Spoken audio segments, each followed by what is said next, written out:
brother. Everyone looks at you and thinks you're a tiny little boy. Posting on Twitter. It's the gayest soy thing you can do. Shut the fuck up, you little tater tot bitch. We are 2 minutes and 35 seconds into this video. I'm Just as gay as the rest of us, motherfucker. Feels just the same. Another sunny day in LA. Everything is fucked, so they say. Wonder what the news is today. Cause I know that every day I'm at this fucking job. Hasan is streaming. Watch him on the cloud.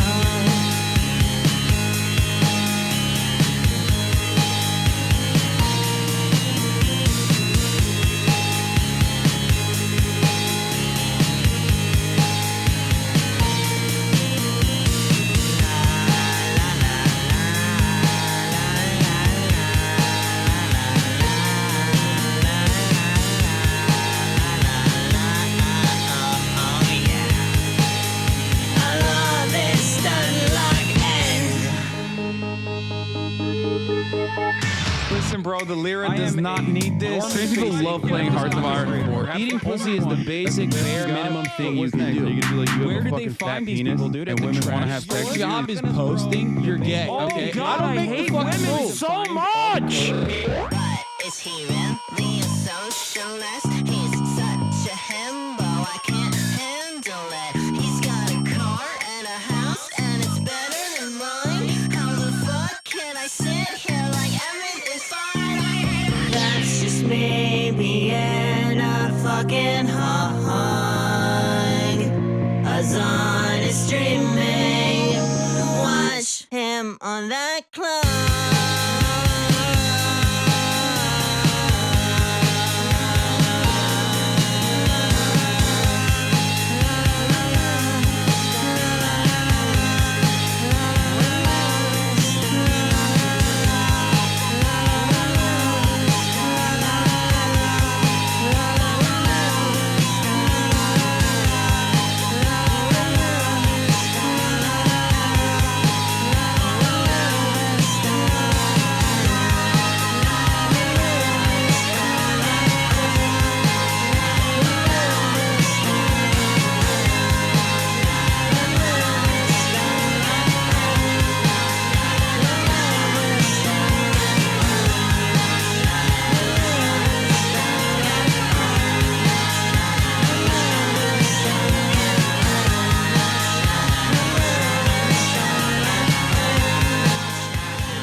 What's going on, everybody? I hope everyone's having a fantastic evening, fantastic afternoon, fantastic pre-noon, fantastic evening, morning, wherever you are in the world of Hasan Piker. This is the Hasanabi broadcast coming to you live from cloudy California, Los Angeles, folks. We're live and alive. That was Tariffs' Sweetheart Hasana streaming theme song for my favorite socialist himbo official video. And ladies and gentlemen, boys, girls, and MBs, it is Newsday, Tuesday, November 26, 2024. And I am a little late, and I apologize for that, and I have good reason for it, but I'll tell you all about it in a brief moment, because this is the part of the broadcast where I tell you about my personal news about what's going on in the world of Hasanabi Piker. In between the time period where I press the stop streaming button and press the start streaming button, it is Newsday, Tuesday, ladies and gentlemen, for all the parasocialists out there who want to know what's going on. First and foremost, I cleaned my microphone and I swapped it out with an orange mic windsock. That's number one. Number two, I ended the broadcast after the goon game, after gooning for the Chinese goon in the 5,000 years of goon. And what did I do? Let me tell you what I did. I finished Arcane is what I did. And I have a lot of thoughts. I have a lot of opinions. I have a lot going on. I have that, what? I have that same shirt. I'm literally wearing it right now. A dark green turtleneck. Okay. That's cool. It's a sweater.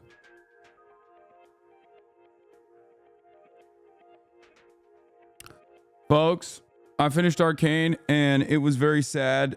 It was amazing. I found out that it took 9 years to make both of those seasons. So it is legitimately terrifying how long it will take for them to make the new ones. And I'm really, really, really, really sad about it.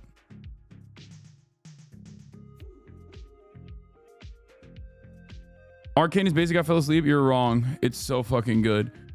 It's so goddamn good. It might be the best. It might be one of the best, like, animated series I've ever watched. And yes, I am on CNN, and I will be talking about that quite a bit, of course.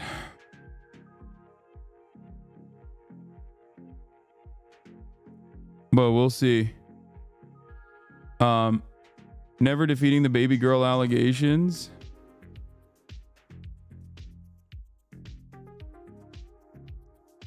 That's crazy. Okay, I'll take it. Spoilers, give us all the spoilers. I'm not gonna even spoil it. It's just amazing. Go watch it. It's so amazing. It made me like genuinely consider playing League to spend more time with these wonderful characters. Don't fall for the trap. Just don't install League. Enjoy Arcane from a distance. Yeah, precisely what I'm gonna be doing. Donnie is trying to get the longer version approved. Yeah, we spoke for like an hour and a half, almost 2 hours, and that is after we worked out too. So it's sad that like CNN was like, no, we should do it short. We should just post the short version. So we'll see. We'll do the CNN appearance, obviously, and many others. A lot going on in the world, but yeah.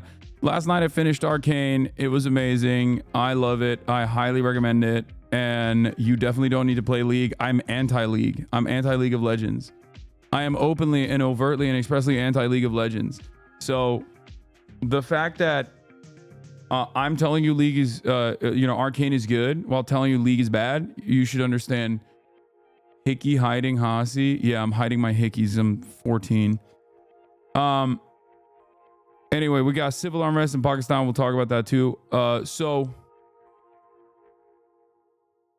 folks, let me tell you. Went to bed last night, woke up early. You already know what it is. It was basketball time. Okay, it was a b-ball time, baby. And I played with Mike from the Crash Dummies podcast. He's in town right now. And I'm gonna be honest, he cooked me. He cooked me twice. I came back, but he was just so wet. He was so wet. He was just draining threes left and right. It was crazy. It was disgusting work, okay? Won the first 2 games. He won the first 2 games, but what matters most is I won the last game. And not only did I win the last game, but I also cooked him when I won the last game. 15-1. 15-1. But yeah, he's great. I love playing with him because he's like around my size. He is much more athletic than me too. Like, it's always great to play against someone who challenges you in ways that other people can't, because like he's so strong and so fast and so explosive from his football background that it's just like, it's hard to keep up. But yeah, that's neither here nor there. I cooked him on the last one, but he cooked me on the first 2. 1v1 Dalton Connect when? Dude, that's not even a question. I had a bunch of phone calls this morning as well for the record. That is the reason why I'm late. I had to play some ball. Took Kai to the dog park. What was the last score? What was the last score for the last game? No hablas. No. Oh. I came to this country. Yeah, it's like he beat me twice. I beat you twice bad, and then I felt bad. Yeah, I'm yeah. like, I'm a visitor. I don't want to make him so look bad. bad. He lost. What was it? 15-1? No, but I coached you the first 2 games. So run the tape. 15-1. Still LA on top. What's up, folks? I'm live and alive, and it's a fit of the day, by the way. I'm going with the college professor look again. You already know. I'm here again. with the dub. Great doing business with you, man. Okay, 2 dubs, but who ended up with the W last game? Remember? Yeah. So those high waters, lol. Yeah, I know, bro. Looking like Cave Johnson from Portal 2. Very demure, very mindful. No, you can't have class outside. The class outside is canceled. It's not nice. The weather is not nice outside. Class is indoors. Anyway, yeah, what is that Logan Roy ass fit? No shade. I'm trying to act my age. I'm trying to look my age. I'm 33-year-old man, okay? Chill out. They're cooking you, dog. Okay. Yeah, this is for those of you who weren't tuning in to watch the Chinese dating sim, they're making fun of me right now for my actions on the Chinese dating sim. All right, let's get it twisted. Let's post. There is no dressing in age. There is.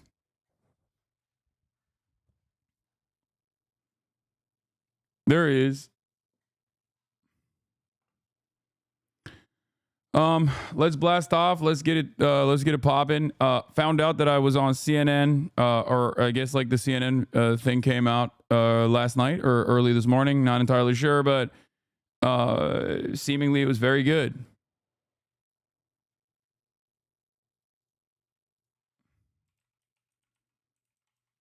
Seemingly very good. So we'll be watching that as well. I'm on CNN again. Tariff wars begin. What will this do to the American economy, and why Kendrick x Drake heats up Lebanon x Israel ceasefire, Romanian alt-right weirdo could win election, and more. Chinese dating sim later. Get in now. Ta-Nehisi is tomorrow, chat. Ta-Nehisi is going to be tomorrow, and then after Ta-Nehisi tomorrow, we have an even greater guest. Ta-Nehisi is going to be on the broadcast tomorrow, and Jank is going to be on the broadcast on Thursday.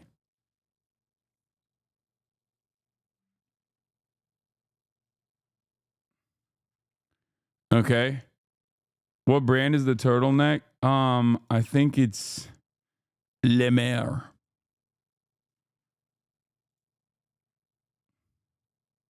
I'm not sure. Would you ever pursue a law degree? No. Dude, new mic or new mic cover? Are you off on Thanksgiving? No, dude. Why would I be? Why would I be off on Thanksgiving, chat? We have a long-standing, multiple-year tradition at this point. It's not Thanksgiving, it's Janksgiving, where I invite Jank into my home or into our grandparents' house, or my grandparents' his parents' house, and we duke it out. You know, Shaky Gurga is supposed to be here on Thursday. I also invited Mike to Thanksgiving as well, but yeah. My mom doesn't know yet. I gotta let her know. Oh, my hair is so crazy. Which Mike? Fucking Mike from Crash Dummies podcast, the one I was balling with. God, my community is so fucking nerdy. Oh, don't cut your hair. I have to. It's getting long again. It's getting too long again. Yeah, Mike from Sure, SM7B. Mom's love having more mouths to feed. I know, but what is Janksgiving for the newbies? Janksgiving is basically Janksgiving is a time-honored tradition in this on the Hasanabi broadcast where Cenk Uygur, also known as Shaky Gurga, my uncle, also known as my uncle, is he does the time-honored tradition of appearing on the broadcast. Kai Baka, thank you for the 20 gifted subs. And we duke it out.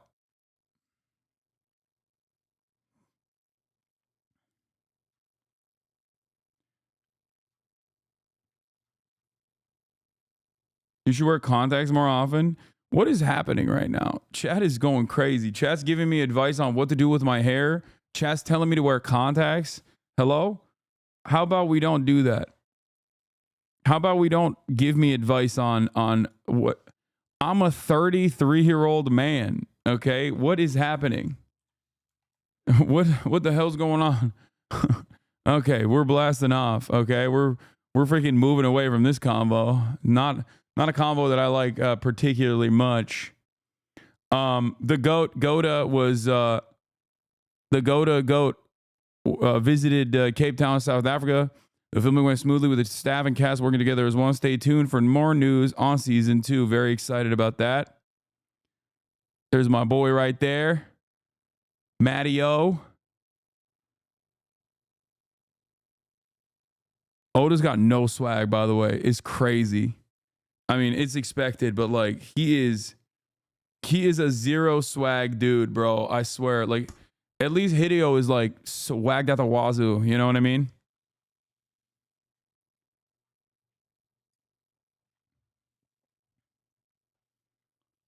He was sick a couple of weeks ago. Hope he's better. Y'all are crazy. I don't know how you. I don't know how you guys actually keep up with Oda's life. And because like he is very, I feel like he doesn't like, you know, Shonen Jump updates. I know, but it's like he doesn't. It's hard to keep up with anything that's going on. I know his team updates, chat. I know. It's just like an odd thing. To One Piece creator hopes to defy a history of failure. Live action manga and anime adaptations have found little success, but in a rare interview, Eiichiro Oda discussed why Netflix's series could be the exception. Dude, Matt is popping off, dude. This makes me so happy. This makes me so happy that he's like, Matt's getting his flowers as a real nerd. You know what I mean? That's what happens when you put someone who is like legitimately invested in the process and is a real fan of the work. The work itself is like dense and there's a lot to contend with. But the amount of people I have heard from that say they love the One Piece live action and have never actually even broached the original subject matter is fantastic. It makes me so excited.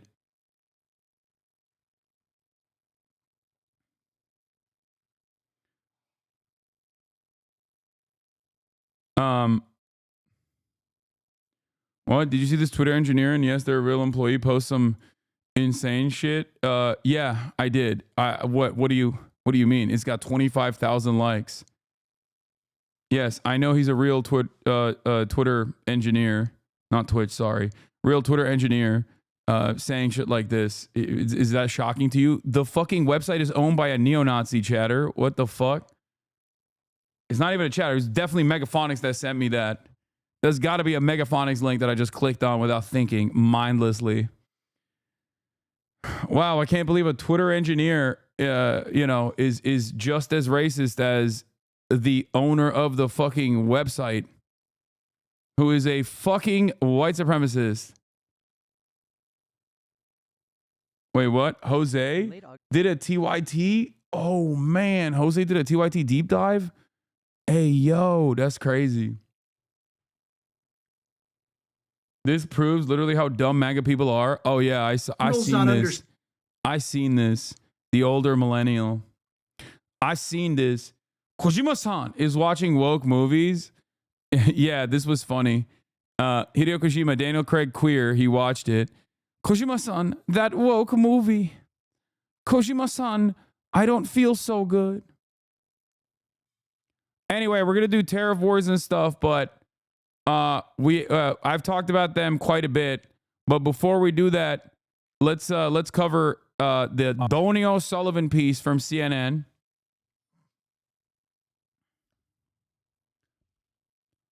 Donny O'Sullivan showed up on the broadcast. Hey, Themasius, thank you for the playlist.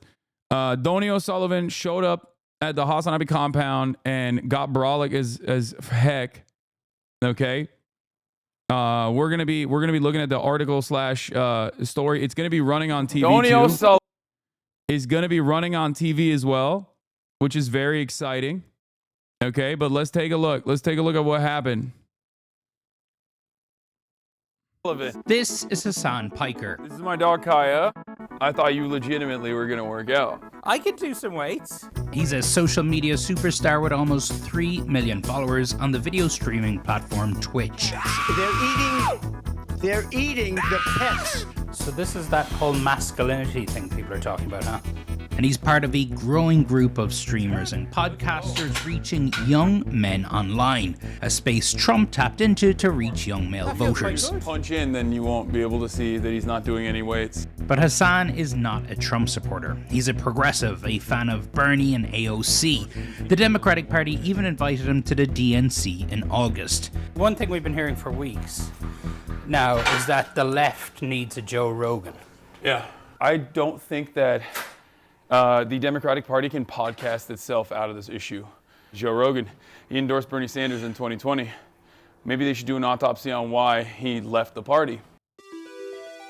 I like to work out. I'm very bro-y. A lot of people look at the optics of that and they don't like it. They think like, oh, well, he's a little toxic, isn't he?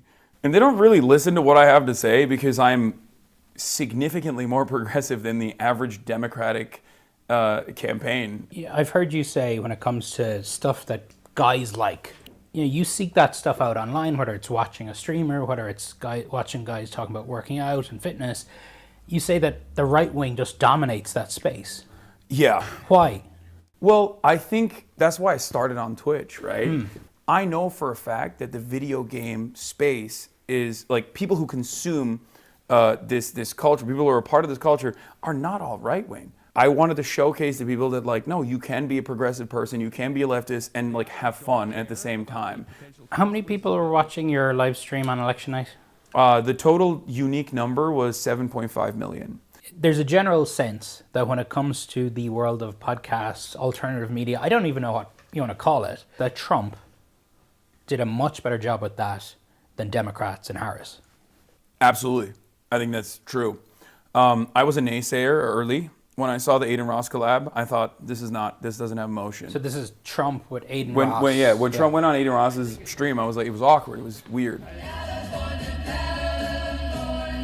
But then I saw Trump on Theo Vaughn, and he started talking about cocaine, and I was like, uh-oh, this humanizes him. Cocaine is stronger. Up.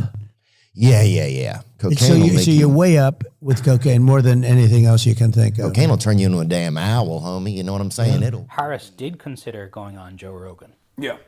But she didn't.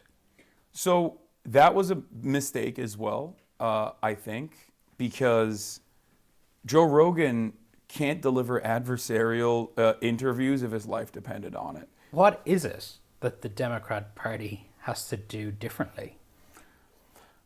Well, I think that they need to change their policies. It's a policy thing. Yes, it's 100% a policy thing. Because I'll say, right, which is the boring answer. Although it would be very self-serving for me to say, I'm the left's Joe Rogan, the Democratic Party should give me millions of dollars.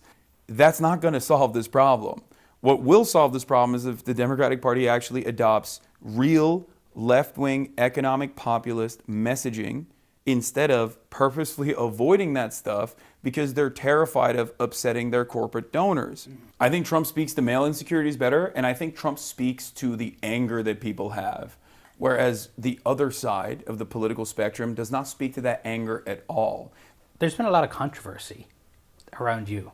Yes. The way you talk about Israel is viewed by some as anti-Semitic. Yeah. Are you anti-Semitic? Of course not. The real problem here is that I'm an anti-Zionist. The real problem here is that I'm extremely critical of Israel and all of the information that's readily available, especially on social media for so many people that don't necessarily rely on mainstream media any longer to get their information.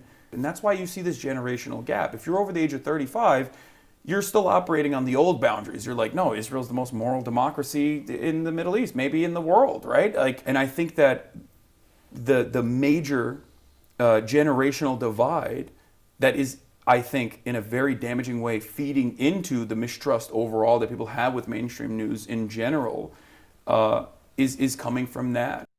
Tonight, the president. That's it. So we did a much longer, much longer interview, and I believe that Donnie is trying to get it longer. Too short. I'm sure that everybody could learn a lot from Hasan about the alt media landscape and his policies when he's engaged in a longer, deeper discussion with someone like you without the exaggeration for effect stuff. Would love to get a longer version posted. I'll talk to my colleagues, he said. But I think that there is more. There's more on that front. I mean, we talked for like an hour and a half. We talked for an hour and a half, but like obviously CNN has time constraints. They make this like pre-produced. They make this pre-produced stuff, and then they try to slot it in. But I think they did a decent job of like to the best of their ability, just posting some of the best parts of it, I guess. But it's actually going to be on, wait, what is this? Front page CNN.com. Check more top stories. What do you mean? Where is it, like here somewhere on the CNN.com main page? But yeah. Frustrating to be censored, but your words carry so much weight because you're educated. No, I'm not frustrated by this at all. Guys, any kind of you're crazy. Any kind of like positive coverage of me on CNN is something that I never would have expected, and I will never take that for granted. I will always be appreciative. It's not censorship. They're just cutting it for time constraints. Okay? What do you mean more time? I don't know where. Click more. I am. Where is the more? It's on the left in text. Oh, more top stories. Oh, here it is. Progressive social media star says Trump interview made him say, uh-oh. JJC1299, thank you for the 5 tier 1 gifted subs. It will also be on probably one of these like CNN news.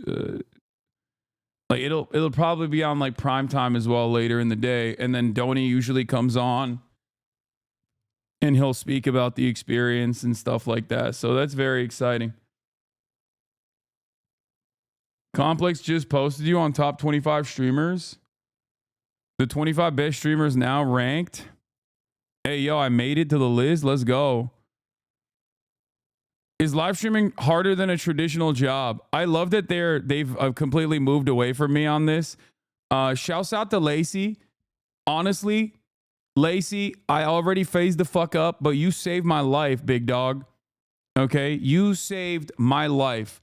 People used to clip me that clip out of context of me talking about like my social battery running out and like and constantly ripping into me about this claim that I said that like streaming is way harder than a 9 to 5 when I don't believe that. Obviously, I have the opportunity to go back to a 9 to 5 if I wanted to. I don't. But I'm so glad that Lacey tanked that shit for me. People gave me so much shit for it, but then now it's like people are remembering it as like something that Lacey said. So I love you, Lacey. You're my goat. I owe you one. Okay, W nephew. Lacey is also in the nephew category for this. Didn't Duke say the same thing and everyone agreed? Twitter motherfuckers are so fake. Yeah, but you don't understand. He said it with Riz, okay? So W for Lacey saying that. Streaming certainly isn't easy. Yeah, you can work out of sweats in the comfort of your home, but being on camera for hours on end and exposing yourself to an endless comment stream can't be great for your mental health. You're constantly going to conjure up viral moments and chase subscribers and can't clock out in the middle of a subathon. That's right. I'm also constantly farming subscribers. Subscribe. Ladies and gentlemen, subscribe. Fartic L'accelerator, thank you for the 5 gifted subs. You can subscribe for $5 or $6 or for free with a Twitch Prime, or you can get gifted a sub as well if you're lucky. But, dude, this is irrelevant, but I just want to say thank you for sticking to your guns on this platform. Less than a year ago, I was in a pretty reactionary TikTok red pill space, and I feel like a young Muslim man seeing you specifically make good points in a really passionate way made me rethink my mindset and has helped me get into a much better headspace. That's what I'm talking about, baby. That's why we do it. W. Cliff Farm Lacey. But yeah, respect to Lacey for tanking all that. However, if you can handle the pressure, the ceiling for a popular streamer keeps getting raised. From attracting the eyes of millions of fans, signing deals worth millions of dollars, to being a live stream content creator, whether that's on Instagram, Kick, Rumble, Twitch, TikTok, YouTube. Gen Alpha's A-list stars, according to 2019 survey by Lego and Harris Polls, 1 out of every 3 kids between age and 12 wanted to be a vlogger or YouTuber. But while every kid may want to be a streamer, not every kid will be a great streamer. With the thousands of streamers online, what separates the all right from the all might? What actually makes a streamer one of the best? We pondered these questions thoroughly when putting this list together and came up with the following criteria. 1, influence of their social media presence. 2, frequency we see them on timelines. 3, the quality of their content. 4, their relevance to the world of live streaming. This helped us cut through the noise and decide on the best of the best. What? PewDiePie? Does he even stream? That's crazy. And we started the list with a person who doesn't even stream no more.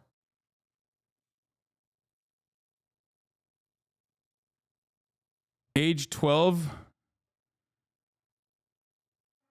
PewDiePie had his fair share of controversy. Ninja. Oh, this is all time? Is this like all time greats? Not 2025. No, it's 25 best streams ranked now. Wait, that doesn't make sense. Ninja. Hey, yo, Valkyrie. Followers subscribe crowd 4 million. Valkyrie got a start nearly a decade ago, but it took a few years to release a certain online gaming phenomenon. That one game, oh yeah, Fortnite, to her have her big breakout. Popular gaming organization. She's now co-owner of Boss Biz Shit. Like many streamers, Valkyrie started on Twitch, but she made a move to YouTube when they offered an exclusive contract. Her following grew even bigger as she and other streamers passed time during the COVID. Oh my God. Look who it is. Nick Pollum. That's crazy. It's been over a decade since NMP Law started posting YouTube videos on games ranging from Minecraft and Hearthstone to CSGO. Despite rapidly accumulating 200,000 subscribers, over 50 million views on YouTube, it wasn't until 2016 that he began streaming on Twitch. In 2017, Nick Pollum took things full-time, getting popularity for his WoW streams. Today, NMP Law is a variety streamer best known for... Okay, no, he's not. He's best known for parasocial girl content, okay? And also watching music videos with his friend Hasanabi Piker, okay? Alongside streamers like Hasanabi, Nora Explorer, and more, NMP Law chefs things up in the kitchen, takes you around ride-alongs with his car. Yeah, he's the clueless rom-com male lead, okay? That's what he is. He's best known for creating live dating sim content. Exactly. And also loving feet. He bridges the gap between companionship and surveillance. The chat puts you in the car with NMP Law and his friends, listening and engaging like one might if they sat in the back seat next to Mr. Arthur. It's that thin, often absent fourth wall that landed in both a spot on this list and with fellow creator in Hot Water earlier this year at TwitchCon. While streaming with Wake Wilder, NMP Law was kissed and licked by Kick streamer without his consent, prompting NMP Law to tweet, "Don't ever do shit like that, please. Talk to somebody or just stay inside if you can't behave." Jinxie at number 21. Stable Ronaldo. Oh, shit. The young guns, dude. This is the new meta. This is like some in the old guard. Nick Pollum, Valkyrie, Ninja, PewDiePie, the oldest guard. And then you got the new streamers on the block. Jinxie, one of the top content creators on the platform now. Well-deserved. Stable Ronaldo. Okay. Went from 0 to hero, got falsely smeared by Ninja on the list, and now he's above Ninja on this list.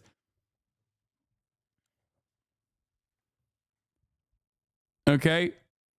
I like that. Cutie Cinderella, goddamn. Cutie Cinderella is a force in the live streaming world, but she won't let you call her that. The Washington-born content creator would rather call attention to everyone else's influence and achievements in an attempt to downplay her own. This endears her to her audience and humanizes her so many. While she is largely known for creating the Streamer Awards, her event planning goes much further than her much-anticipated award show. Among the hits, Shit Camp, a 5-day summer camp in which popular creators live stream various activities that emphasize teamwork and bonding, Master Baker. And we can't forget her appearance on podcasts like Whine About It and Fear Ann, which give her a different platform to be totally herself, chill, soothing, and wise. Okay, I don't know about that. Maybe on Whine About It. Probably not on Fear Ann, though. She ain't never chill nor wise on Fear Ann. You know what I'm saying? The theme of all of our efforts revolves around working together, being yourself, and building relationships, something so desperately needed in the internet during these trying times. They didn't even talk about how she's fucking bronze. Oh, they did. When she does stream, chances are it will be a League of Legends match. Okay, this is journalistic irresponsibility. Okay, this is called lying by omission. Okay, omitting key details such as the fact that she is still perma-stuck at bronze. Honestly, is you know, you might as well be doing a disservice. You might as well be lying to the American public. Okay. A baking or an IRL stream of her at Disneyland, you will always get authenticity with Cutie Cinderella, be it via her open dialogue or mental health struggles or her process when preparing for her events. Ludwig, number 18. It's impossible to watch any streamer or live streamer today and not identify it, at least some of Ludwig's influence. Born in New Hampshire, based in California, Ludwig is the ultimate innovative content creator with a zest. Yeah, he is zesty. All right. For creativity that entertains his community, known affectionately as Ludbuds, and pushes the boundaries of the streaming space. The way he captures your attention isn't through blunt force or loud noises, or rather his charm and charisma, and also his capacity to steal other people's ideas and repackage it as his own in a method that he created called, what was it? Twist and turn. I'm Dante, saved your ass and started. Tell me what job is harder. Oh yeah, this was another goated moment. All of these guys I owe my life to. Okay, they really tanked all the damage for me. Yoink and Twist. Ludwig's streaming career highlights includes the multiple moments where he was the catalyst behind different live streaming trends. The first big advertised subathon, breaking the previous record for the most concurrent subscribers on Twitch, set by Tyler Ninja Blevins, later broken by Hasanabi during his Mafiathon 2 this year, creating multiple shows such as Mogul Money that featured fellow content creators, and his move to YouTube gaming. Beyond streaming, though, he's branching into more off-screen roles, co-finding the creative agency Off-Brand, establishing a game company, Off-Brand Games, co-owning the esports team Moist Esports, recording his popular The Yard podcast, and launching a bidet product line, which, who doesn't love a bidet? It would be unfair to limit Ludwig's title to merely a live streamer, as his influence is felt everywhere. At the end of the day, the stocks are up for the fellow Ludbuds, so be sure to tune in to a broadcast or two before he calls it quits and starts his bakery. Amaranth is number 17. I'm Dante, number 16. Iron Mouse, number 15. Nice. Sketch, another newcomer on the block, also fantastic. Bruce Drop, that's unexpected. Okay, that's cool. His laid-back style has cultivated an intimate relationship with his fans. All right. All right. I mean, it's cool. I no hate. I hope he's doing all right. You know, wherever he is at in his mental space in the universe.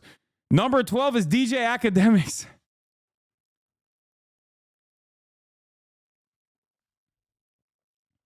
That's crazy.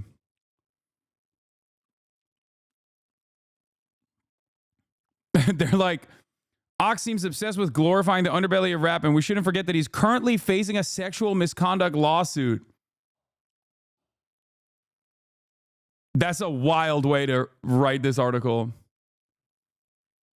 Agent, well-deserved at the 11th slot. Number 10, another phase member, Plague Max. Never forget I beat him in basketball. Just a fun little reminder. I'll always have that. I'm probably never going to play him again, honestly, because he'll cook me in a 1v1. Nephew's on here too. Jason the Ween. God damn. I mean, I love this list. This list is dope. Damn, they did Jason dirty. I know they could have showed a way better photo than this one. But hey, it is what it is, you know? You're like a foot taller than Max, bro. Yeah, have you seen his handles, though? Are you kidding me? He's fast as fuck. And he's really good. I think 1v1, depending on which way, depending on how well I can shoot, I think Max could cook me potentially. Jason Lee's quickly risen from one of the most. Wait, let's see what they wrote for Max. Plague Max became popular on Twitch. The wild card creator, live streaming loosely about cultural relationships. Ironically, people take him seriously because he doesn't take anything too seriously. He often posts videos of his reactions to interactions with fans that talks pretty flippantly about flings with women, like his highly watched October 2024 live stream re-uploaded to his YouTube channel about how he almost died messing with a Latina baddie. 21-year-old live streamer has 1.2 million followers on Twitch. Jason, you might recognize him from TikTok, where he started posting in 2021 and quickly garnered hundreds of thousands, then millions of views for his comedy sketches. Yeah, his comedy sketches, which is meowing on Valorant E-dates.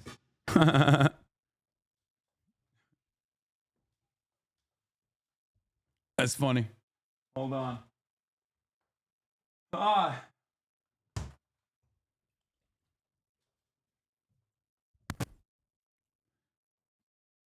Where he live streamed games like Valorant to an audience of about 100 viewers. Hey, success doesn't happen overnight. His charismatic personality and gaming prowess popularized him on Twitch again. On YouTube, where he started uploading clips on 2022, 2024, respectively. He also dipped into music, releasing 10 songs and clocking over 58,000 monthly Spotify listeners with his dreamy bedroom pop ballads. It seems the internet simply can't get enough of him, no matter the platform. Why do you call Jason nephew? Because he's my nephew, dude. I'm Unc, and he's my nephew. That's why I call him nephew. That's W nephew. I like all the FaZe guys. You know this already, especially the new FaZe Clan talent is fantastic. They've done a pretty good job of just making content that's fun, funny, and goes viral, that is not meant to be taken super seriously, while also simultaneously they're not weird and gross and toxic, you know what I mean? Even Ronaldo and Lacey, who sometimes will say edgy shit, they ultimately even when they sometimes say edgy stuff, they ultimately are very their heart is in the right place. XQC has courted controversy by shading people who gamble, only then to become a gambler and stream about it himself, and losing over $100 million in the process. He's also in a controversial legal... Oh my God, they cooked his ass. Number 7, Phantom. Goddamn. Number 6, Pokimane. Oh, what is that? Sheesh. They put me at number 5? That's crazy. They put me in the top 5. Glaze. Oh my God. The photo is not the best, but what are you going to do? Hey, what are you going to do? What are you going to do? What are you going to do? I look like a cult leader. Don't go to top 3 if you want to keep your lunch in place. Wait, why? Duke, Aiden. Well, Kai Cenat deserves it, and iShowSpeed also deserves it. So what the fuck? Hey, okay, I'll take it. If you're looking for goated political commentary on Twitch, then look no further than the debate lord himself, Hasanabi Piker.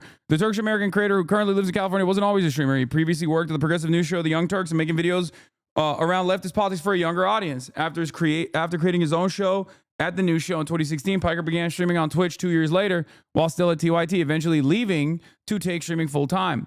Since then, Piker has become a recognizable name in both leftist political spaces and the general live streaming constellation. But it isn't necessarily his background that makes Piker a great streamer. He's hot, but he's also funny, honest, smart, and warm. He's knowledgeable about politics historically and holistically, and he can break down complex political topics in a digestible yet entertaining fashion. On top of that, Piker's politics and values make him someone who fosters a rather inclusive chat that makes marginalized viewers feel welcome. Plus, he isn't some boring old millennial. He games hard and has done streams with other creators like Pokimane Valkyrie, as well as political figures such as Alexandria Ocasio-Cortez and Ilhan Omar. All of this makes Piker something of an elder brother to his chat, someone folks look up to and aspire to be, which makes sense considering the abi in his name is Turkish for elder brother. Nailed it. I'll take it. Number 4 is Duke Dennis. Makes sense. Makes sense that Duke would beat me here as well, you know. Where hasn't this guy defeated me in the marketplace of ideas? Having served the U.S. military from 2013 to 2017, Dennis began his YouTube career and his military career was ending. Number 3 is Aiden Ross. Ay, ay, ay.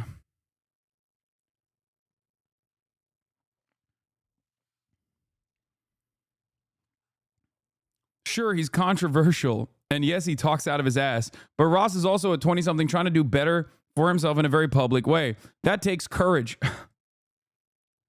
That's crazy. I would say these words about iShowSpeed. I would not probably say that about Aiden Ross, who has cultivated one of the most toxic, mass harassing, doxing communities online with like the absolute worst fucking politics ever. But maybe one day he will change. Everyone has the capacity to change. So does Aiden Ross, I'll admit. But that day has not come thus far. Older brother. Yes, Abi means older brother. No, it just means older brother, not elder brother. It means older brother. Yeah, no mention of Andrew Tate. Posts about his struggles, either mental or physical, and his vows to get back on track. He often acknowledges not only his chat, but his fans across the internet, frequently thanking them for sticking around, and he's becoming increasingly purposeful with how he wields his audience, often encouraging his chat to be better themselves and to each other. That's a wild way to say it. Older sister means Abla. Number 2 is Kai Cenat. Obviously, well-deserved in the title. And my personal favorite, iShowSpeed. I fucking love Speed, man. I really do. I think he's so awesome. I think iShowSpeed is a generational streamer. So is Kai, for sure. And it's not even like a comparison between one or the other. They both do fantastic work. And it's amazing to have them at the top of the game. And I really appreciate what they do in general for the space and what they do in terms of like entertainment. It is always shocking to remember how young they are, especially Speed. And I think that especially for both of these guys, really, both for Kai Cenat and iShowSpeed. Okay, let me tell you something. Both of these guys could have gone down like very different paths. Okay, they could have gone down very different paths. The circles that they were around and everything else, really, like they could have become very different versions of themselves, I think. And instead they are just like very good. They like even when they got that Rumble deal, that was fucking awesome. Like they went and they packaged themselves to get a Rumble deal. They got the bag and they basically streamed like once on Rumble and got an insane amount of money and then never did it again. And it's obvious that like, it's obvious that they both have the correct mindset for this space. Naisha unintentionally gassed you up on his IG story yesterday where he posted the top 10 active Twitch streamers with you at number 2. Wait, really? Sick. Yes, I already watched the CNN video.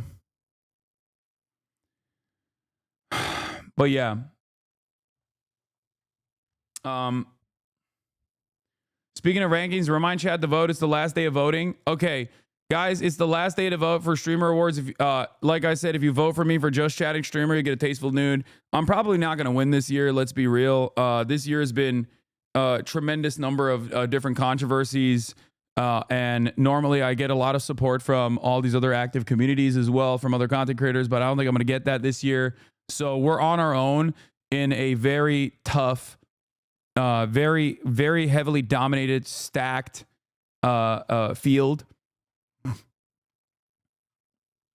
And so you're up against Kai. Yeah, Kai is probably not going to show up to the Streamer Awards, win the fucking full sweep, and that's probably what's going to happen again.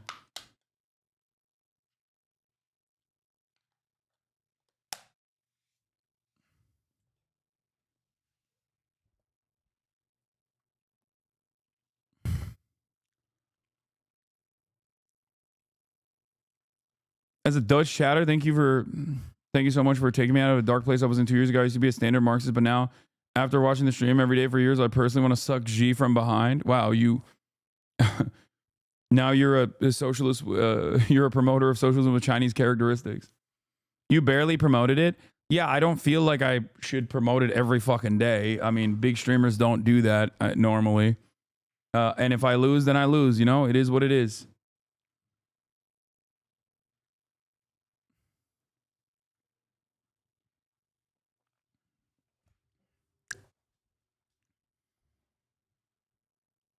Law, by the way, he came to our country, Morocco, last week. Oh, she did? Just checked his IG, Nate Shot's IG. It was top 5. What is this? Let's see. What did he post? It's not, his stories are not even. After returning to streaming just 10 months ago, Nate Shot is now a top 5 most sub streamer on Twitch. Oh, this is what they're talking about.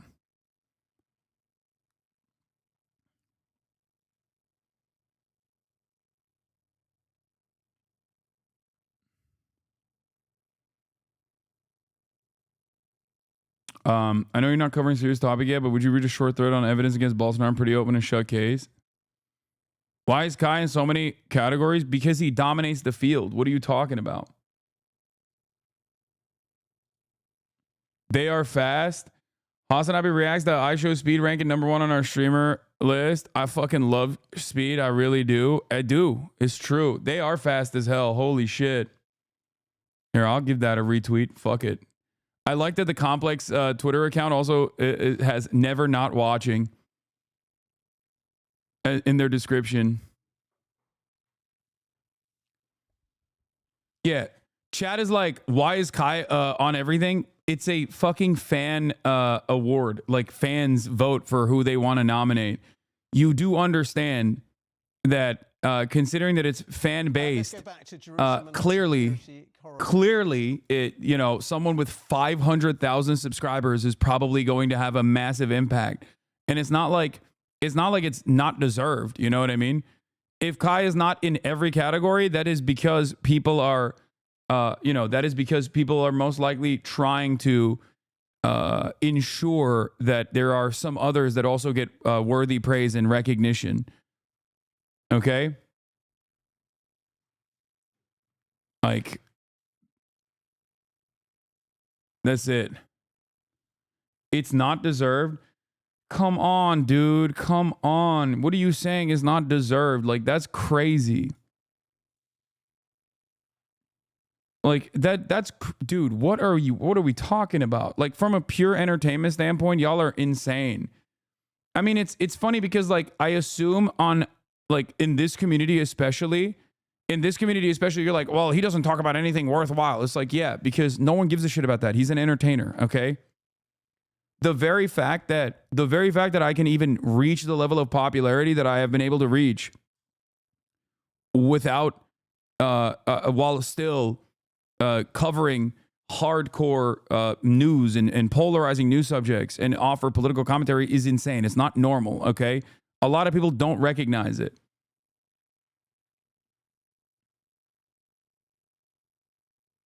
Y'all are being ridiculous. Like, nobody's asking you to fucking sit through every single Kai Cenat subathon, okay? But just be normal. Be normal, please.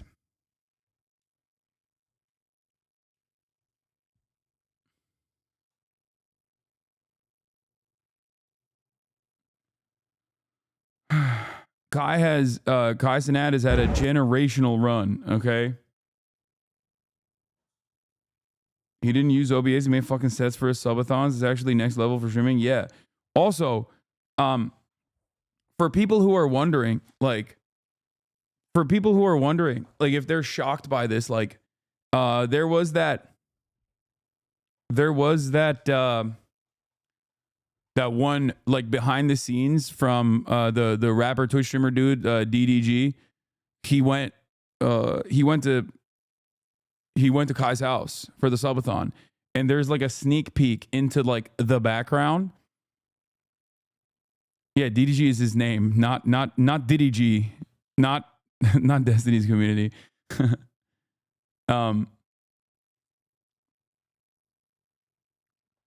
But yeah, he vlogged it. He vlogged it, and it showed like a little peek behind he had Chris Brown on and is homophobic from an entertainment standpoint, but I get it. But like Sheltered Rosewood, I need you to understand something, okay? And I mean this in all sincerity. When you don't like someone, I promise you that means that they are popular for a good reason. Like I cannot begin to explain to you, how directly at odds you are with normal human beings on the planet, okay? Like, and many people in this community will also channel the similar frustrations that you're talking about, but that still doesn't change the reality, okay? Anyway, look at the background of this. They're just gonna mic him real quick. Like, this is the level of production. You know what my shit looks like. You know what my shit looks like.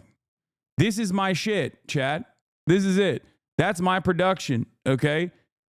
My production is marginal. It's limited. It's got, and even then it's like crazy in comparison to, I don't know, the average, what you would expect from a Twitch stream. But like, and then look at this. You know what I mean? Look at his shit.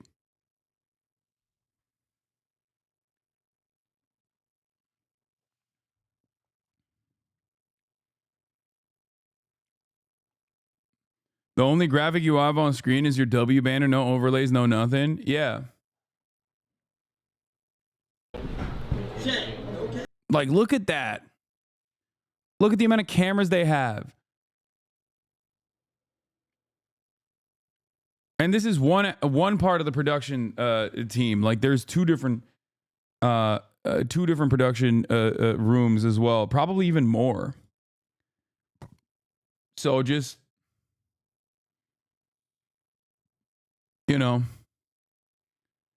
there's a reason why he's like popping off,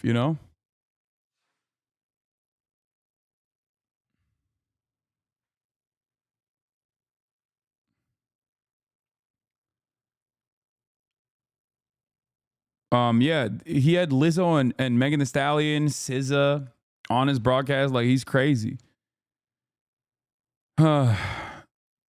I think about what Jerma said at the first Streamer Awards when he said, keep making great content and pushing forward. Yeah.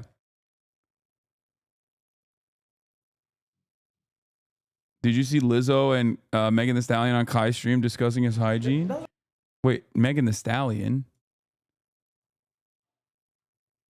That's not Megan Thee Stallion, chatter. That's SZA. I don't even think he had Megan Thee Stallion on, actually. I think he had Glorilla on at some point. He did not. I don't even think he had Meg on. Hot girl shit. Embarrassing.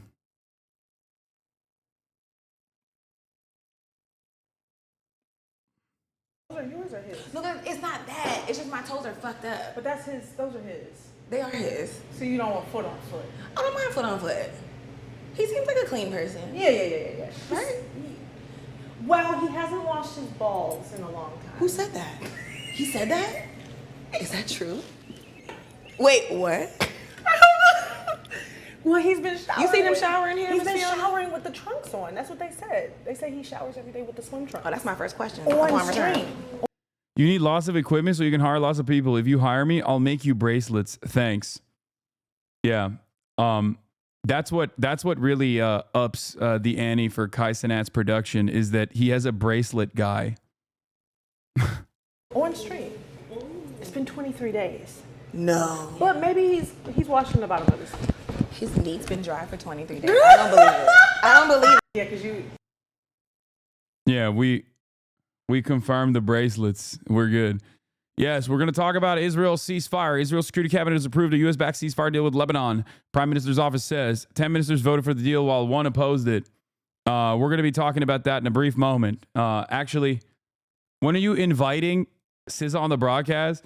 That's the funniest part about this is like, I have no motion, okay? People will sometimes have these ideas where they'll be like, dude, why don't you have this celebrity on the broadcast? And it's like, are you kidding me? You think I wouldn't love the opportunity to have SZA on the broadcast? Like, SZA is not coming on the broadcast, chatters, okay? She's not. That's not happening. And it's the same. Like, I got no motion whatsoever. I have some motion with people who are organically interested or invested in political commentary. And even then, they might be worried about coming on like a political stream because they don't want to get yelled at by their fan base. Because, as everybody knows, Republicans buy Nikes as well. Okay?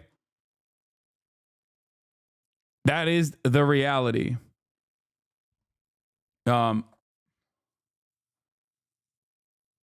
Also, you know, I don't even know if I want half the celebrities to be here on this broadcast, given how some members of the community fucking react to anyone that is like marginally different in their worldview than chatters. They just like treat them like they're fucking Adolf Hitler. There was unironically a person that turned around when I was talking about Kaizen. I didn't even read it, but someone in the chat literally said, well, Hitler was popular. That doesn't mean his ideas were good. Like, the moment that you're comparing a entertainment streamer like Hasan to Adolf fucking Hitler is a moment that you need to log off instantly, okay? Take a shower, log off, check in to the nearest medical professional you can possibly find. You're a fucking freak, okay? Now, that's far from the norm in this community. Obviously, I'm not saying that is representative of like a lot of the people in this community at all. Sizzle like one of your IG video posts? No, she liked the IG video post of me getting encountered by Harry Daniels.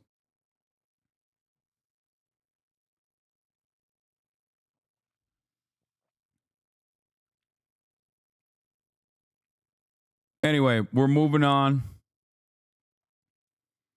I have a genuine belief that Kendrick at the very least knows about you. I mean, maybe. He is very online. Stop talking about it. Your haters will use it as a wedge between you and Kai. Yeah, it doesn't matter. I don't think Kai fucks with me at all, but it doesn't really change my dynamic. I don't give a shit if he doesn't like me at all. I'm always going to be fucking honest.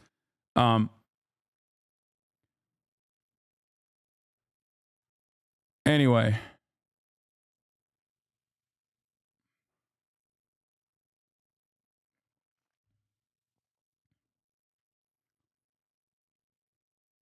Brandon is supposed to be live talking about it.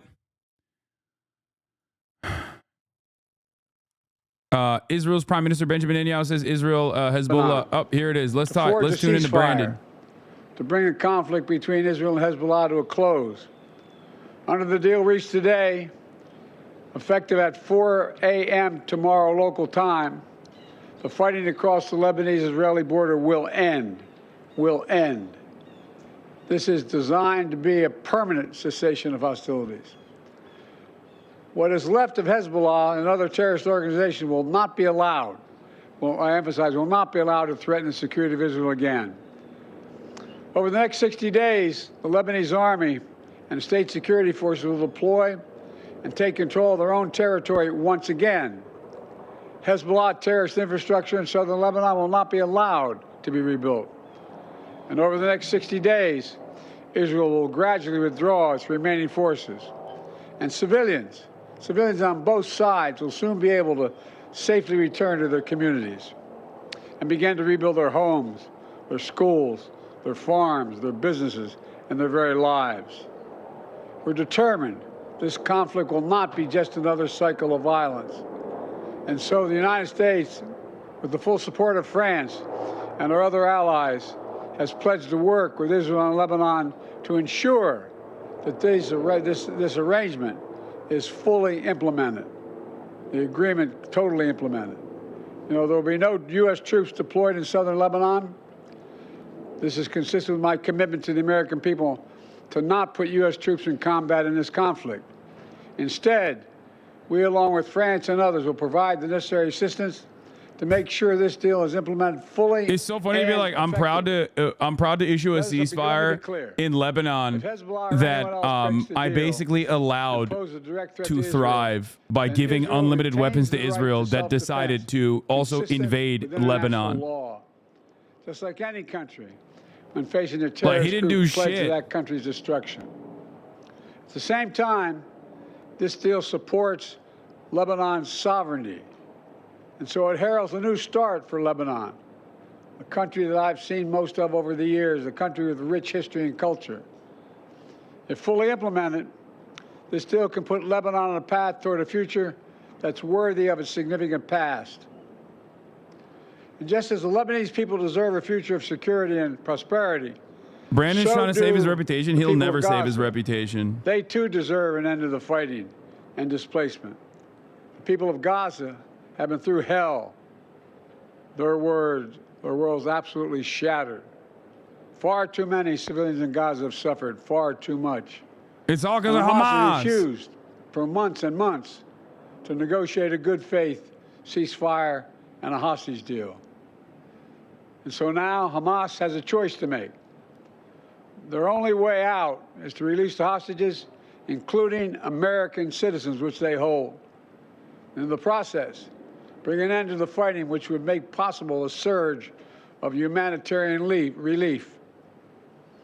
Over the coming days, the United States will make another push with Turkey, Egypt, Qatar, Israel, and others to achieve a ceasefire in Gaza. With the hostages released and the end of the war without Hamas in power, that becomes possible. As for the broader Middle East region, today's announcement brings us closer to realizing the affirmative agenda that I've been pushing forward during my entire presidency. A vision for the future of the Middle East where it's at peace and prosperous and integrated across borders. A future where Palestinians have a state of their own, one that fulfills its people's legitimate aspirations, one that cannot threaten Israel. Why is it that he can broker terrorist this peace with Israel? Oh, it's because Hezbollah actually fucking made Israel suffer a tremendous amount of casualties in its invasion part of the process.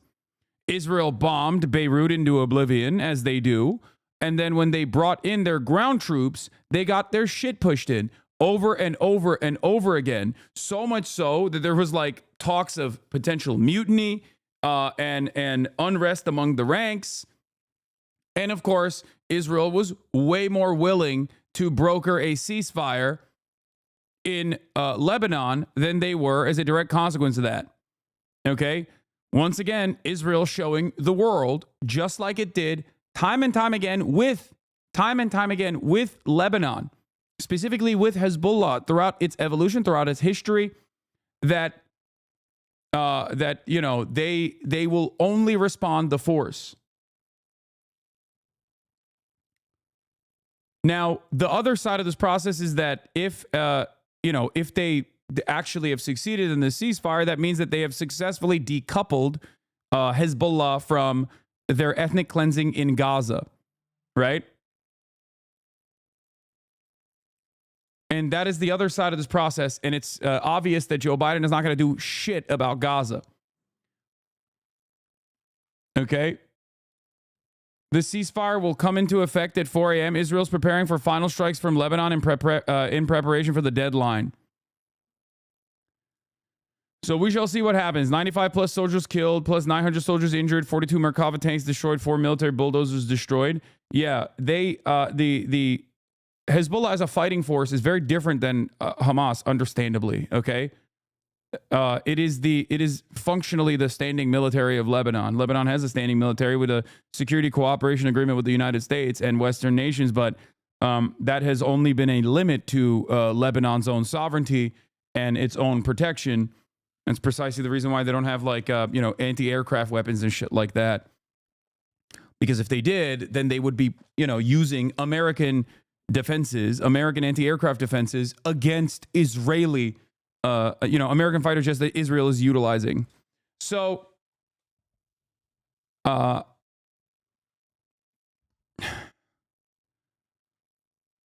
is what's going on here. Once again, this is the fourth time at this point, or third time at this point that Israel is pushed into Lebanon and then pushed out of Lebanon by force and has conceded. But then they'll say, "Oh, we got our mission across. We did it. We succeeded." What did you succeed? You killed a shit ton of Lebanese people. You blew up a shit ton of villages, and then that's it. Now, I do not know what happens next in this process, but in the final 48 hours before a ceasefire in 2006 war, Israel dropped internationally banned cluster munitions across South Lebanon that still kill children who unwittingly stumble across them to this day. We've seen the scramble for a last-minute destruction on a ticking clock before. This is the updated version. IDF issues airstrike notices for central Beirut neighborhoods, including Hamra for the first time, far from the suburbs and rarely hit. Ironically, the fact that Israel is devastating Lebanon's capital today means ceasefire is likely imminent. Heavy bombardment in final hours is a common tactic. Roads jammed with civilians fleeing.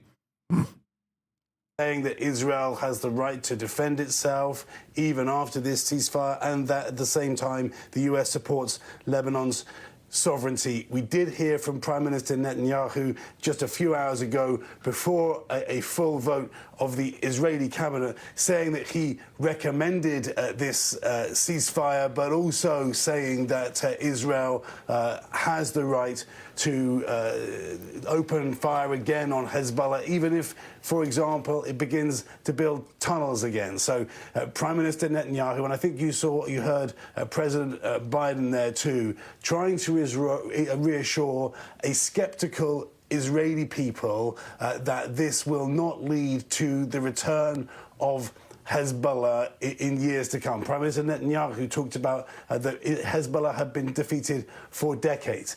But has it been fully defeated?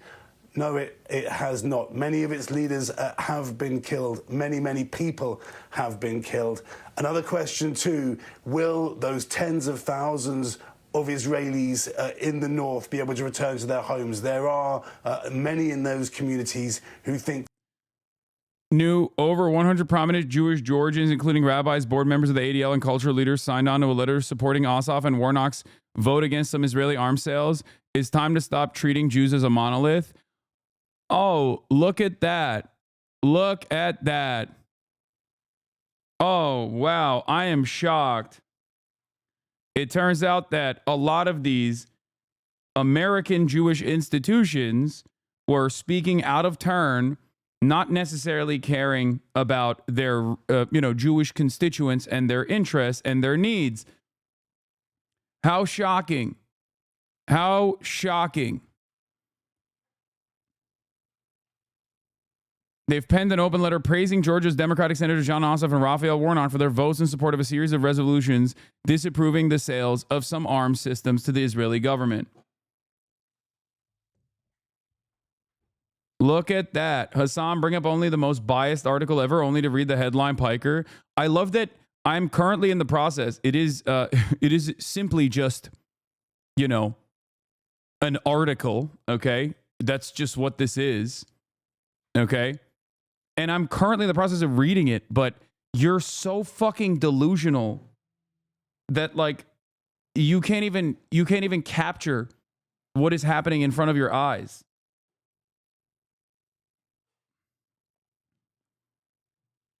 What? Fucking annoying. What is happening? The letter, which I have posted in full below, is signed by people involved in Jewish community life across Metro Atlanta area, from synagogues to Jewish day schools to the Anti-Defamation League. It thanks the senators for their courage in voting the way they did, concluding that their votes help promote regional stability and peace.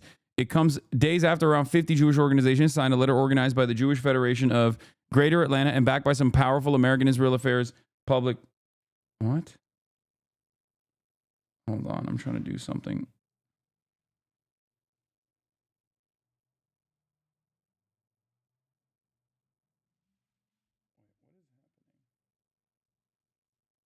Oh, okay.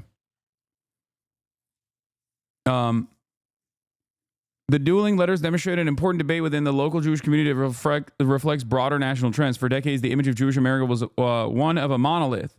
Politicians treated the Jewish community as if it was united in support of unconditional military aid and diplomatic support for the Israeli government, no matter who was running it and no matter what policies it pursued. But in recent years, it has become clear that the Jewish community is no more monolith than any other one. No shit. Rabbi Mike Rothbaum with Israeli Maoz Inon, whose parents were killed during the October 7th attack. The signatories this week This week's letter and other Jewish Georgians opposed to the Federation letter made clear to me in interviews that they see no contradiction between supporting Israel and limiting the flow of some offensive weapons to its government to help bring about an end to the conflict. Rabbi Mike Rothbaum, yeah, but make no mistake, by the way, this doesn't mean that these are card-carrying anti-Zionists, okay? That doesn't mean that at all. And that doesn't mean that for John Ossoff either. But the idea that all of these American Jewish institutions that are so predisposed, so openly with defending Israel so unconditionally is reflective of the broader attitude of American Jews is wrong. Okay? It's wrong. It's ridiculous. It's like the woke version of dual loyalty tropes.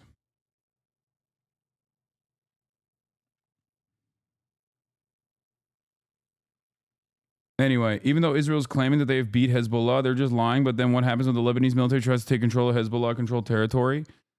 I don't know what will happen internally in Lebanon, and I do hope that there is no like civil war, like Civil War 2.0. You know what I mean? Probably not, though. But we'll see.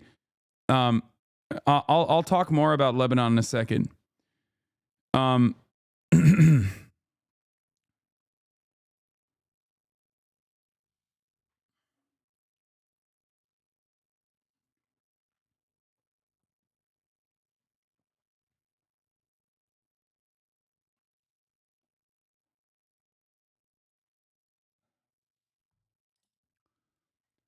I gotta sneeze.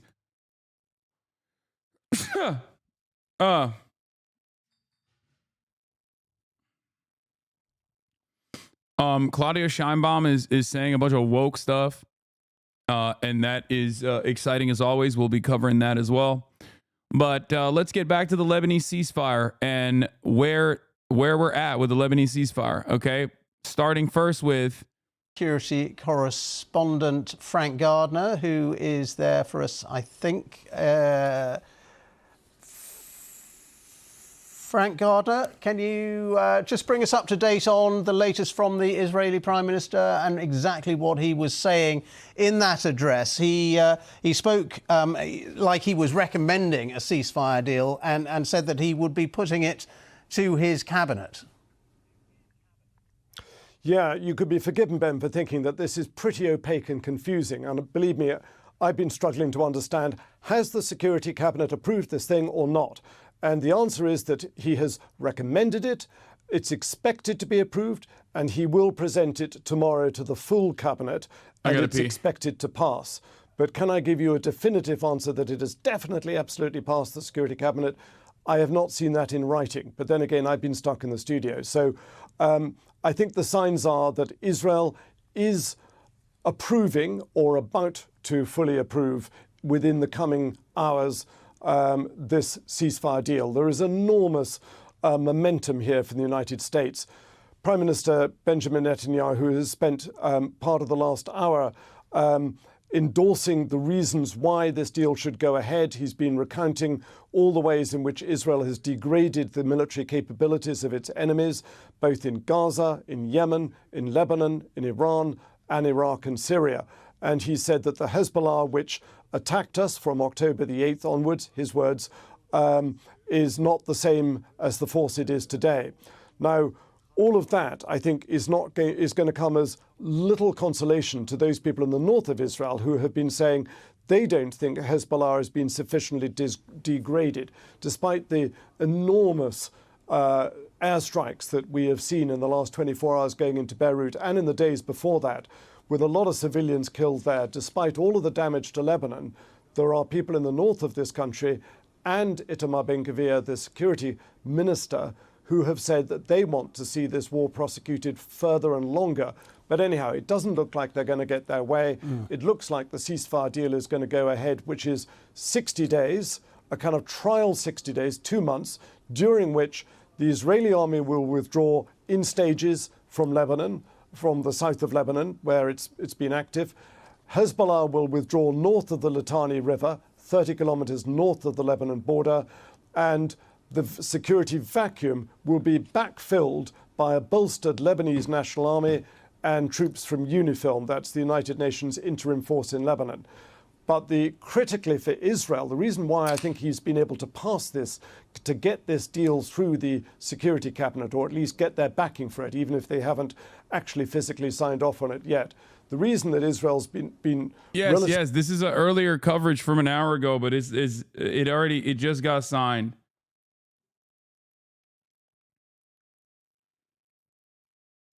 Comfortable with this is because it reserves the right to go back into Lebanon with presumably airstrikes or ground forces if it detects that there is an imminent military threat from Hezbollah.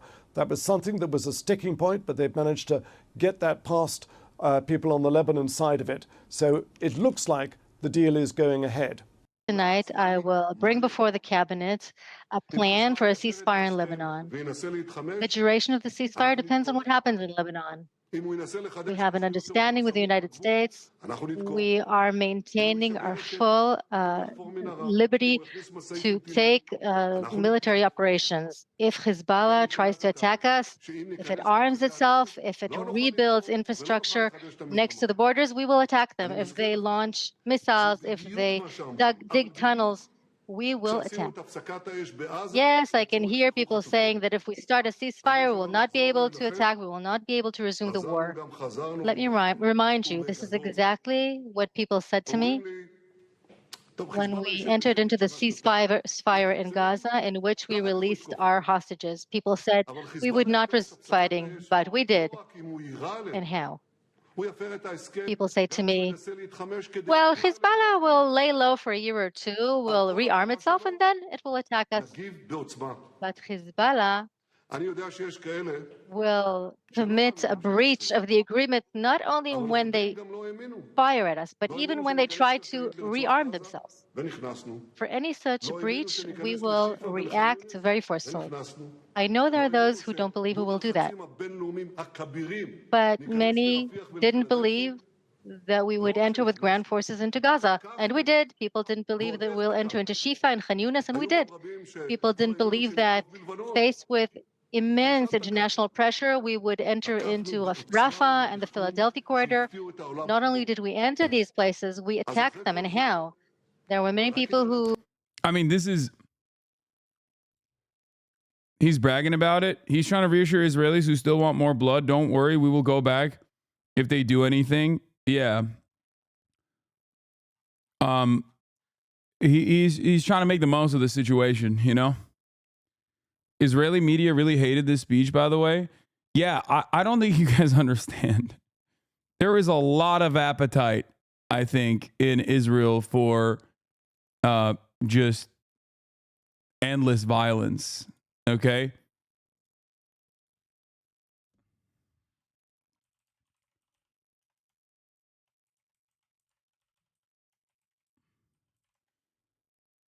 It is what it is.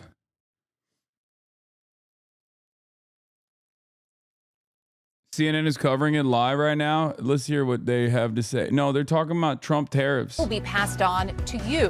Which products maybe hit the hardest? We're gonna be doing this. Expected to be the busiest day for air traffic of the Thanksgiving. We're doing tariff coverage in a little bit.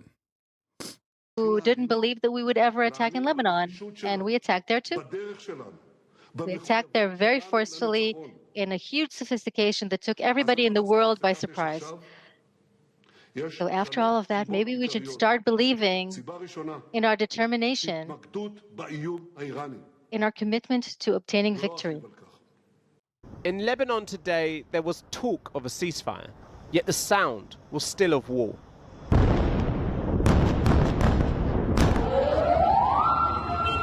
As the Israeli Security Cabinet met to discuss an agreement to end the fighting, the Israeli Defense Forces launched a massive wave of strikes right across Lebanon. With more than 10 dead and the dust still settling, Israel's Prime Minister Benjamin Netanyahu called on his cabinet to approve the ceasefire deal. Speaking this evening, he said Israel had set Hezbollah back decades and that a ceasefire now means they can focus on the Iranian threat. There had been a marked ratcheting up in attacks in recent days, with more than 30 killed in Lebanon from Israeli strikes on Monday. And yet this could be the last of the devastation and destruction, at least for now, and at least in this pocket of the Middle East. Hezbollah began firing into Israel following Hamas's attack of October the 7th and Israel's subsequent assault of Gaza, a show of solidarity among the two Iran-backed groups. The tit-for-tat exchange of missiles lasted nearly a year and led to around 60,000 Israeli citizens having to leave their homes in the north. It was this that Israel gave as its reason for escalating. In September, they assassinated Hezbollah's leader Hassan Nasrallah in a massive strike in Beirut, and days later launched a ground invasion of southern Lebanon. Israel says it's now killed more than 2,000 members of Hezbollah, but the war has displaced 1.2 million Lebanese citizens, and the death toll stands at more than 3,700, many of them civilians. Now, after 13 months, a deal. Reports suggest that the ceasefire is roughly based on UN Security Council Resolution 1701, which brought to an end the last conflict between Israel and Hezbollah in 2006. The first stage of the agreement will see the withdrawal of all Israeli forces from southern Lebanon within 60 days. At the same time, Hezbollah will pull back its armed presence north of the Litani River. That's about 16 miles from the Israel-Lebanon border.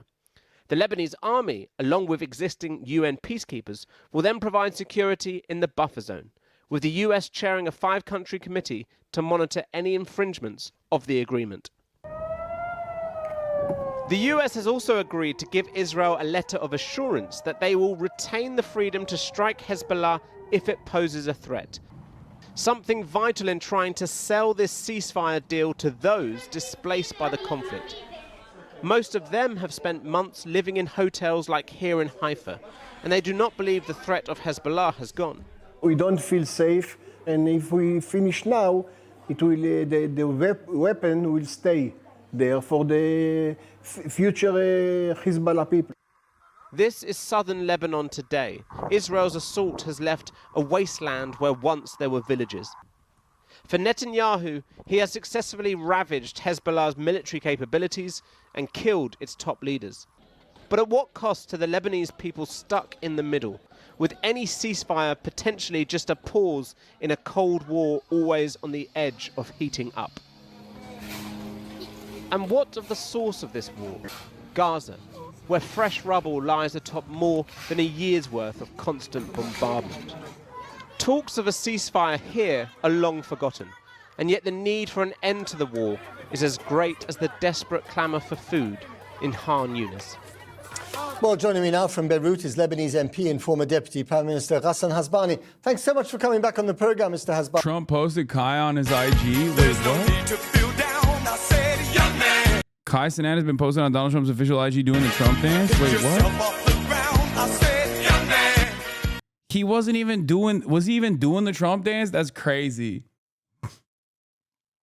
That's crazy. I don't think that's the Trump. Trump can't even move his hips like that. Yeah, I don't believe that. Barney, apparently the bombing is still going on in Lebanon, perhaps even in Beirut. How does it feel to be bombed into a ceasefire? Yeah, this is basically a ceasefire under fire. These are the last hours before any potential declaration in the early hours of the morning, tomorrow morning, of an agreement.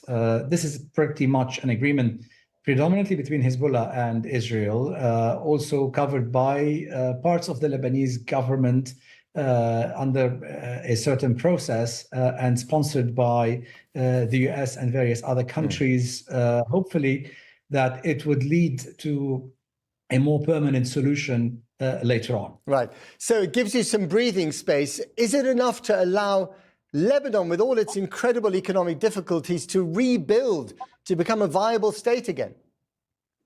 Well, the ceasefire for 2 months is more of a trial period to ensure the implementation of UN Resolution 1701 practically. And this is basically what it practically is all about.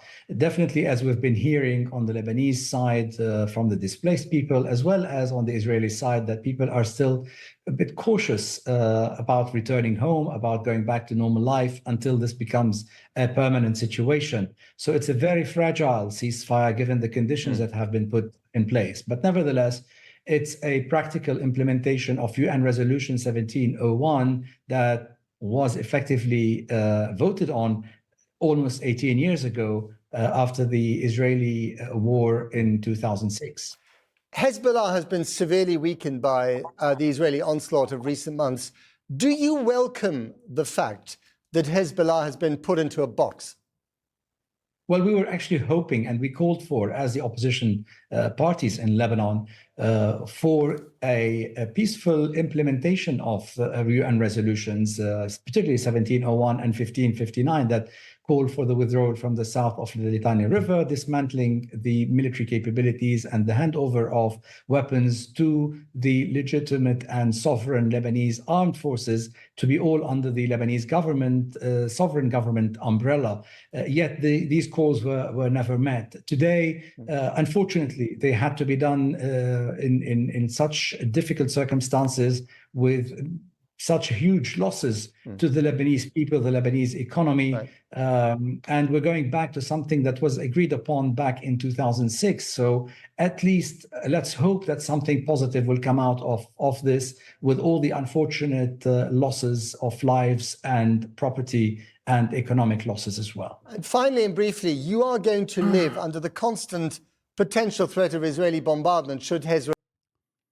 All right, let's get the drop side news. Breaking. Israel's security cabinet agrees to ceasefire deal with Lebanon. Hezbollah excluded from negotiations. This is from 1048, a couple hours ago. The framework agreed, Lebanon said, is not a ceasefire, but a cessation of hostilities. There are no terms about Hezbollah disarming. Israeli drones are still buzzing in Beirut skies, where Israel is carrying out heavy bombardments. See Drop News' timeline. That also is like the buildup to a ceasefire in general. That's a part of how Israel operates. It's a part of how Hezbollah operates as well. Leading up to the final moment of ceasefire, there's going to be heavy bombardment. Okay. At least 10 people were killed in massive attacks in the Dahiyah district earlier today. Prime Minister Netanyahu, addressing the press now, says Israel maintains the right to attack militarily. We will respond forcefully to any breach of the agreement. Israel also wanted a term implemented in the ceasefire proposal where they could just legally enter Lebanon whenever they saw fit. And Hezbollah was like, no, that's not going to happen. So tonight will be the final night where, Elent News is correct. Both sides will try to score as many victories as possible, likely with large airstrikes and rocket fire. For Israel, this usually means, striking and killing as many civilians as possible. For Hezbollah, it will probably mean northern Israel be struck pretty aggressively, but I assume they'll also try to hit like military bases again. So we'll see. Deputy Chairman of Hezbollah Political Council, we must scrutinize the points Netanyahu agreed to before signing the government tomorrow. Hezbollah official adds, we doubt Netanyahu's commitment and will not allow him to pass a trap in the agreement. Since then, obviously, the ceasefire deal has been signed. Provoke with, them at a I moment think, of Itamar Ben-Gvir being the only naysayer of the agreement, right? Is he the only one? Yeah, only Ynet says only Ben-Gvir objected. The cabinet finally approved the agreement. Report the ceasefire will begin at 4 a.m. So yeah. Is it weird that Israel's enemies are always attacking military bases when Israel bombs apartment buildings? No, it's not that weird, honestly. It's just when you have a limited amount of retaliatory, when you have a much more limited inventory of weapons, you would probably want to undermine the military more than you would want to just kill random civilians. Killing random civilians is what you do when you're either incredibly desperate and engaging in an act of terror as a final moment of desperation to incur penalties, to create penalties for the for the sovereign state when you're a non-state actor, or when you are the state actor and you can do that because you have an endless amount of weapons.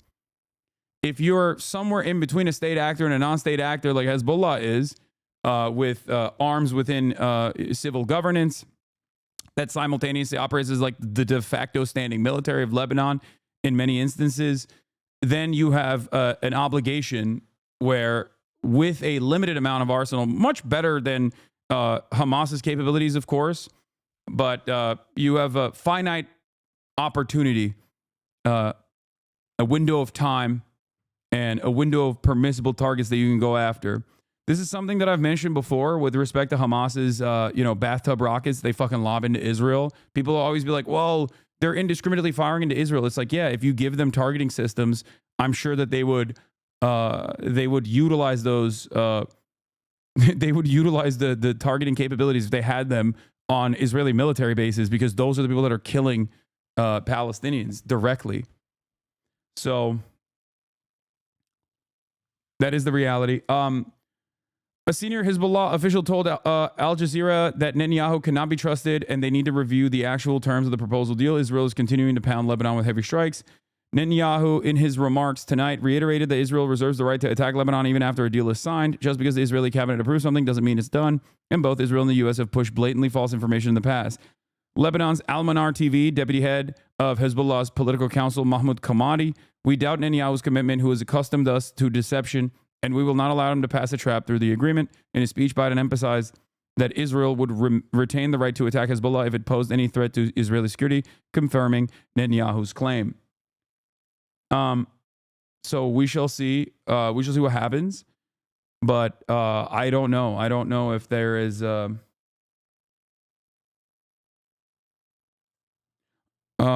was a mistranslation in the quote. There's a news circulating quoting Hezbollah MP Hassan Fadlallah, stating that the document released to the public is different from the real one. This is not accurate. What he said was that the document that arrived at Lebanon was different, as in changed, to the one that left Lebanon to the occupation entity, meaning Lebanon changed the conditions they did not agree to, not that a wrong document was leaked. Yeah. I'm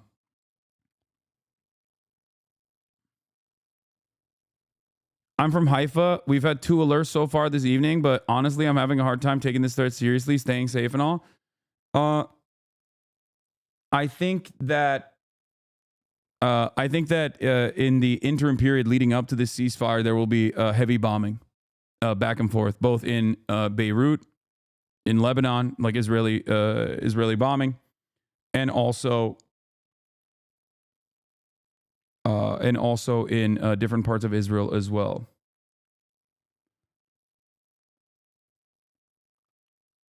Benjamin Netanyahu just tweeted this from his personal account. Trump, Congress looking to put suffocating sanctions on kangaroo ICC over Netanyahu arrest warrant. Nice, man. Congratulations.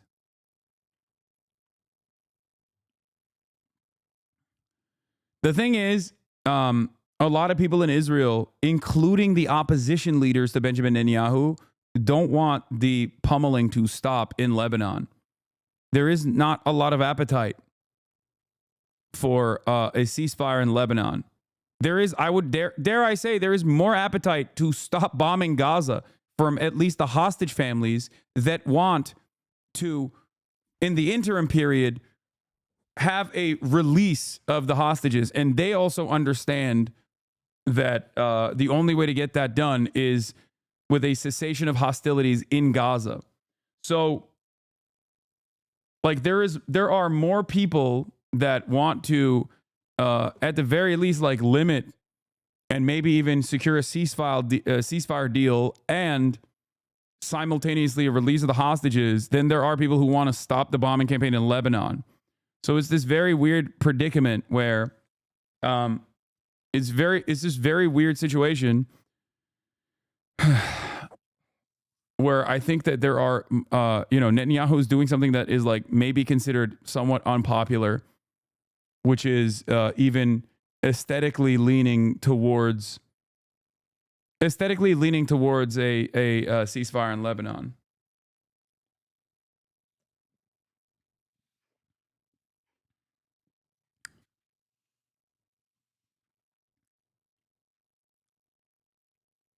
What do you even say to the people who've been screaming to the void, getting arrested, brutalized for criticizing Israel? How do we not give up? How is it expected to keep fighting? I mean, just remember what you're fighting for. What do you mean? There are very real people, families being ripped apart, babies being shredded by American munitions. They don't have the comfort of being able to give up.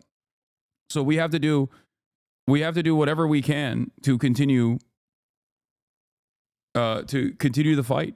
You know, that's it. I think if you're a petty person, there is a unique motivation for every single person. If you're like a particularly petty person, remember, like, it in times of like nihilistic sentiment seeping in, remember that that is what defenders of Israel want you to do, is to give up, to feel powerless, and to feel like there is no hope, that you should just simply give up and forget about the Palestinian population. You should simply give up and forget about the Lebanese people that have been killed. What is this? Hasan, make this happen, bro. What the fuck is this? Right? Was just starting to get good. I would love to have Hasan on Spawn on me to dig some more. What is Spawn on me? I don't know what this is.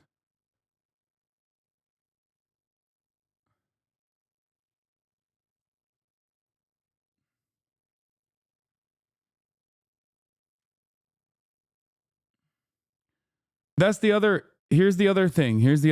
Okay. All right. Just chat. Just fucking. Can we focus on commentary for a second? Jesus Christ. You guys are all over the fucking place. Okay. Calm down. We'll look at all the shit in a brief moment. All right.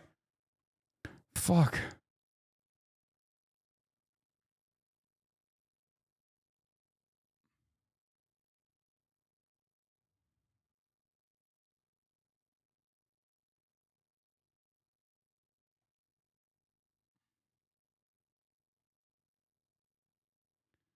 Huh. Anyway.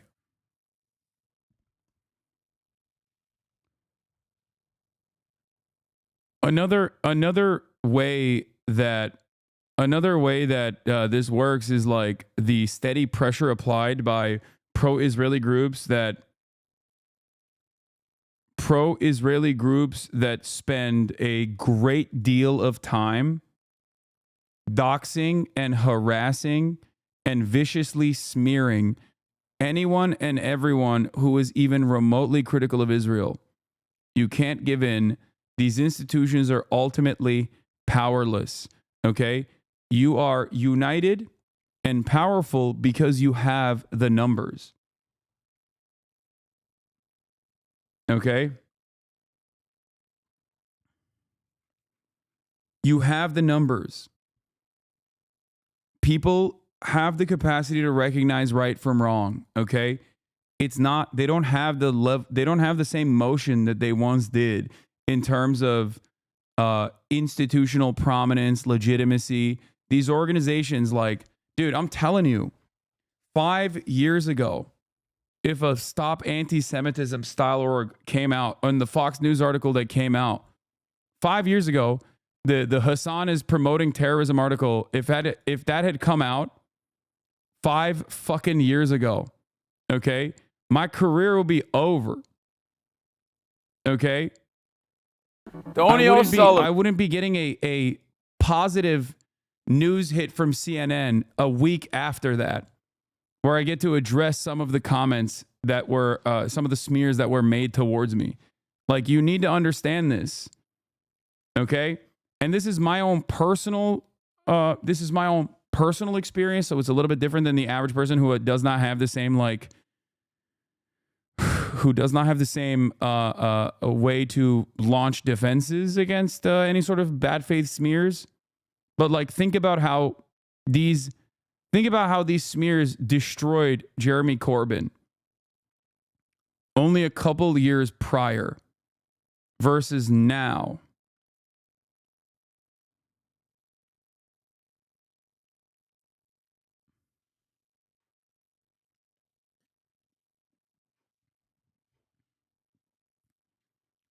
Okay?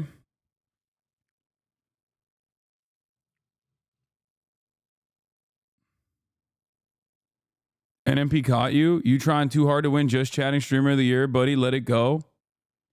Oh, it's because I did a progress update pick.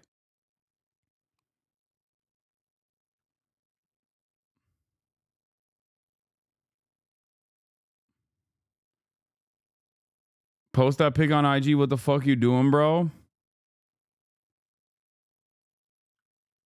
Yeah. This is me on the left. This is me on the left in 2021. 285 pounds, barely could fucking stand up for 15 minutes. I would literally start panting.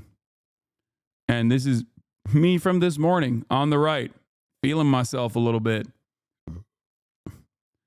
The briefs are wet because I had just played basketball.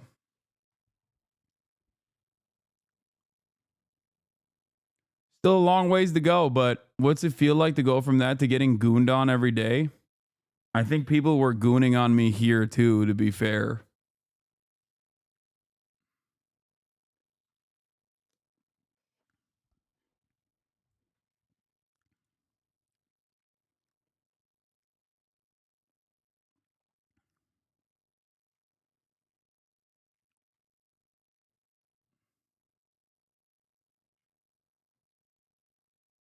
Yeah, gay Twitter wants you fat again. Yeah.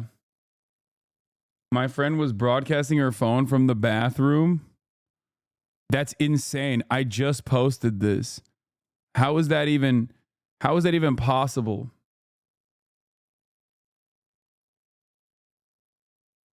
What is this, bro? The reply? Aiden Ross got a bigger bulge?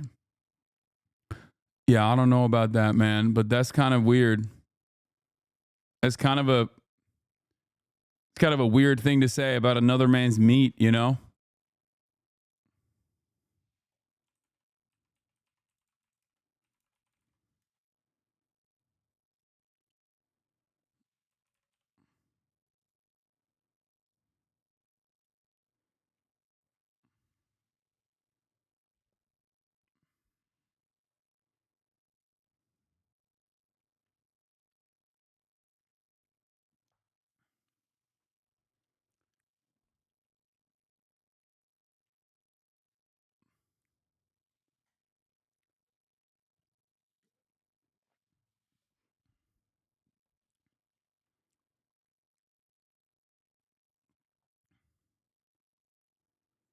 Yeah, bro said, hold up, let me check Aiden's meat real quick and compare and contrast.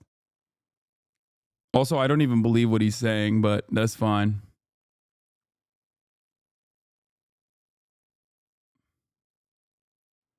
Why were you so fit at 285 pounds? I was not. What are you talking about? This is not fit at all. How does this even look remotely fit to you? Look at my belly. What the hell?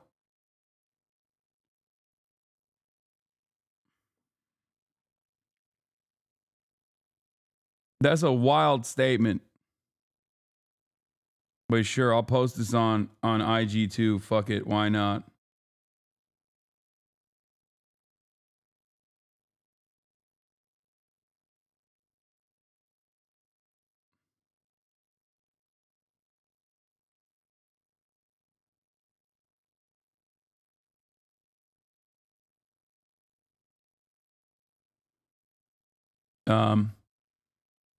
Why won't you face others in the marketplace at dongs?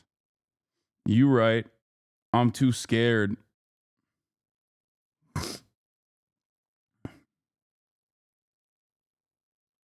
I'm too scared, chat, to face others in that marketplace. You know? Yeah, I covered the Romanian situation yesterday for chatters who are wondering, but I'll talk about it more. I'm sure there are chatters who would kill to be as slim as you are in your before photo. Yes, I'm sure. I understand that. Make no mistake. I get it.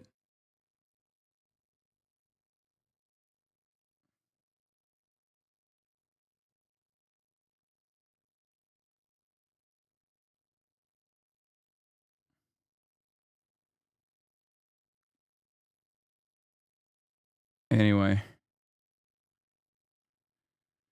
I'm 285 and I wish I looked even half as good, but you do have 7 inches on me and I'm not a dude law.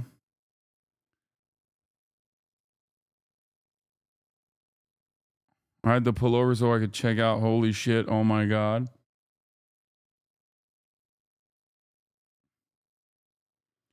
What's the goal from here? Anything leaner as content pre/photo shoot levels? No, I gotta go a little bit leaner and then I'll start gaining again. Hold on, I'm posting it on my Instagram.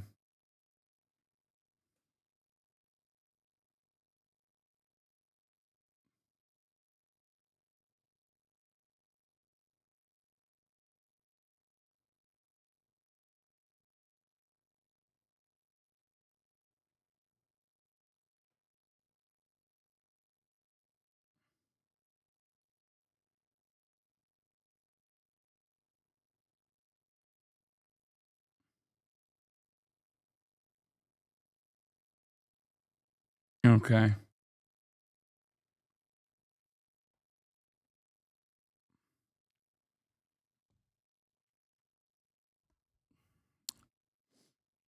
Also need to start sunning those thighs. How do I start losing weight? I'm fat and lazy. Work out. We're going to talk about Drake's legal action in a second. Hold up.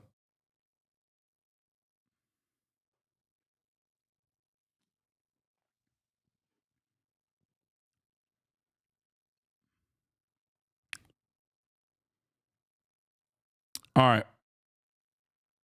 We're done with Meat Watch.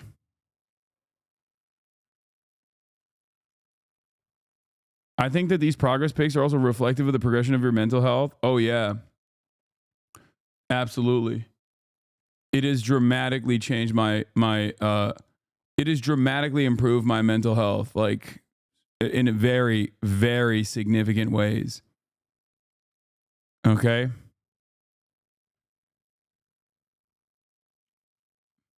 Sakura Gora, thank you for the 10 community gifted subs. Was your back pain fixed from improving back strength? Yes. I did a lot of complementary workouts to ensure that my back was no longer in pain after working out and stuff like that.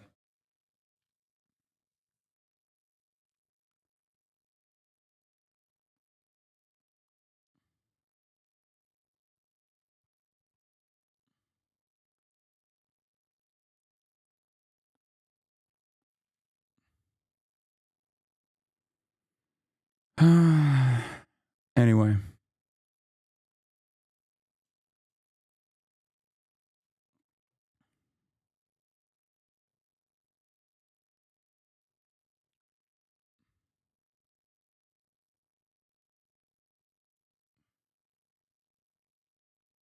Did you cover Biden's ceasefire announcement? Came late. Sorry, bub. Yeah, what do you think we're covering right now? All right, we'll continue.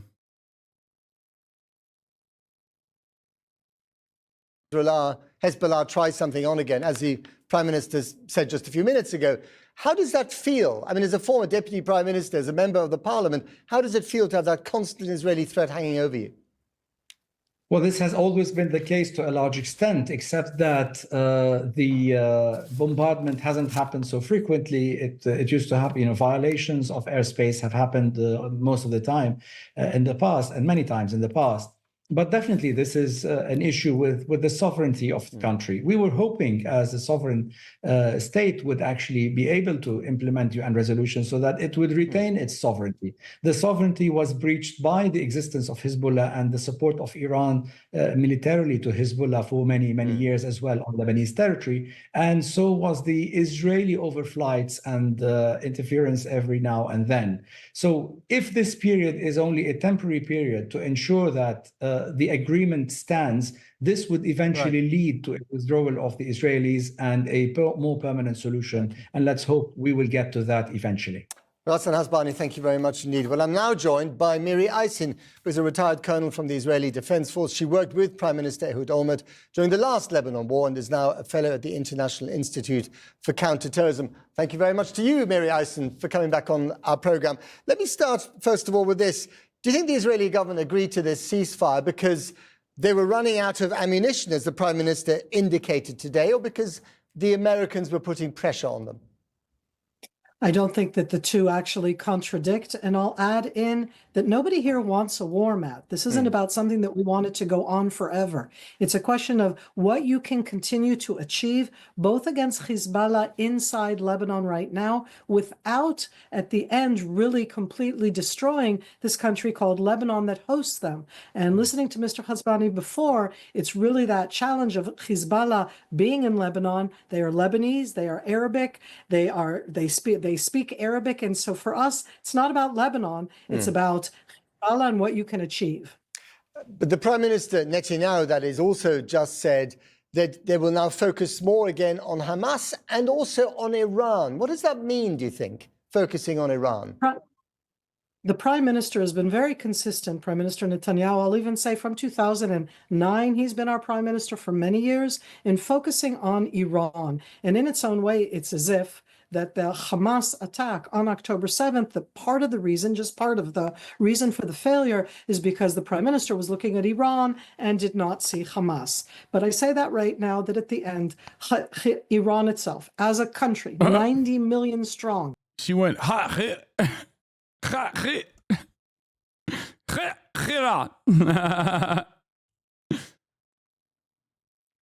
she's so used to hitting that every time she talks about like Israel's enemies. She's like, you have to say Tehran.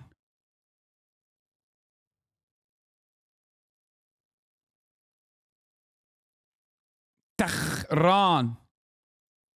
Backing Hezbollah, backing the Houthi, attacking Israel twice directly, and their quest for the nuclear bomb is very scary. So I'm all for focusing on that. Having said that, we still have what's called the Gaza front, the Hamas front, and 101 hostages that are still in the Gaza Strip. Just a couple of things. I mean, it's interesting watching Mr. Netanyahu wear his red tie tonight, which he doesn't normally wear. I wonder if he's channeling Donald Trump there. Does he believe that Trump will give him an opportunity, to attack Iran on a wider scale and perhaps cause regime change there?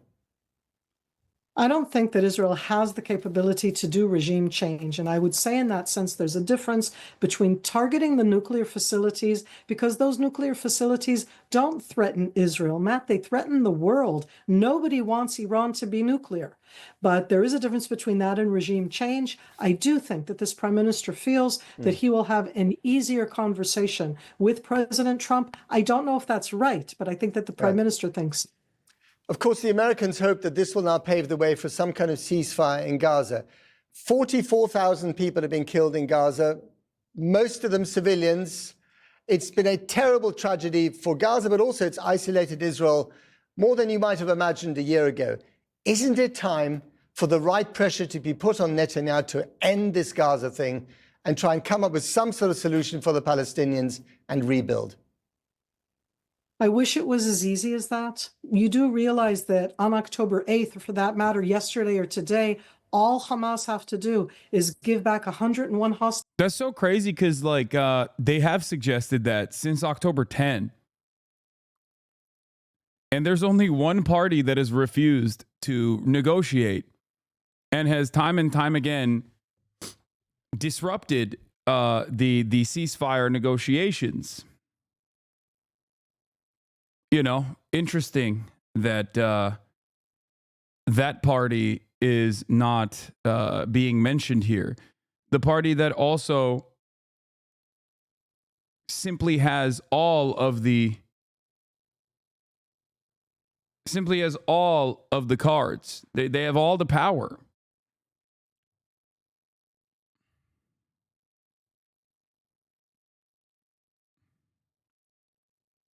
Interesting.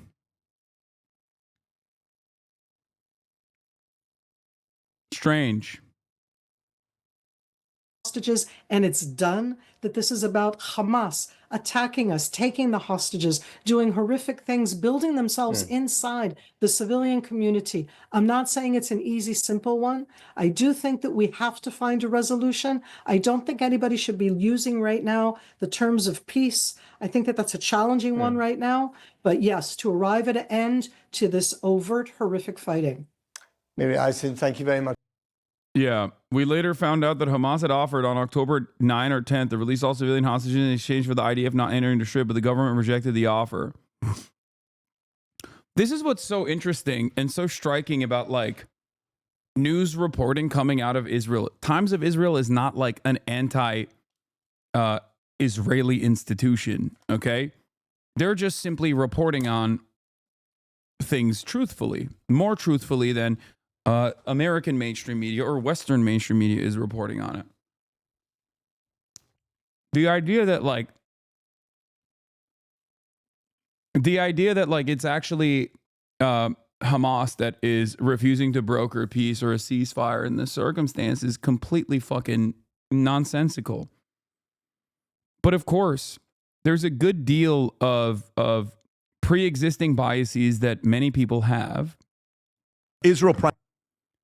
Pre-existing biases that many people have that cause people to just look at the situation and take for granted what America's foreign ally is saying against America's foreign adversaries that are non-state actors.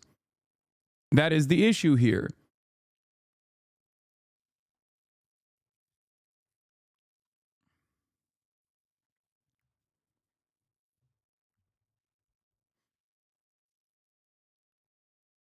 I was talking to a friend of mine who said that any reasonable party in the position of Hamas would have agreed to an unconditional surrender and removal from governance with the amount of people dying and in crisis. Do you think Gazans would not agree to some sort of conditional surrender if they could? Is Hamas not in a position where total surrender is a much better outcome than to keep fighting? This is not in the hands of Hamas at this point. It has always been in the hands of Israel. The notion that while Israel, guys, do you not understand what's going on? Israel has destroyed all semblance of normal life in the Gaza Strip. They are permanently annexing North Gaza right now as we speak. They are conducting a fucking genocide. What makes you think that the people that are right now defending themselves against this genocidal force are currently in the wrong? Like, this is not October 7, okay? We're not talking about October 7. We're talking about an October 7 style situation occurring on a daily, if not a weekly basis for the last year. Okay?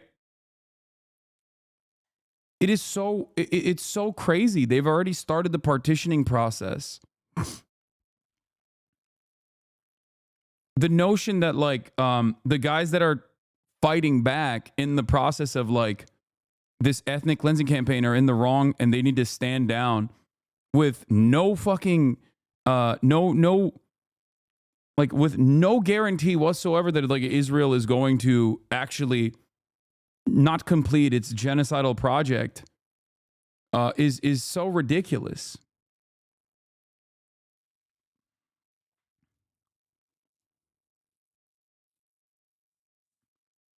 So you would say that Israel would not agree to laying down arms, full surrender, and release of the hostages? I also believe the cards are in the hands of Israel, but our understanding of a full surrender is not possible. No, why would it be possible? Israel killed the civil governance faction's principal negotiator in Tehran. Dudes that Ismail Haniyeh is not a part of the militant faction within Hamas. He is responsible for the civil governance. He was also the principal negotiator, and Israel fucking executed him alongside, hundreds of thousands of civilians. We don't even know the full number of the casualties at this point. They've destroyed virtually every single building in the Gaza Strip, and they're doing the final solution to the Palestinians right now, especially in North Gaza.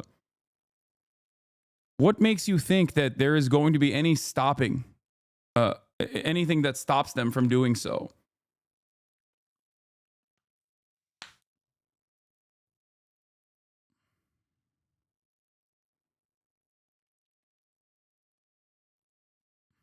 It's ridiculous.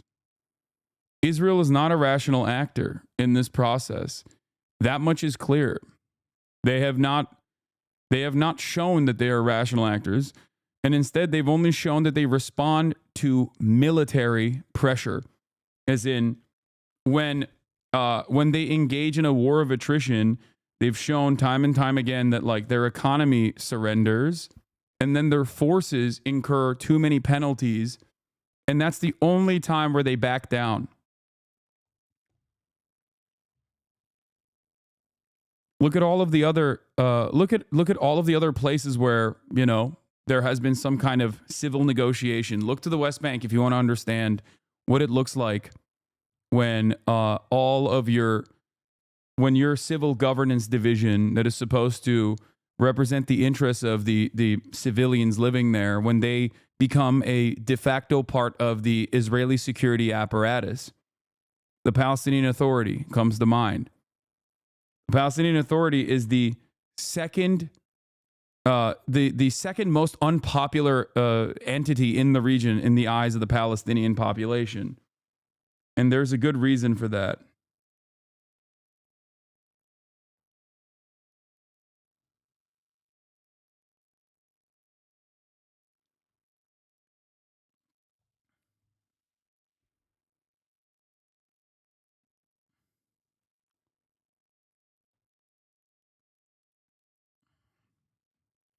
Yeah.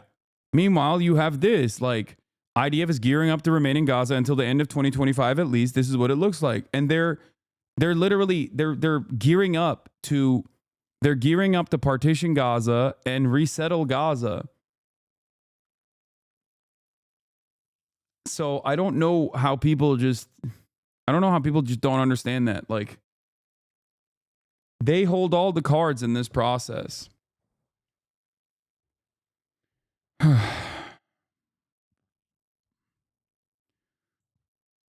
The idea that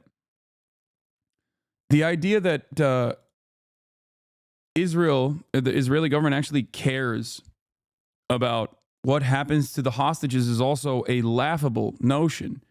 They do not care.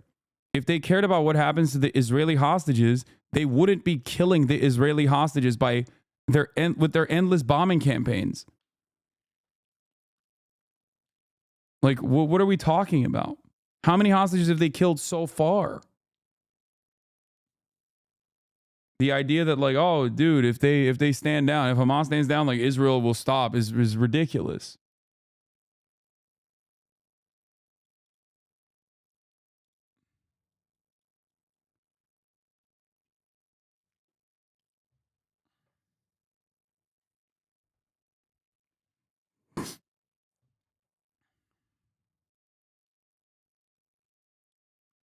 They're going to say they have to settle to protect the border communities. They have to occupy to protect the settlements, etc. It's vile. Yeah.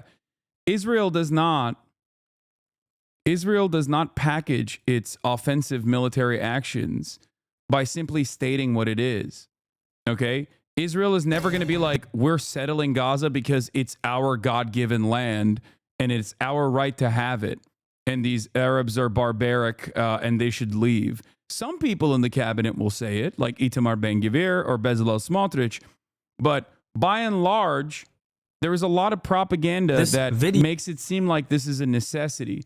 And that propaganda is, and this is the same thing I described to you about like all politicians, specifically Republicans. People are always shocked when they're like, well, you know, they say they want to make America healthy, and I believe them. And it's like, yeah, of course they're going to say they want to make America healthy. They're not going to say we want to destroy the FDA so that we can deregulate your fucking food supply. Why would they say that? Republicans are not going to run around and be like, we want to melt the poor. We want to kill homeless people. They're going to say, they're not going to say we want to make life significantly worse for poor people because we are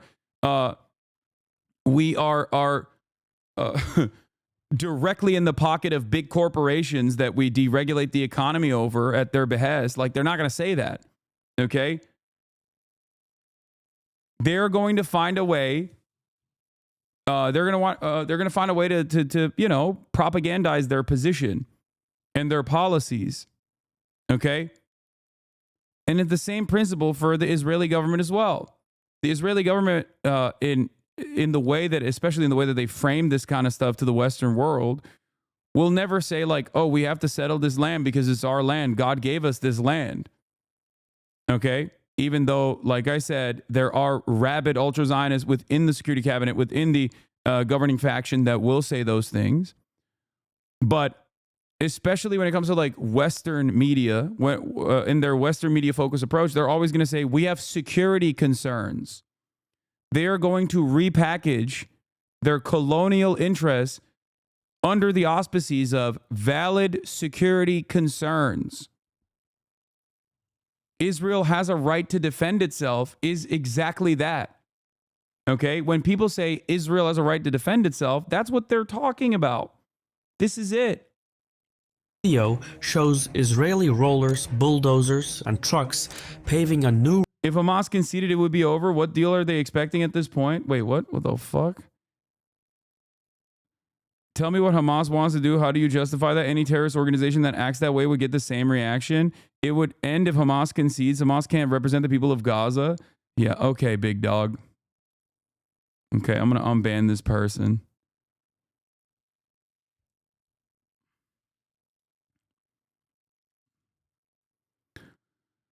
Hamas is but a name, okay? Hamas is the current evolution of Palestinian resistance. You might not like their methods, okay? I've certainly been critical, but that doesn't change the reality. You are outflanking members of the Israeli cabinet, the Israeli war coalition, that have also come to that same fucking conclusion, like you're a goddamn Bibist, despite the fact that you will probably be exactly the type of person that says, oh, I hate Benjamin Netanyahu. How dare you say that? Okay?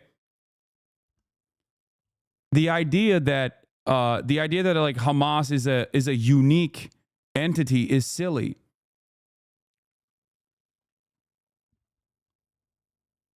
Okay, you kill everyone in Hamas. Now you have Hamas too. How do you think Hamas started? How do you think Hamas became the governing faction and the governing coalition in Gaza? If you don't understand the history of it, and if you refuse to understand that, like, of course people are going to fight back against constant oppression and constant death and destruction and constant violations of their human rights, yeah, people are going to fucking try to fight themselves out of that corner, especially when they realize that there is no negotiating.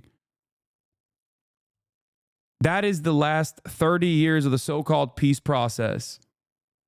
And the analysis that the Palestinian population has succumbed to. That is what they recognize.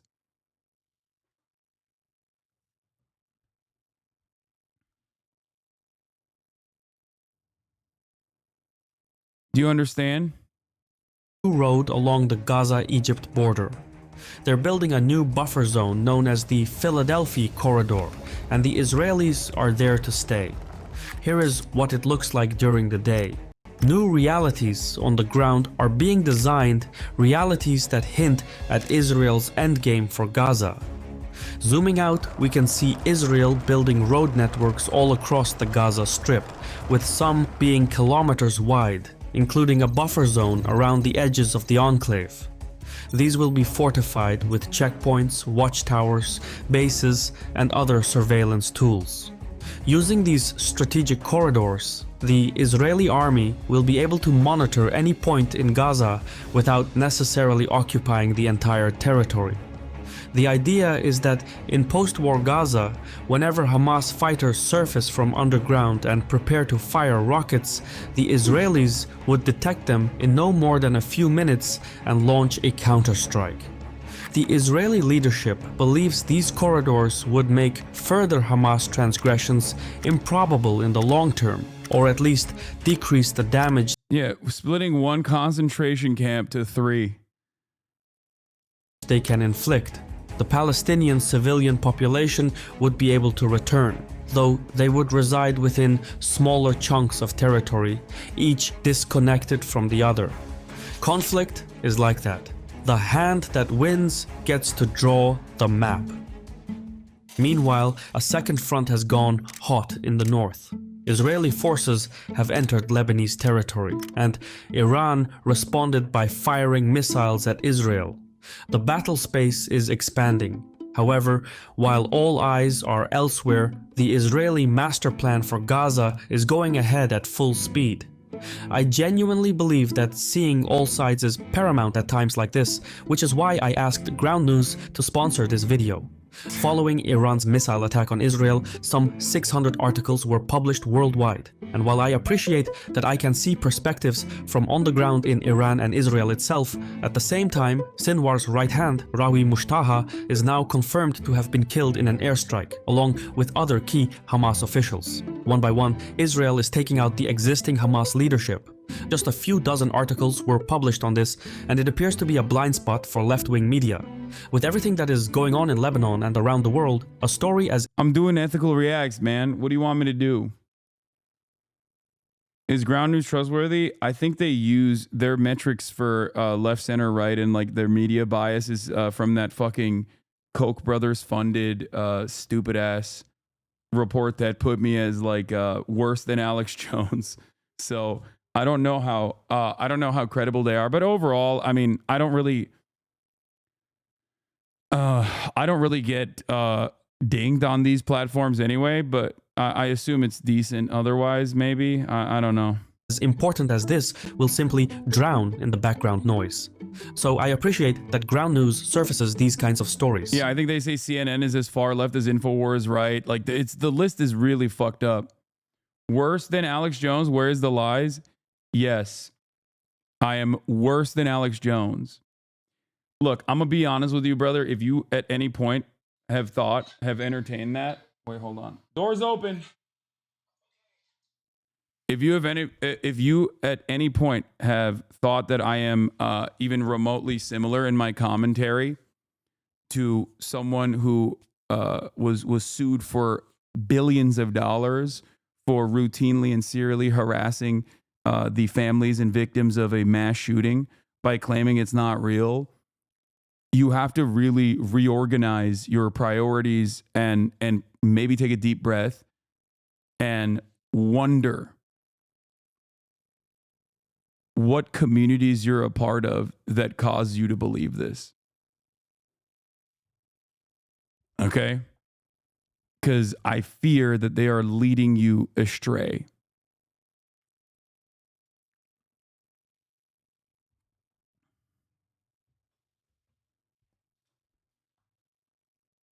Your beliefs in communities are wild, though? Yeah, I know. Anti-genocide, a wild belief. Free healthcare for everyone in America unconditionally, a wild belief. Free college, a wild belief. Okay? Ethical migration patterns, a wild belief. A cessation of American imperialism so that we can, we can focus more on rebuilding our communities and fixing our infrastructure rather than doing bloody warfare overseas, a wild belief.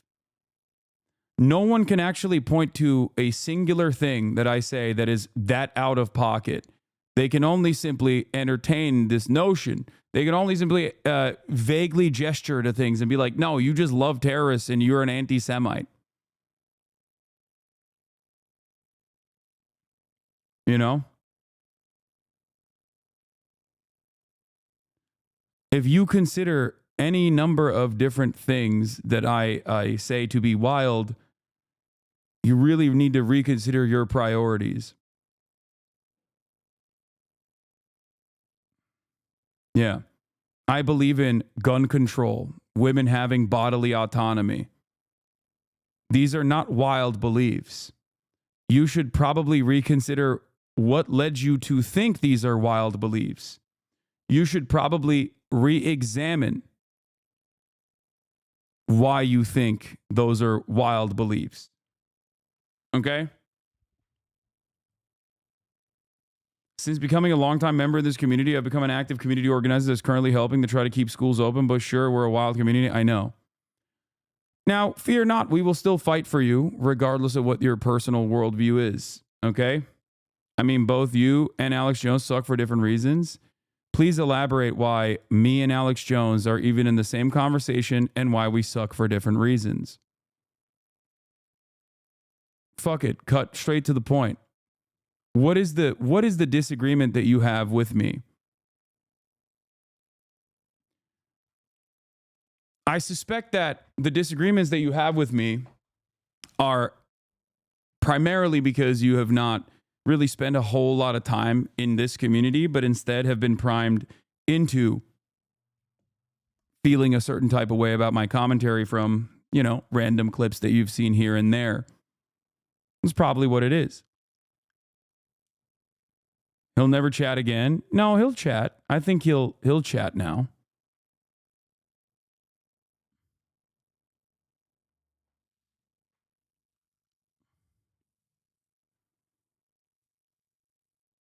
This chatter was just on Twitter hating under your pores with a Sam Hyde and D meme ban. I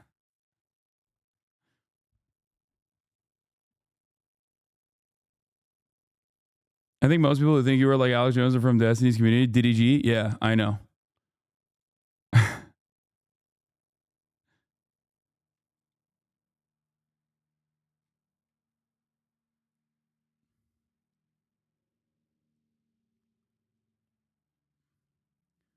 Ground news might apply different methodologies, by the way, than just simply that one.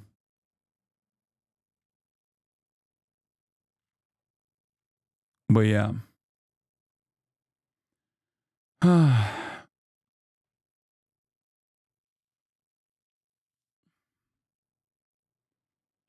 It is wild that people will just like simply say this shit and they will never.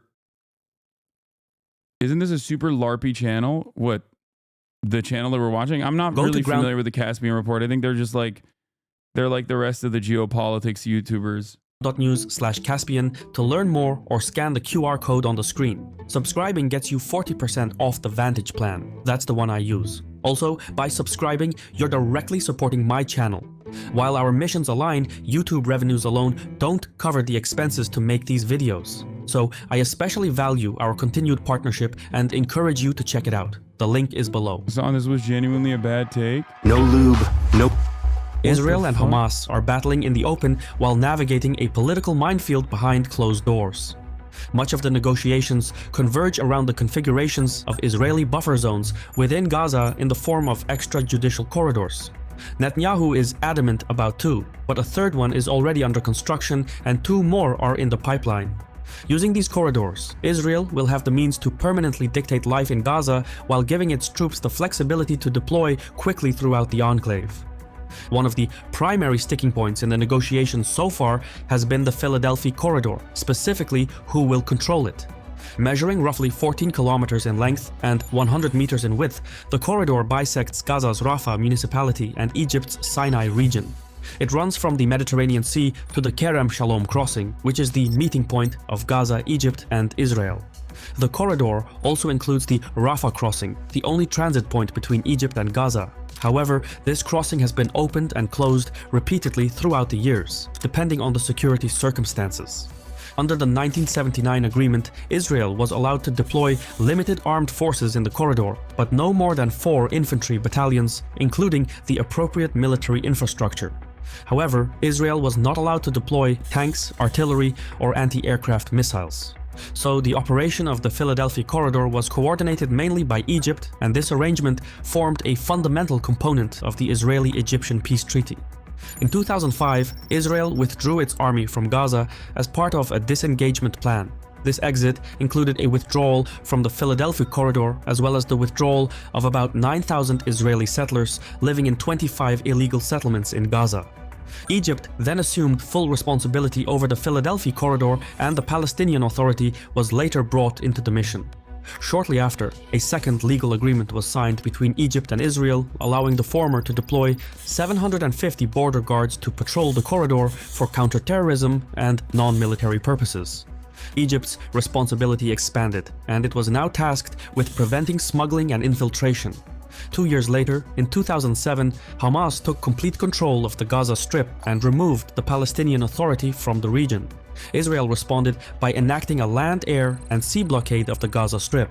Nobody was getting in or out without Israeli say. Egypt, meanwhile, would intermittently open the Rafah crossing during that time. Stuck in between Egypt and Israel, Hamas opted for a new strategy. It started building tunnels between Gaza and Egypt's Sinai. This underground infrastructure was used for smuggling goods and weapons, but the scale was enormous. Between 2011 and 2015, Egyptian forces destroyed more than 2,000 of these Hamas tunnels, and these were only the passages that were detected. Using these tunnels, Hamas created new realities on the ground. The Rafah crossing was no longer the sole entry and exit point to Gaza. More importantly, neither Egypt nor Israel exercised any control over the tunnels. Netanyahu and his cabinet have identified the Philadelphia corridor and the Hamas tunnels running underneath as the single weakest link in the chain surrounding Gaza. So, when the current hostilities started, Israel took back control of the corridor in May 2024. It is now insisting on maintaining a presence there in order to prevent Hamas from replenishing its lost resources. Netanyahu's cabinet argues that without Israeli control over the Philadelphia corridor, Hamas will rearm and build up its military force and infrastructure in a few years. This then will turn Gaza into a long-term security liability for the state of Israel. Hamas... I mean, this is like... So far, this has been, dare I say, a little biased in the direction of Israel.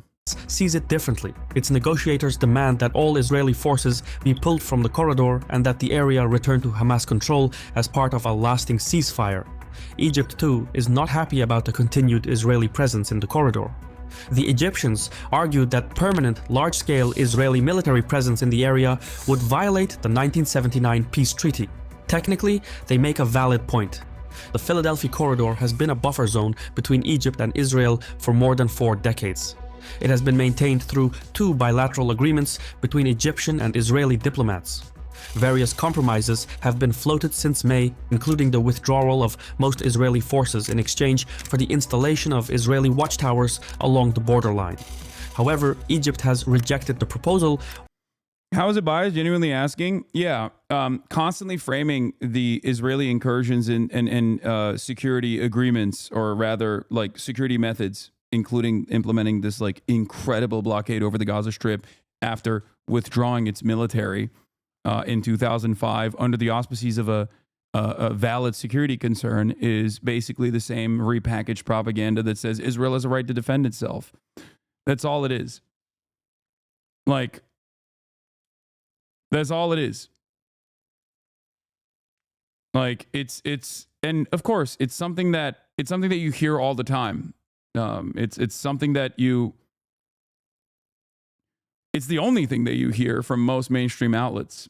So it's always shocking to hear it from independent media as well, but I don't know. Like, this video is supposed to be Israel's endgame for Gaza, but so far it's describing every action that Israel's taken within a biased framework, not really considering, like, what the situation looks like for Palestinians across the board, and, like, how we got here.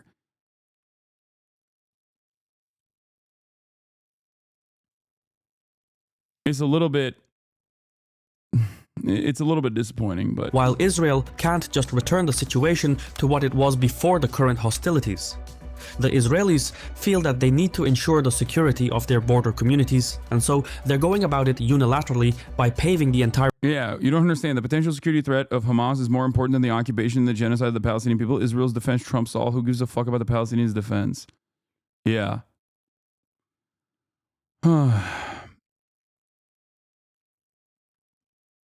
If Palestine has a right to defend itself, then so does Israel. It is not propaganda. It is the truth. Yeah, if Israel actually cared about Israeli defense, though, and Israeli security, they wouldn't be maintaining a fucking apartheid. The fuck? Yeah, there would already be a singular, solitary, secular state, okay? Where Palestinians and Israelis, in the way that they currently exist, could have equal rights, equal civil liberties. But that is a non-starter for many people who defend Israel, I assume yourself included. And you will say, how can we be around these barbaric rapist monsters? We can't. That's the issue. And it always goes back to the same first principles. You do not see Palestinians as normal human beings, just like you, with ambitions, with goals, with dreams, but instead a hive mind of barbaric anti-Semites who want to do mass rapes and shit.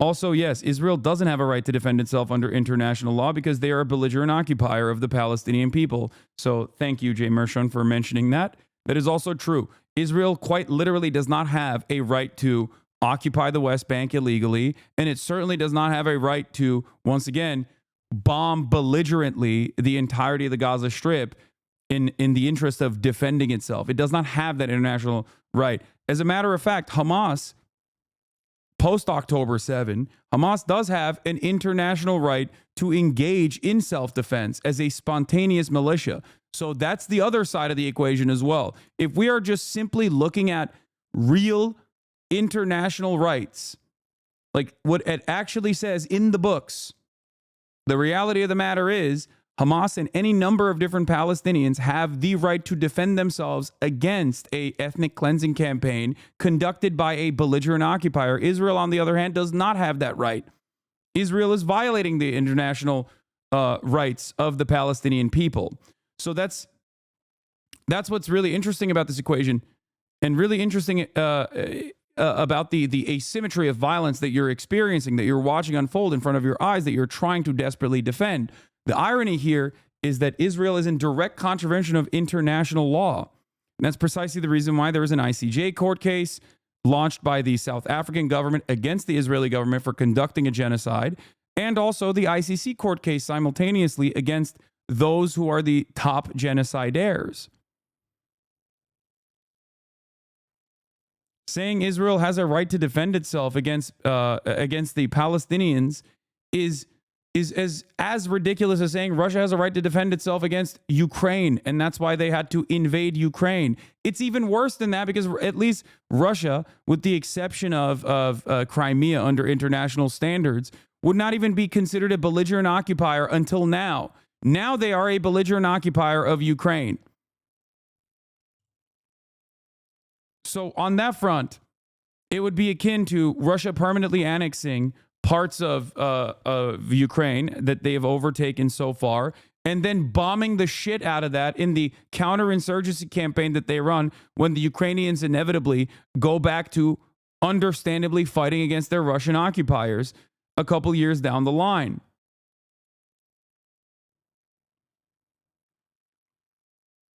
I don't see what the problem is. I've been informed by experts. First of all, this is literally not even Kyiv. This is Lebanon. This warfare analysis post is photos from Lebanon. I don't see what the problem is. I've been informed by experts in international law that this means whatever happens next is the fault of the civilians and nothing that can happen is wrong.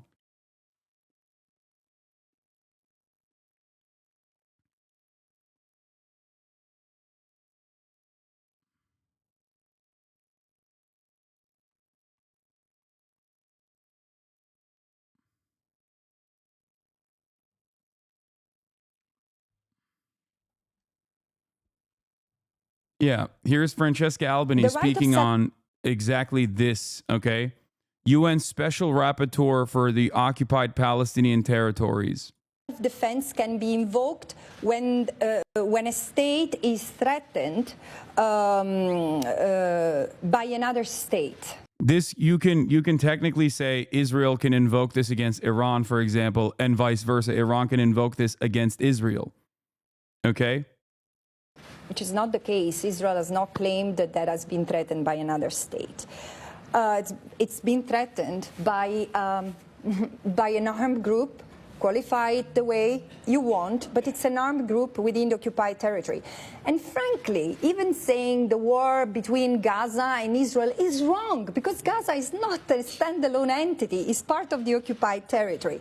But so, in particular, Israel cannot claim the right of self-defense against a threat that emanates from the territory it occupies, from a territory that is kept under belligerent occupation.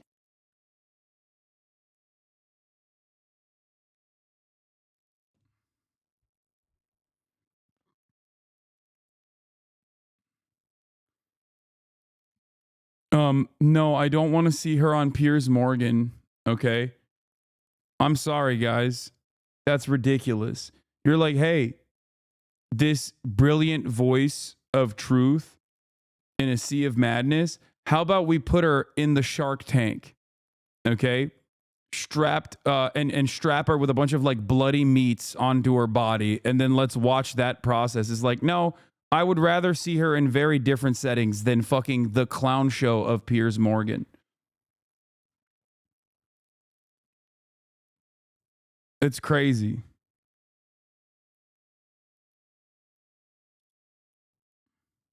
Of the corridor. Cry more Hasan. Cease Twitch. Cease Hasan. Cry more Hasan. What? Does it seem like I'm crying? Are you okay? Are you experiencing a psychological breakdown? What's happening? Are you all right? Are you, yeah, dude's having an episode in the chat. I hope you're all right, man.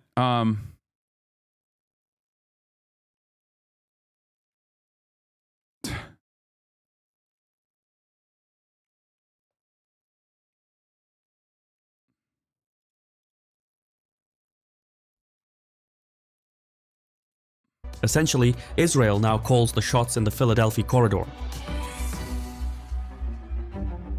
Israel's endgame for Gaza is to dismantle Hamas's presence and ensure that no buildup can ever happen again. Controlling the Philadelphia corridor is essential to that plan, but there is more to it. Further north sits the Netzarim corridor. It was established as a result of the current hostilities. Measuring about 6 kilometers in length and 2 kilometers in width, the Netzarim corridor stretches from the Israeli boundary to the Mediterranean Sea. It also bisects Gaza City from the rest of the Strip. The name itself, Netzarim, is a hint towards the future. Netzarim was one of the illegal Israeli settlements that existed in the Gaza Strip before the Israeli withdrawal in 2005. So the reintroduction of the name hints the Israelis might consider renewing efforts at constructing new settlements in Gaza. Some high-ranking Israeli ministers, such as Ben-Gvir, have suggested as much. The Netzarim corridor hosts at least 5 forward military bases that are used to monitor and control the movement of people between northern and southern Gaza. The construction of these outposts and the extensive land clearing nearby suggest that Israeli boots on the ground are to be permanent. So even after the current hostilities subside and Palestinian civilians return to their homes, or what's left of them, Israel will have the ability to control life in Gaza without needing to occupy the area entirely. Netanyahu has already declared that under a truce agreement, Israel would not withdraw from the Philadelphia and Netzarim corridors, including the Rafah crossing. Palestinian diplomats reject such buffer zones in both corridors and argue that Netanyahu added these negotiating points to derail the ceasefire talks. Yeah, I mean, I'm done with this. I'm done with this. There's no positive end in sight, but let's hear what Mark Warner had to say. Much of the price. And amen. And that is why I think it is both from a humanitarian standpoint to bring this to a ceasefire, but also in Israel's long term, the more you strike and take out Lebanese civilians that were not members of Hezbollah, you create the potential, which is also the problem why we need to get to a resolution in Gaza. You cannot destroy every terrorist if you're continuing to kill innocent civilians. And the potential to actually have a greater support for a terrorist type organization that would go beyond the Shia base in Lebanon to include Sunni, Druze, Christians even potentially was quite great. So I think that is diminished. But again, these next 60 days to maintain that truce is critically important. And I hope, again, this will increase the pressure on the remnants of the Hamas leadership. They've taken out Sinwar, the main leader, but the remnants of Hamas leadership to go ahead and move towards a hostage exchange and a ceasefire as well is critically important at this moment. Yeah, lots more to come for this ceasefire to get up and running and actually stay effective. Senator Mark Warner, thank you so much for joining us. Thank you, Alex. Coming up, how President-elect Trump's proposal tariffs on Mexico, Canada, and China could spark a trade war and impact your finances. Plus, a new window into Kamala Harris's campaign. Oh my God. Okay. SpeedX Hasan when? I'd love that.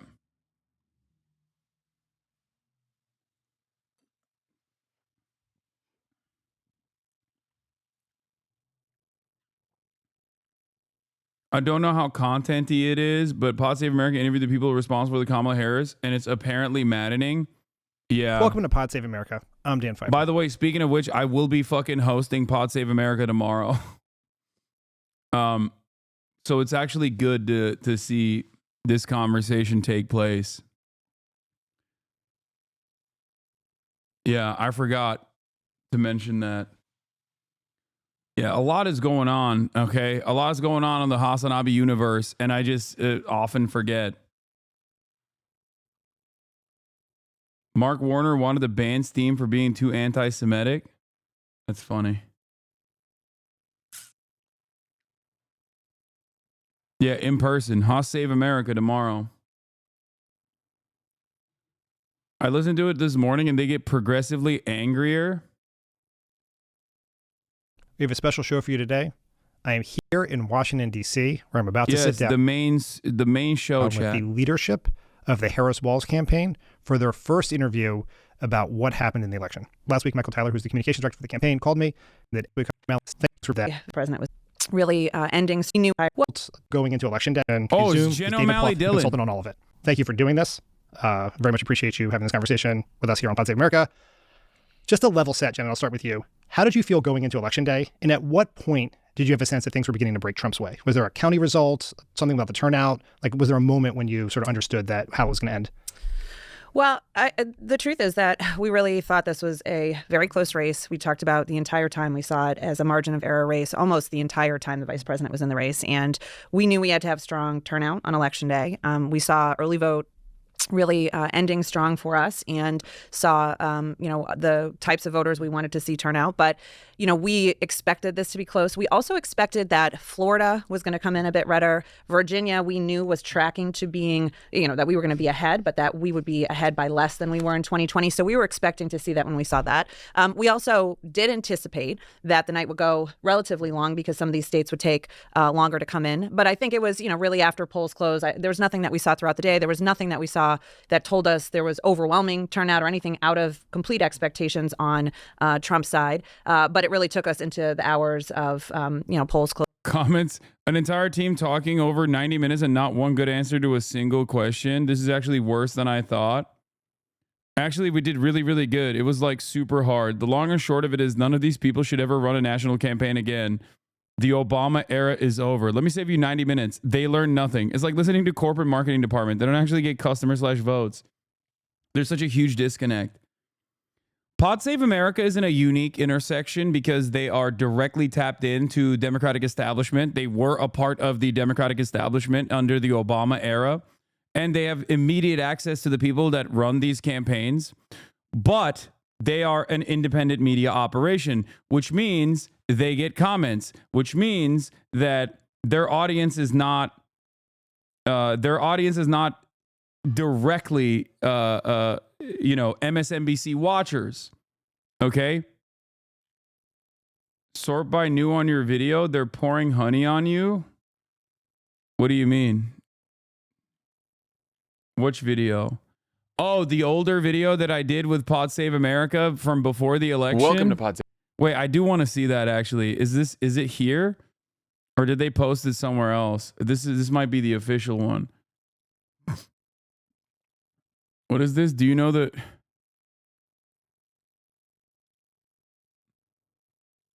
Do you remember the Garbage Day Internet Culture newsletter? Just remembered he said you should be the token leftist on Pod Save, lol. Mega popular Twitch streamer. Hasan Piker is probably close to the Rogan figure we have on our list. He's masculine, he's funny, he's tapped into video culture, and he's aggressively left-wing, but he might be too political to capture the mainstream like Rogan has. More importantly, Piker's a streamer. Rogan is a podcast. You can download it on any app and listen to it on the way. Live streaming will never be as accessible. Maybe the Pod Save guy should hire him and let him yell at them for the next 4 years, lol. That's funny. Oh, here. Winning those voters. Dude, if you go back and watch this video, it is so different. Bro was spitting straight facts and no one in the Democratic Party was listening. Hasan is right. I'm a Democrat at 41. The campaign is making me sad. They keep moving right. Dude fucking nailed what happened this week. Yeah, they're pouring honey on the goat because I was right.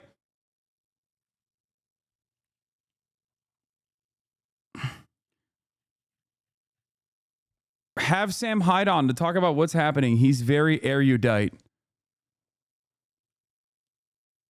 I have my disagreements with Hasan, but he was right about the bro vote. Aged like fine wine. Hasan was right. Aged very well, Hasan. Sounds like Hasan was right. Trump won the Gen Z vote. They should have had this dude in their campaign. All his criticisms that were even before the election turned out to be the exact reasons why the Dems lost the election.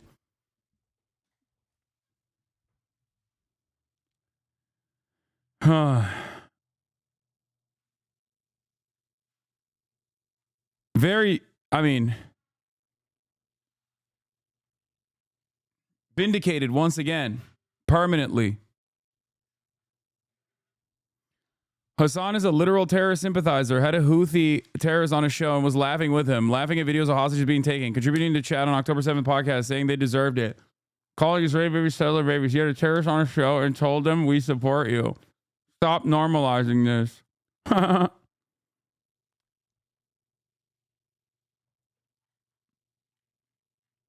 We need a Rogan, but entirely different except for aesthetic. Yeah.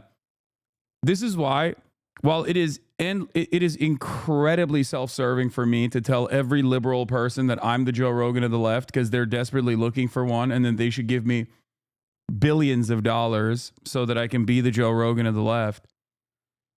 I still have to be honest and say that you can't podcast your way out of this issue.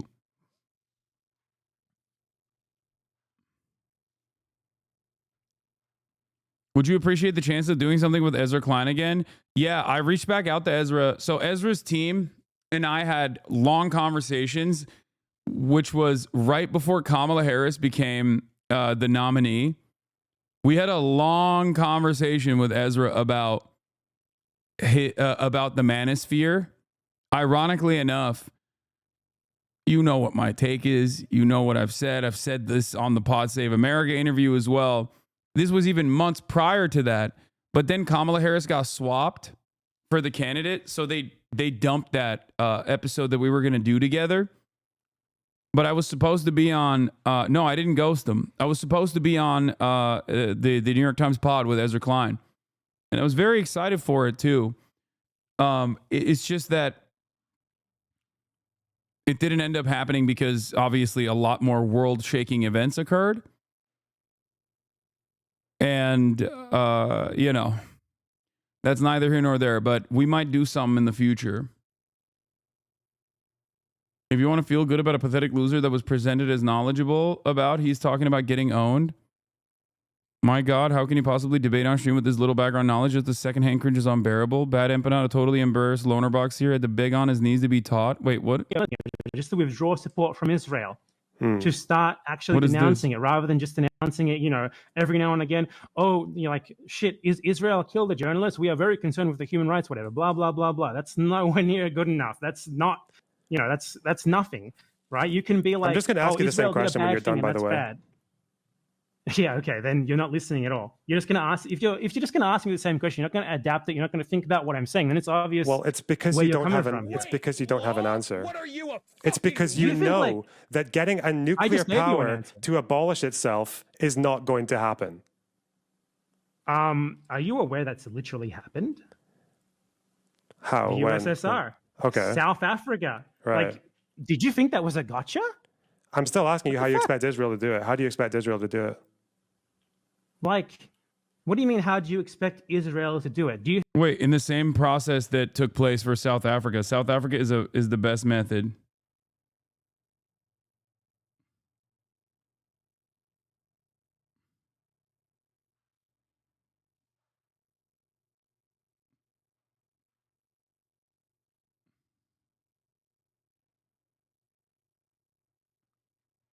Like, South Africa is the method. It's the movement. It's BDS. It's the same movement. You think they're gonna, like, Israel is gonna be the same as it is now and they're gonna go down bombing everyone? I mean, given that they're kind of run by religious fanatics, probably. Yeah. They're not actually run by quote unquote religious fanatics. A lot of them are secular fanatics. Okay. But South Africa was run by the same sorts of racial fanatics. International pressure brought down apartheid. Now a black government is in power. Why can't we do the same thing here? Did South Africa have... I actually know this, you can tell me. I thought South Africa ended its nuclear program in 1989. South Africa ended... No, yeah, they ended the nuclear program before allowing black people the right to vote for obvious reasons. Yeah. But the fact is, they didn't go down launching nukes as you were sort of implying they would there. So there's also what kind of argument is this to be like, yeah, they'll just nuke the world. We just have to keep letting Israel do apartheid shit. I mean, he's Googling it live, but like, regardless, checking the Wikipedia page to figure out when the South African nuclear disarmament occurred doesn't change the dynamic at all. It also doesn't make sense. Like, the argument doesn't make sense. Like, oh, what? Like, the Samson option exists, so I guess like we just have to let Israel do whatever the fuck it wants? Like, what do you mean? Wait, what's the obvious reason? What do you mean? Yeah, they didn't want black people to have, they didn't want a country that was no longer an apartheid that could possibly be run by black people to have nukes.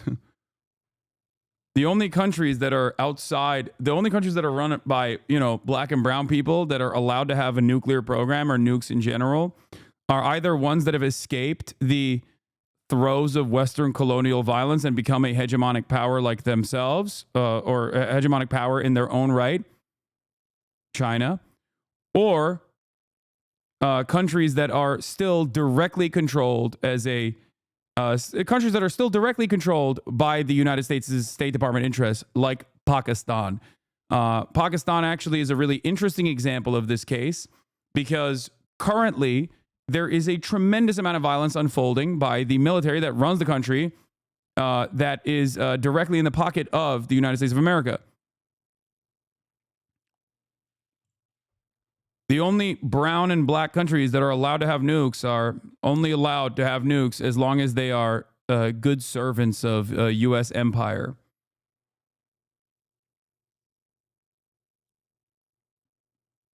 DPRK is a hegemonic power? Fuck yeah, baby. That's what I'm taught. Yes. Yes. That's what I'm talking about. Jucha, it's real. It's here. It's happening. They got motion. They're sending troops to Ukraine. It's so stupid to say this, but yes, countries that have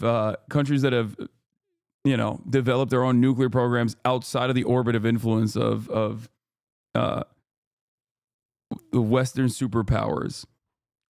And think about how long that has taken. Think about how long that has taken to even get to that point. We still don't know if they fucking have nukes. Why doesn't Saudi Arabia have nukes? Don't worry. Don't worry. It's coming. I don't know if you guys heard. Just, watch this space, okay? That's all I'm going to say. I can't say what I've said about my criticisms of offering Saudi Arabia a nuclear program, because when I say those things, then Fox News clips it and acts like I'm in favor of Saudi Arabia getting nukes or whatever, but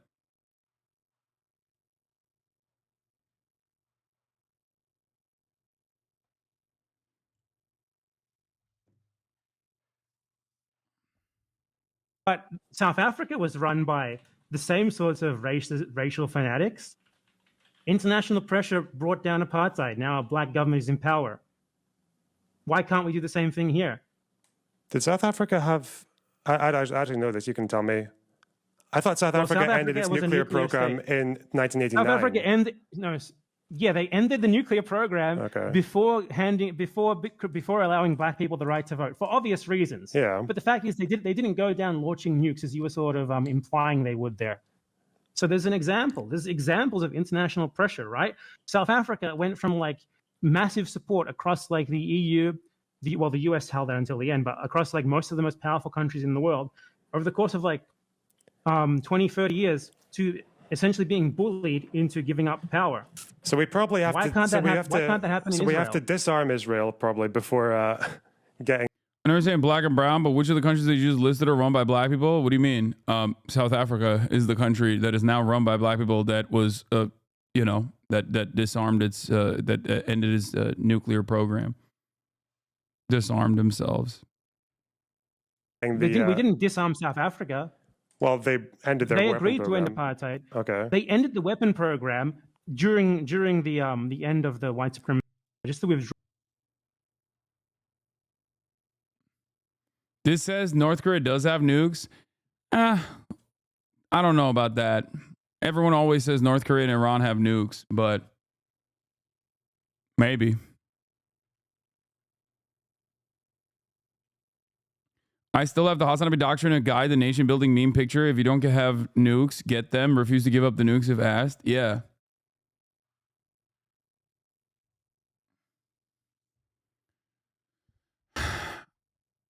For as long as I've been around, everyone has always said that Iran is on the verge of getting a nuke. Iran is on the verge of getting a nuke, and North Korea seemingly has tested their nukes, but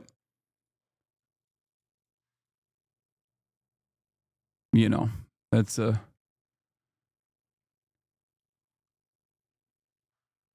give every global South nation a Metal Gear. Yeah.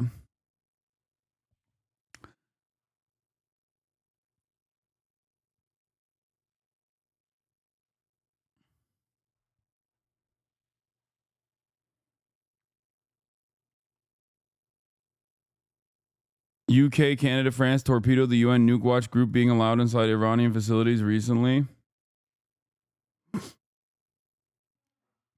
Anyway, I don't know what the fuck we're watching. Loner Box.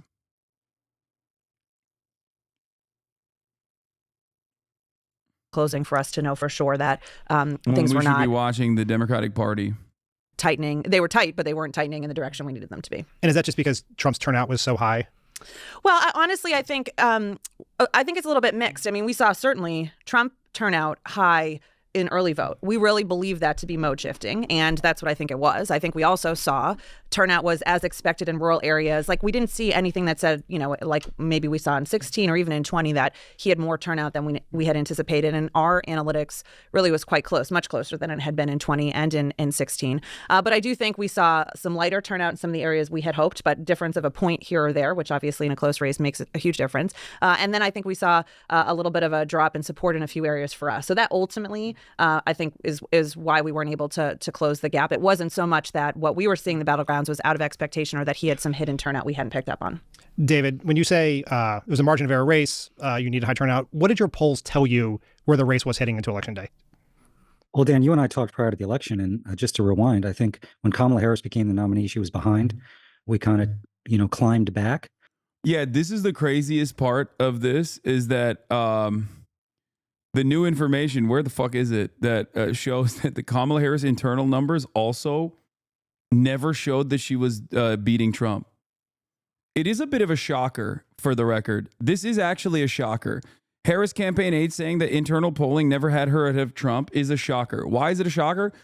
Because they didn't even change their campaign strategy.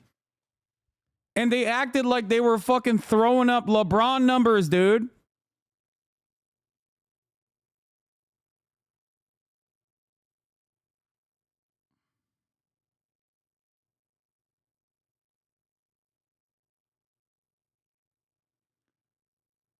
It's crazy. Like, they were throwing on purpose. Like, what the fuck was going on?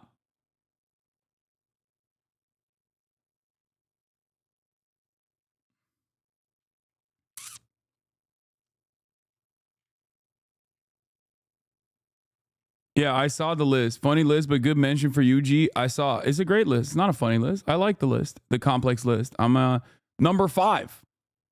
I'm very honored to be amongst, some of the best in the game. Yeah. Kamala Harris's internal numbers showing that they were doomed from the jump is fucking nuts. It's nuts, especially when they were like, yeah, shit's looking bad. And then we just got to keep moving right. And even post-debate, we still had ourselves down, in the battleground states, but very close. And so I think by the end, it was a jump ball race. And I think we needed some things to break our way. Maybe Trump's election day turnout would underperform. Our election day turnout would, either be at level or overperform. And, we'd win more of the people who decided in the last 3 or 4 days. I think our data and the New York Times data and other public data suggested we did have some progress with undecideds at late October. So it was a dead heat race. But, at the end of the day, the political atmosphere was pretty brutal. And that's not an excuse. You had right track, wrong track, I think 28-72, about 70% of the country saying they were angry and dissatisfied. Yeah, and we saw that. We saw that, just like I constantly mentioned. Remember, this was a thing that I mentioned all the fucking time. And the campaign was like, we got to move directly we got to directly move towards Joe Biden. But then only try to outflank him by going more to the right. We saw and did nothing. We saw and sometimes even did worse than nothing. We saw that and we did the worst possible thing you could do.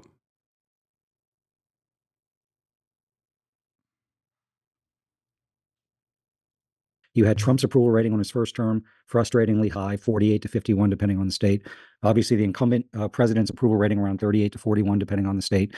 And, I think the economy and inflation still driving a lot of votes. So I think given that we had a challenging political environment, the fact that we got the race to dead heat was positive, but boy, it was slow moving. And I think we were focused on 7 states.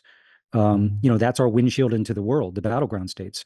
But, what we saw on election day was, New Jersey and California and Connecticut and New York, massive shifts. So I think where Kamala Harris campaigned, we were able to keep the tide down a little bit, but it ended up being a pretty strong, tailwind for Donald Trump. And I think it's worth reminding everybody, we saw in 22, even though that was a pretty decent Democratic year, we saw these shifts. We saw them in 20, we saw them in 16. Trump specifically, but Republicans generally. Please, man, be honest. The biggest mistake Harris made was saying the only difference between Biden, she would have 1 Republican in the government. She should have said 2. You're right.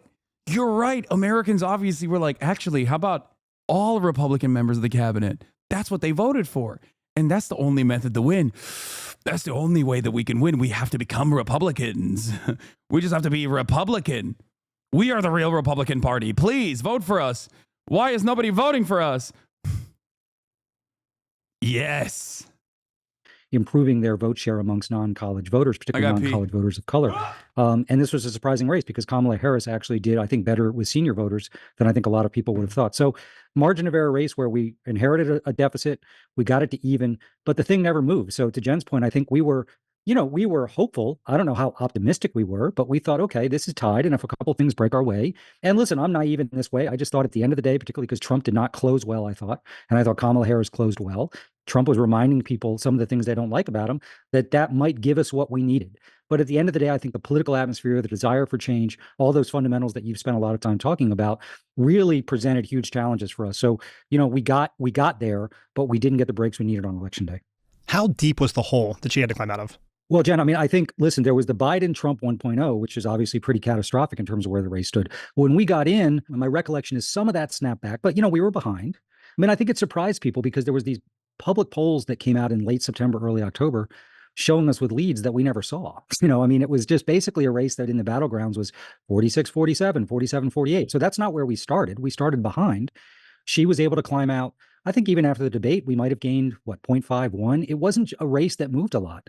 And so I think when you think about our own internal analytics, if you have Wisconsin at 47-47 or Pennsylvania 48-47 Trump, let's say, which I think is where we had it at the end, you've got to have undecided to break your way more than your opponents. And you've got to get a little benefit from turnout, which we weren't able to do. Obviously, the defining event of this race was the candidate switch, and every decision you guys had to make, everything you had to do was defined also by the compressed calendar in which you were operating in. Quentin, you were there when that switch happened. How were you able? There was a 1 month period between the debate and when the president actually dropped out. Obviously, it seemed like dropping out could be a possibility. Were you able to do any thinking or planning in that 1 month period about what a race with the vice president would look like, or did you have to sort of start cold on that first day, the moment you got the call or the statement went out? I mean, we started cold. There was no planning involved in any other candidates. I mean, we were honestly in crisis management mode of keeping President Biden in the race, convincing, Democratic allies that he could still do this. And one of the things was trying to keep the president out on the road as much. We were still doing everything we could from a campaign, and he made the decision that he did not want to continue on. And he pulled some of the senior leadership together and said that he was going to be with the vice president. It also wasn't anything that our team took for granted to just say, okay, she is the nominee. We knew that there was still a situation where we had to shore up delegates, and that's where we started from. And then after that point, that is when we began to say, okay, how can we define her? Also, Trump's favorability numbers were creeping up, as Pluff said, and we had to do something about that as well. And so it was a lot of walking and chewing gum at the same time, but there really was no sort of contingency planning to turn the race over to her right after that debate or at any point until President Biden definitively said he wasn't going to continue on. If I ran this campaign, I'd never show my face again. Why are they admitting this? Because they're going to get rehired. That's why. What do you mean? They've literally, these people, maybe not so much, but people who are attached to the campaign as consultants have been non-stop going on CNN and all of these other outlets to talk about how it was trans people that cost them the victory over and over again. They only get to be shameless. They only get to be shameless because people let them. Okay? That's it.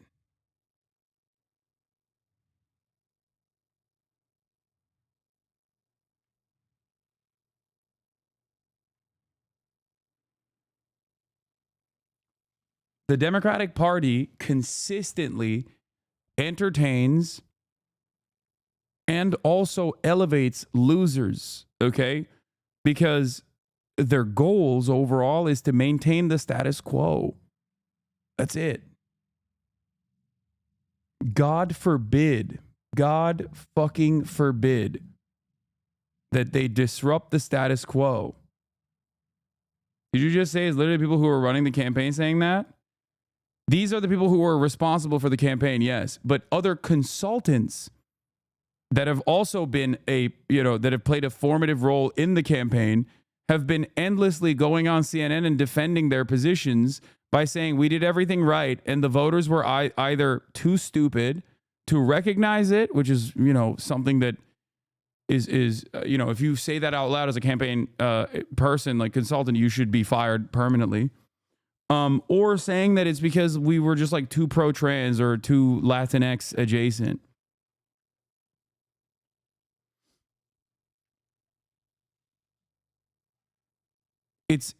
There is a real crisis of talent in, I think, the Democratic Party. And it is it's kind of like police. There's a culture of it is a culture of hiring and elevating losers over and over again.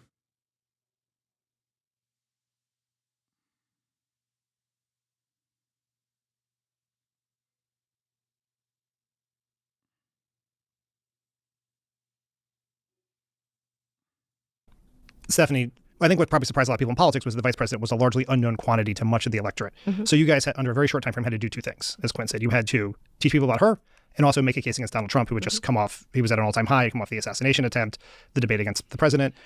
In terms of messaging, how did you think about the balance between the two? Well, the first thing we had to do is put on a convention, and we had about 3 weeks to flip a convention that was being built around Joe Biden.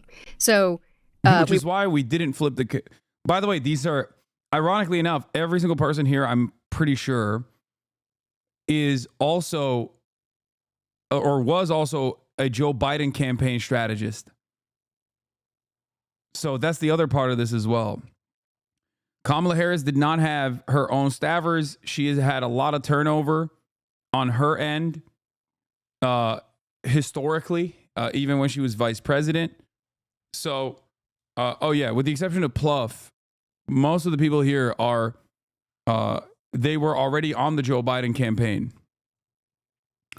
So if you're wondering why, you know, they have this perspective, and if you're wondering why they might not even like shit on Joe Biden too much, that's the reason. Because that's the one like acceptable liberal take that I'm on board with, which is like if you blame Joe Biden, because there is truth to that.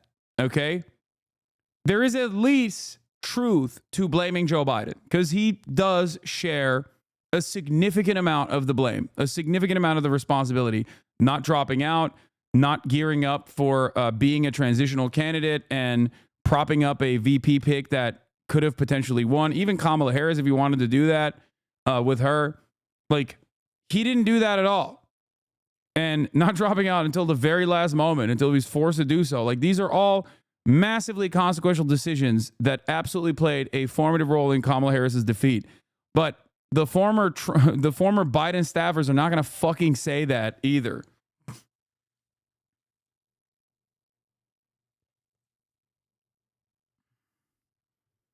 Especially because they worked on that campaign too.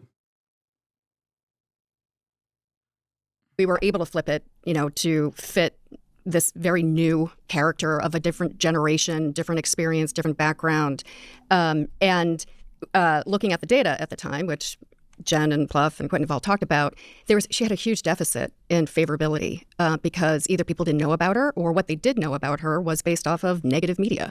So our first priority was to define her in that convention, fill in her bio. As part of that, you know, we already knew how to do the negative on Trump, and we knew that there was a lot of Trumpnesia out there. People didn't remember the 4 years of the Trump administration that badly because they had been through hell. They had been through COVID, both under his watch and under President Biden's. I'm putting aside a lot of the details of who's at fault and what Biden did to dig us out and all of that. And then they had to deal with inflation. So they had been through hell. So looking back, you know, you remember a previous time much more fondly because you've now think that you've gone through the worst. So we had to remind people what life was like. That was our second imperative. And then the third imperative as part of the convention and leading into the remaining days of the campaign is what's that choice? What are the two very different visions between Trump and Kamala Harris? So the convention, you know, it demonstrated a lot of enthusiasm for Kamala Harris, a lot of freshness, future-oriented, bringing a variety of coalitions together. We had independents, Republicans, Democrats, business leaders, sports figures. What about the progressives? Independents, Republicans, Democrats, business leaders. Everybody coming together around. Oh, no mention of the progressives. Okay, that's, you know, maybe that's a problem. That like this does not factor into your equation at all. Perhaps that could be one of the major reasons why y'all fucked up.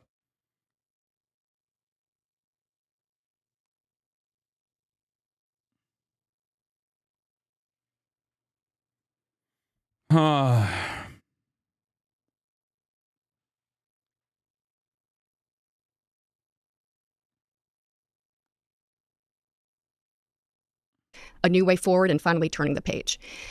So, you know, through the rest of that campaign, our next thing was the debate just a few weeks later. And I think it's really embarrassing to say we were trying to build a big tent with Republicans when Kamala Harris lost a greater share of Republican votes than Joe Biden did with an objectively less, Joe Biden had an objectively more progressive campaign.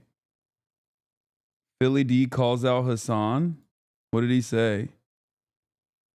Oh, wait. Speaking of Hasan, did you see this motherfucker? You see this fucking photo he posted on Twitter? I was like, dude. Chill. Chill, what if bro. I was in... First of all, he posts photos too. You can't be calling me out, Phil. You're trying to fill people in. I see the thirst traps you post before going live, okay? He's doing the Hasanabi method. My man. He's doing the Hasanabi method. Oh, that's funny. Bro, that photo was so insane. I don't get it. What's insane about it? What is insane about it? Ray also called you out shameful. You know? What the fuck? What is it? Guys, I just opened up Twitter and I just see Hasan cock. Okay, it's you guys' fault. That's not the prominent fixture of this photo. That's not supposed to be the main emphasis. What the fuck? What the? Wow! What the hell? That's just simply a part of the photo. It made me pregnant.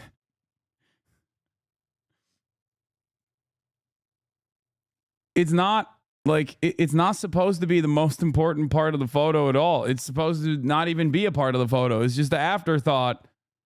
There's no other way to show my fucking legs. What do you want me to do?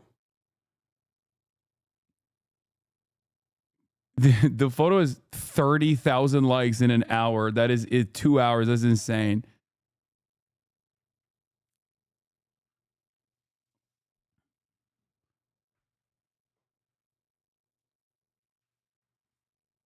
Look, I almost have the indent. You can see.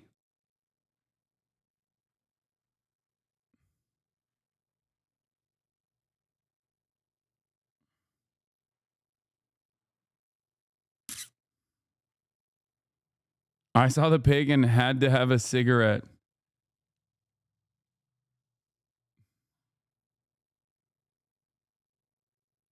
I had a girlfriend until you posted that. We just got a mortgage together. What do I do?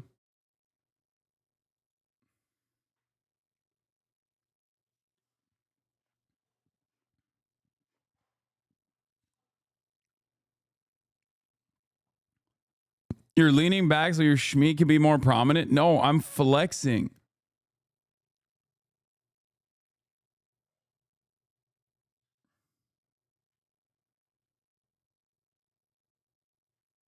You're on TV at my parents' house. I'm playing. So you're flexing your cock and balls. Okay.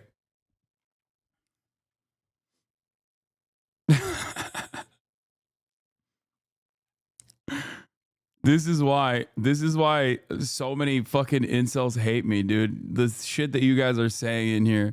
But that gyno though, yeah, I got a little bit of dude, I don't know, man. I feel like my titties are tittied up.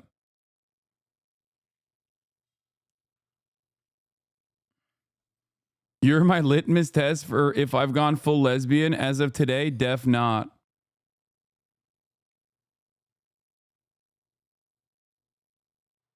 Chat, we outmeted Donovan Mitchell. What?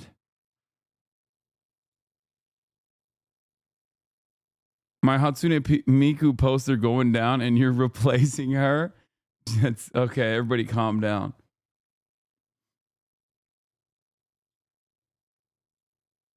Okay. All right. We're done with this. You have to see this reaction. No, I don't want to hit translate post on this.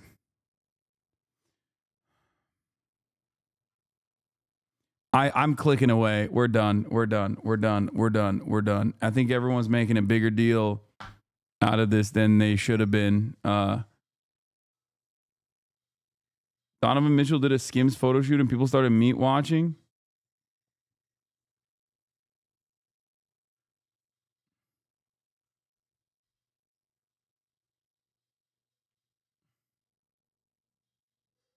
We're done with this. We're done with this.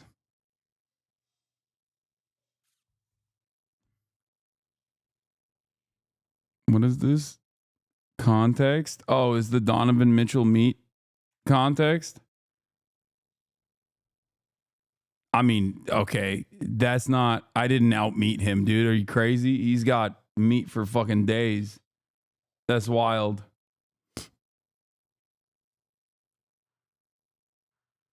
You like the Schmeat talk and you okay with it? You should watch this TikTok. He has your take on Kamala. Politicians want to win over young people. I suggest they actually talk to one because they really think they can still get up there and pull that. I love small businesses. If you have a small business, I'll fight for you. Motherfucker, we all eat cup noodles. You really think any of us have a small business? We have managers that we hate. That's what we have. If anyone my age tried to be like, yeah, I actually just started my own business. I'm now the CEO of my own company and I'm my own boss.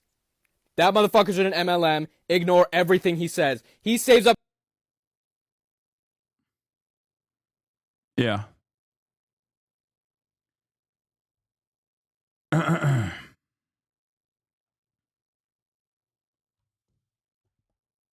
Meet Shadow. Okay, guys, do you want me to go back to the Democratic Party's failures in this last election cycle, or do you want to keep talking about Schmeat talk? Chad needs to chill the fuck out. You got brought up on an OTV podcast earlier. Yeah. I was talking about that today on stream. How like when I'm scrolling on my TikTok For You page, I get a lot of girls that are like thirsting over Hasan. I'm like, Yeah. it's just fucking crazy because he's just like in our circle. Yeah. And I get to see him and like I talk to him and he was always like, hey, you know, and I'm like, and this is the guy that you like. You guys are tripping over this man. Dude, the worst part about knowing Hasan is when I like liked Fear Ann like TikTok that because I went on their podcast and all of a sudden I got Hasan armpit fan cams on my TikTok and I was like, holy shit. I was like, no. You know, you hold down the button and you're like, I do not like this or like not interested in this post. I was like doing it to all of those and they wouldn't go. Okay, that's hater behavior. You should be liking those. Like that's crazy. Okay, my friends are my worst haters. Honestly, that's crazy to me because it's like, why would you hate on that? Why it's just like you should like it and support it. Like I don't understand. Go away. So you've got Jenna Ortega, Sydney Sweeney, Hasan Armpits. Yeah. Like that's your It's dude. And then the other one was I did a stuff with Vinny at the Ludwig games and all of a sudden Vinny Hacker shirtless TikToks were coming out. Okay, hold up. Let's see. Did she say she doesn't like the Vinny Hacker shirtless ones? Bro, like I have met these people in person. Yes. It's so weird that this is like on my time. I need to get it off. So like I'm like super fast scrolling and every time I see like Oh, so she didn't hit the do not like on Vinny Hacker ones. To be fair, I get it. I understand.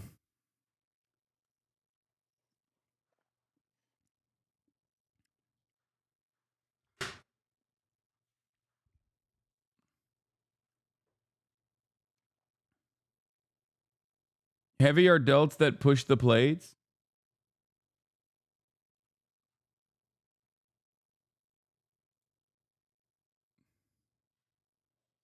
Not gonna lie, I tried to follow your political content on TikTok and it instantly became a Hasan thirst trap For You page. Yeah, I try to repost a lot of like the Hasanabi Clips Industrial Complex on TikTok that actually posts my takes from this stream. And there's like fantastic accounts on there. The problem is they absolutely get like they get no motion in comparison to the thirst trap TikToks. Like the thirst talk TikToks get like hundreds of thousands of likes, but the political take stuff unfortunately get a fraction of that. Are you still just looking at it? So the core of the company is really solving those two things. How do we build something that's greater, which usually give people what they want by allowing them to discover, but then at the same time solve the monetization aspect. And so in podcast, you know, the whole industry has evolved quite a lot. I feel like I need to stop eating pizza. Sort of download to streaming. I need to stop eating pizza. Tools, Bro, you're skinny as hell, bro. It's fine. You earned the pizza. What the fuck? And obviously in video, it's totally different type of stacks, and we see that being a huge barrier. When this dude hits me up, when I steal the Hasanabi or the Hasan method of thirst trapping to get people to come to a stream. Put the pizza down and get your meat out. This man will hit me up in DM. He's like, "You killing it, champ." And this motherfucker just comes out like this. Yeah. Hasan needs to be banned off of Twitch. Not for anything he said. No, Phil DeFranco is now on the ban Hasan train. Oh, we're cooked. We've lost another pillar. New hater unlocked. That photo. Oh no. Oh no. We've lost the libs. He banned Hasan train, but he's valid.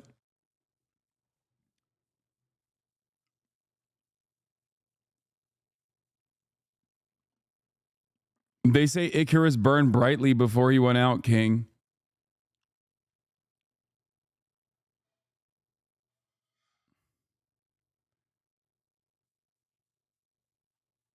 All right, let's continue. It was boom, boom, boom, all the way through probably early October after the Walls debate, that we had to move through these things so quickly. Once we got through all of that, then the race started to gel.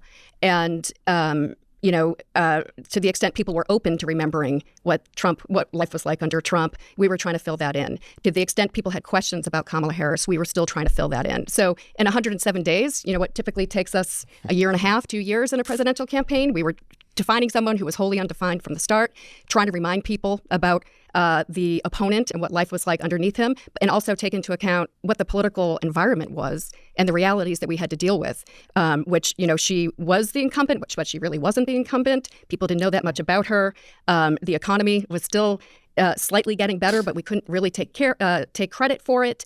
I like that the people tasked with defining a candidate that was not previously defined are talking about how they failed to do that, but in a way where they're not taking responsibility whatsoever and simply just going, yeah, we couldn't market this product. And it's like, dude, your job is to market the product. You're talking about your incompetence in marketing the product while saying, well, this is unmarketable. She's still saying the economy was rebounding. This is a thing that I kept repeating. The economy in 2016 was quote unquote fine, okay? And it seemingly was not fine for a lot of people, so much so that they wanted to take a sledgehammer to these institutions.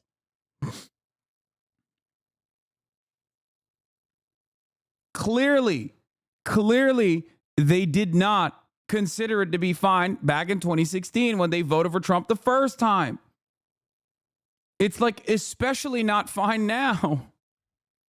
We were in a bit of a crossroads trying to figure out what that October messaging and closing messaging would look like. Pluff, there was a sort of a debate outside of your campaign that the primary and most important thing to do was to educate voters about Kamala Harris, and that voters sort of knew all they needed to know about Trump. I take it you guys disagreed with that analysis and you felt a need to at least knock his numbers down a little bit. Is that right? Of course. I mean, that is nonsense. So first of all, back to where the question you were talking to Stephanie about. Kamala Harris started this race, if I recall, with favorable 33 to 35. She ended it at 48. She actually ended the election with a higher approval rating than Donald Trump. I'm not sure someone's won the presidency with a lower approval rating. So I think as people got to know her, they liked her. I think her approval rating now post-election is north of 50. That was really hard work. And I will say that, think about if Kamala Harris had come out of a process that was traditional, running in and winning a primary. So maybe become the nominee March or April. You spend a month, 6 weeks on your biography. You keep coming back to it. You define the Trump first term. You raise the stakes of what a Trump second term would be like. You have like a month just to run paid advertising on things like housing. Bro, they didn't even do that well enough. Like they didn't even remind people of like how shitty it was when Trump was president. They didn't even do that well enough. They did a horrible job at that. Oh my God, dude, they're going to run Kamala again. I swear to God. I swear to God, bro. It is so... Whew. In your tax cut. So this is where there was a price to be paid for the short campaign. And you can't even say 107 days, because to Quentin's point, some of that was spent shoring up the Democratic nomination. Then you really have to have said everything you want to say by the time people start voting early.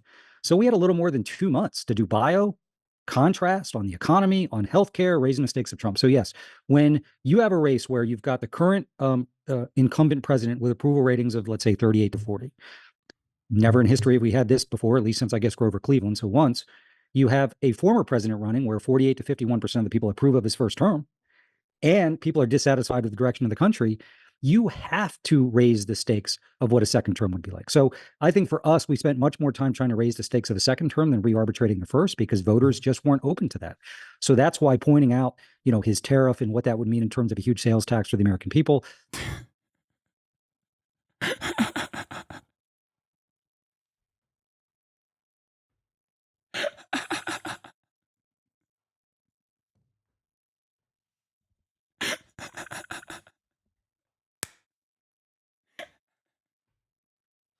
That's Chatter. I don't know how to respond to you, Chatter. That's so funny. Yeah, maybe they've missed a few social cues this election. The fact that he's more unhinged, he wants unchecked power. Project 2025 ended up being about as popular as the Ebola virus. Question. So we did a lot of good work there. And now, of course, the son of a bitch lied about it, and he's hiring everybody who authored it. Project 2025 is going to be the Trump administration agenda, as we pointed out. So we had to do that. So if we had just run a race solely on Kamala Harris positives, though we did a lot of that on what Kamala Harris wants to do on the economy, we did a lot of that. It's worth reminding your listeners who live in California, or New York, or Alabama, or Florida, you're not experiencing the presidential race as it's experienced in Pennsylvania, Michigan, North Carolina. We spent a lot of time, she spent a lot of time driving a core economic message. But in our view, that was not enough. When you've got someone whose first term was judged favorably enough by enough people to give him the election, and people are dissatisfied about where you are now, and you're part of that administration, you have to basically raise the stakes. And for us, it was on the economy. It was on the fact that all the people who stood in his way last time were warning us about him. It was about Project 2025. It was about abortion. And, I think we did a good job of that based on our data, but we had to stay on that. So I think that is an incredibly faulty reading, that what we should have done is just lift up Kamala Harris. We clearly did. Her favorability rating increased by, I believe, 15 points. If you look at who do you trust more to look out for people like your family, who do you think is going to fight for the middle class? Huge progress for Kamala Harris. Even on crime and immigration, we were able to make double-digit progress. So we were very focused on lifting her up. But to win a race like this, given the political atmospherics, which were quite challenging, we had to raise the risk of a Trump second term. Jen, you guys are obviously operating in a very, very tough political environment. Incumbent president, very low approval ratings, as Paul mentioned, wrong track, right track, approval of the economy, all very challenging. Also, in at least the public polling, huge desire for change, right? Frustration with the status quo. Not just that's here in the United States, we've seen that across the world since COVID. Challenging place to be if you were the vice president to the unpopular incumbent president. Felt like much of the convention, as Stephanie mentioned, was trying to make her a change candidate, talk about turning the page. So can you talk a little about how you tried to do that and whether you think she could or should have done more to distance herself from President Biden? Something that I think, as evidenced by the answer on The View, she was at least personally uncomfortable with. Well, yeah, I mean, look, first of all, I think people, when they vote for president, want to vote about the future. And they saw in the vice president someone they didn't know a lot about a background. So, who she was, what she stood for, what she did as vice president. So in every step of what we were trying to do, we had to tell a pretty robust story in one ad or one policy rollout or one event that you don't often have to do because of the time we were in. But I do think. Yeah, and what they arrived at was, I'm a small business. My mother is a small business. I love small businesses because my mother was one. Also, I prosecuted transnational gangs.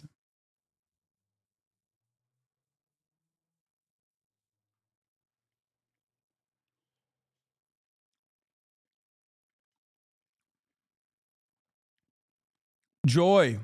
I have joy when I think about transnational gangs. My favorite thing to think about is transnational gangs and the joy I have prosecuting them.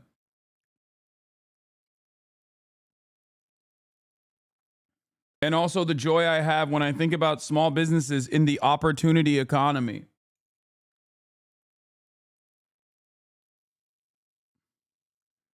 How could this have failed, guys?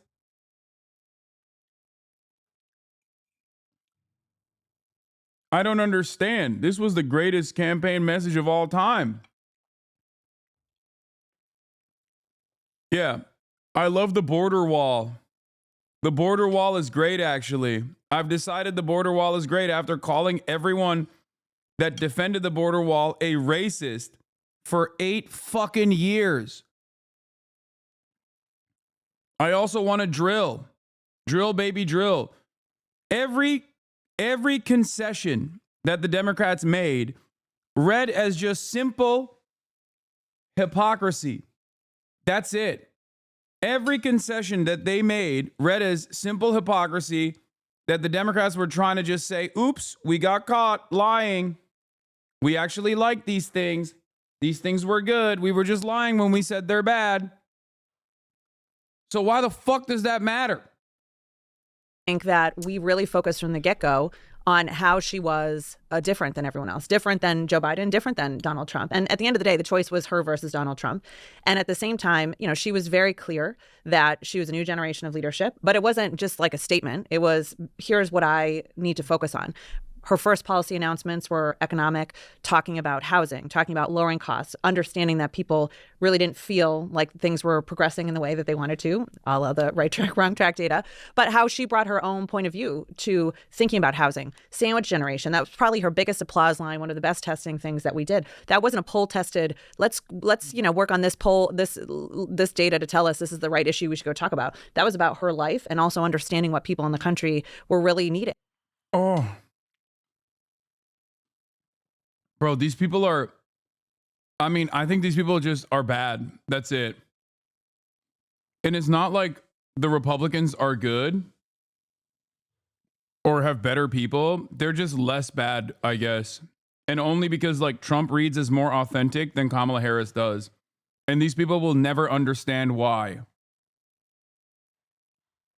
Saying Kamala Harris is like, trying to make it seem like Kamala Harris was like a unique orator. Oh, she came up with a sandwich generation all on her own because that's her real experience. Like, that's dog shit, dude. She had to make up for her lack of charisma with good policies, and they're not going to talk about the policies anyway. So why are you acting like a thing that people genuinely did not see as though it was the reality? Like people saw her as a political, people saw her as this like charismatic political figure that was talking about her genuine experiences in a way that translated to broader acceptance. So I think that in a 107-day race, it is very difficult to do all the things you would normally do in a year and a half, 2 years. But I think wherever we had an opportunity, the vice president did put her own stamp on this and did it in a deeper way than I think probably we got the kind of full breadth of coverage on it. Of course, when you have an administration that a lot of progress has been made and you're part of that progress, it's complicated when you're asked questions. For so many people that talk about how closely they're tracking the data or how closely they're tracking, even messages.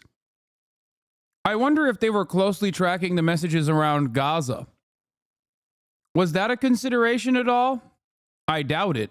Questions in certain ways, but at the end of the day, I think she really, every time she turned, talked to a voter, every time she was out on the stump, she really leaned into her own vision. But the headwinds were tough.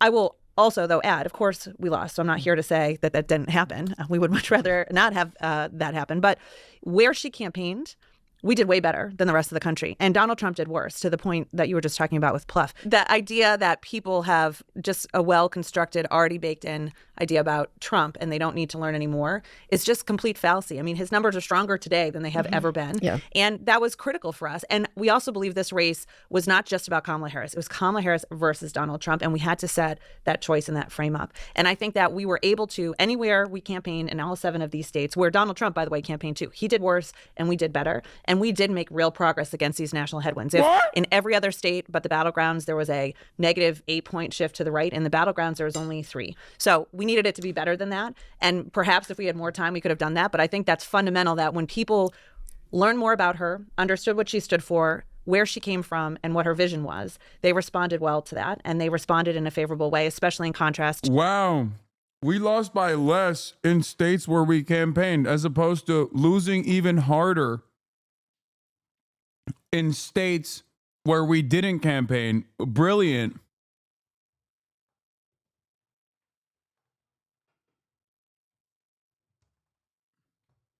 Yeah, I mean, listen, we suck shit and we lost across the board and we're dog shit. We're awful.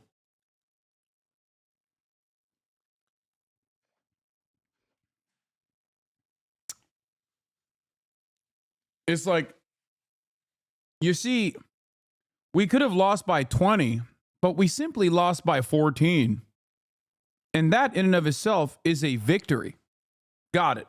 To, a point of view that Donald Trump will be worse. And I think that's playing out right now. And Dan, on the Biden question, we, of course, got that everywhere we went.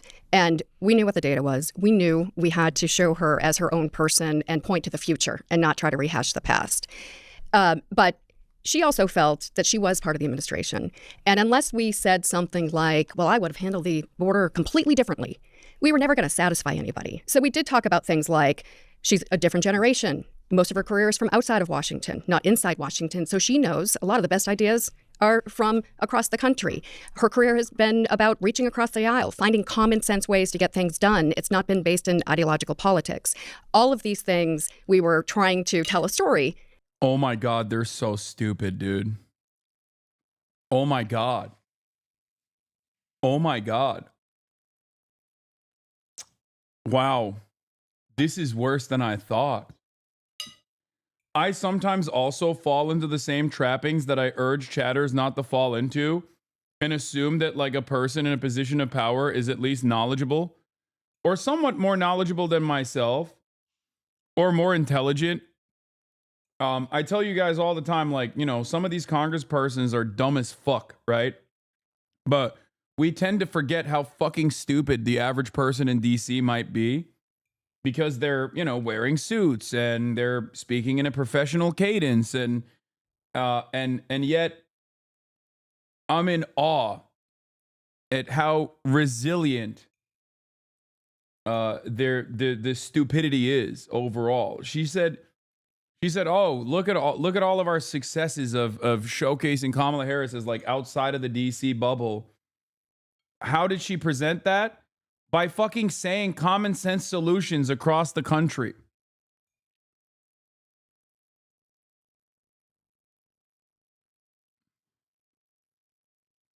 I mean, this is so unimaginably arrogant and so silly and so wrong.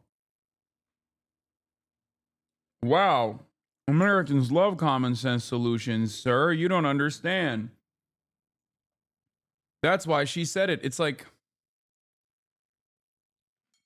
yeah, they love bipartisanship. That's what we need to do. That's why that's why the candidate that has never actually even remotely broached bipartisanship defeated our bipartisanship candidate because Americans love bipartisanship. And give the impression that she was different without pointing to a specific issue. Can I ask this why not a specific issue? Is it something she was unwilling to do? You worried even feel disingenuous or? Because she felt like she was part of the administration. So why should she look back and cherry pick some things that she would have done differently when she was part of it? And she had tremendous loyalty to President Biden. And, you know, if we had said, just imagine this. You've been on plenty of campaigns. Imagine if we said, well, we would have taken this approach on the border. Imagine the round of stories coming out after that of people saying, well, yeah, good. Yeah, that would have been good. That would have separated you in the eyes of the electorate from the unpopular guy that you were replacing. That's called good media, not bad media. Ooh, drama. Why is Kamala Harris separating herself from Joe Biden? That's a story that benefits the campaign.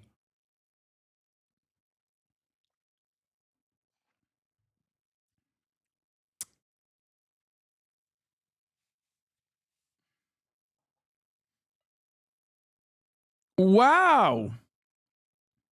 That kind of publicity would be good. You know? well, she never said that in a meeting, or what meeting when she said this, or I remember when she did that. And it wasn't going to give us what we needed because it wouldn't be a clean break. It would be, days upon days in a limited time window that we had. You know what's really fucking stupid about this?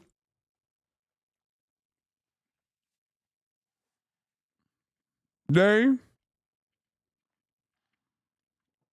did not in any type of way feel uncomfortable with Kamala Harris distancing herself from her very public declarations from 4 fucking years ago.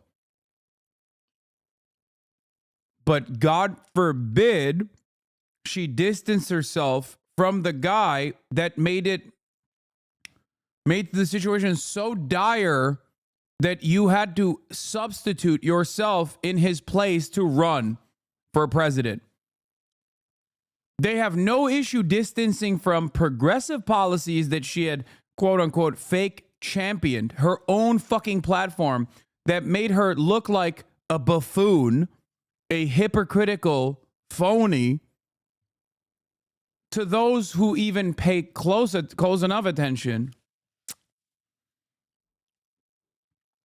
But the only ways in which she was able to distance herself successfully from Biden was when she was hugging and kissing and fucking and sucking Liz Cheney and Dick Cheney.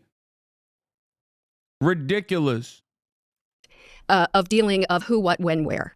So the best we could do, and the most that she felt comfortable with, was saying, like, look, vice presidents never break with their presidents. The only time in recent memory is when Pence broke with Trump after Trump stormed the Capitol. So Biden's they call that the murder exemption. If the president tries to murder you, can break. Yes. If you are, ripping up the Constitution, trying to overturn an election, people die, then you could break with your president. But absent that, vice presidents stick by their presidents. And she wasn't willing to, change that precedent for whoever the future president-vice presidential partnership would be, because it would mean a whole, different set of. Yeah, we must not break norms.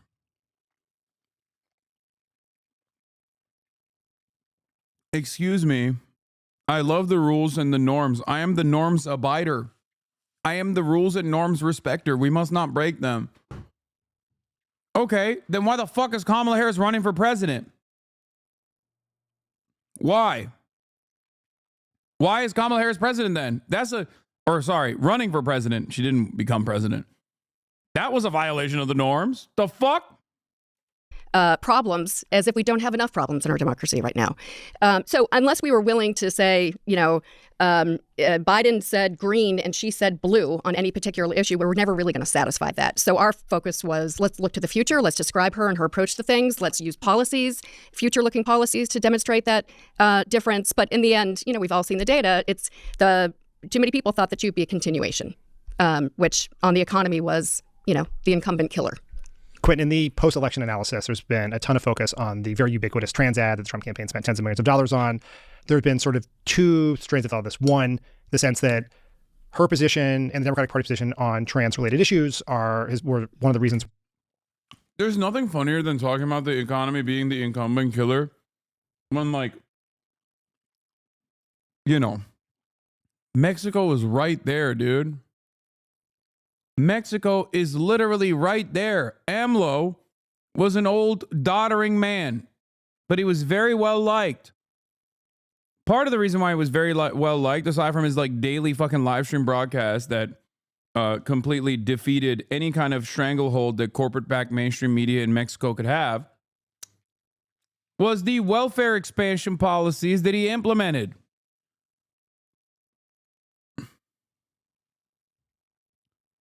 AMLO, as the doddering old man who believes in fucking duendes, wood elves, was able to successfully transition power from his hands into Claudia Sheinbaum. Not just a woman, not just any woman, but he presented her as his successor, but a Jewish woman in a country that's 98% Catholic.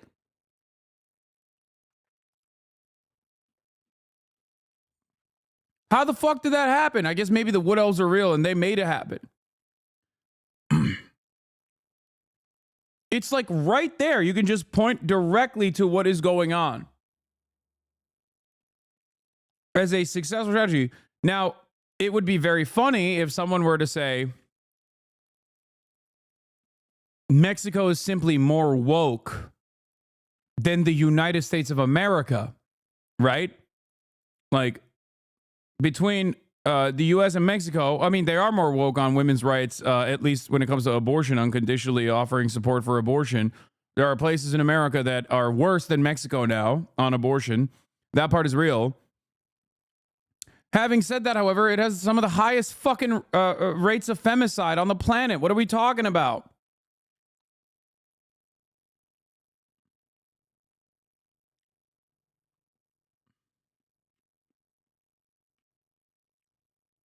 Perhaps there was some other reasons.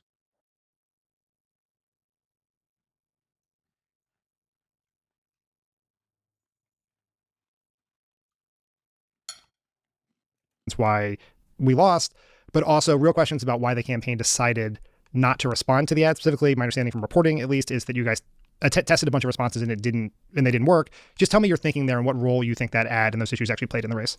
Yeah, I mean, I think, it's important to put everything into context. We've very well established the time frame. And it's honestly a lot shorter than 107 days, but we had 3 core objectives to the paid media. It was to define the vice president. It was to defend her on incoming attacks, and a lot of these attacks have been baked in for the past 3.5 years. While she was the vice president, they were attacking her. She was at negative 20 something on immigration. We got that down to negative 10. Trump had a positive 22-point advantage on the economy. We got that down to 7. And we had to respond to those things. And when you sort of looked at the core issues, aside from the attacks, like trans issues are just at the bottom for voters. The economy, inflation, crime, immigration are the top issues. They were also some of the issues that she was getting attacked on. And to the element of sort of defining her and doing it in a way that sort of fit within what you're trying to do, there's a direct approach that you can take to anything, and then there is an approach that you can take that accomplishes 2 of the 3 objectives. A lot of the stuff that we did, such as talking about her prosecutorial background, and then saying that she went after transnational gangs, cartels, it was to push back pseudoli on the immigration attacks that were coming at her, as well as credentialing her background on things that were absent and standalone of the. Yeah, that shit really did numbers, man. You guys banged on that. Everybody loved when she kept saying she prosecuted transnational gangs.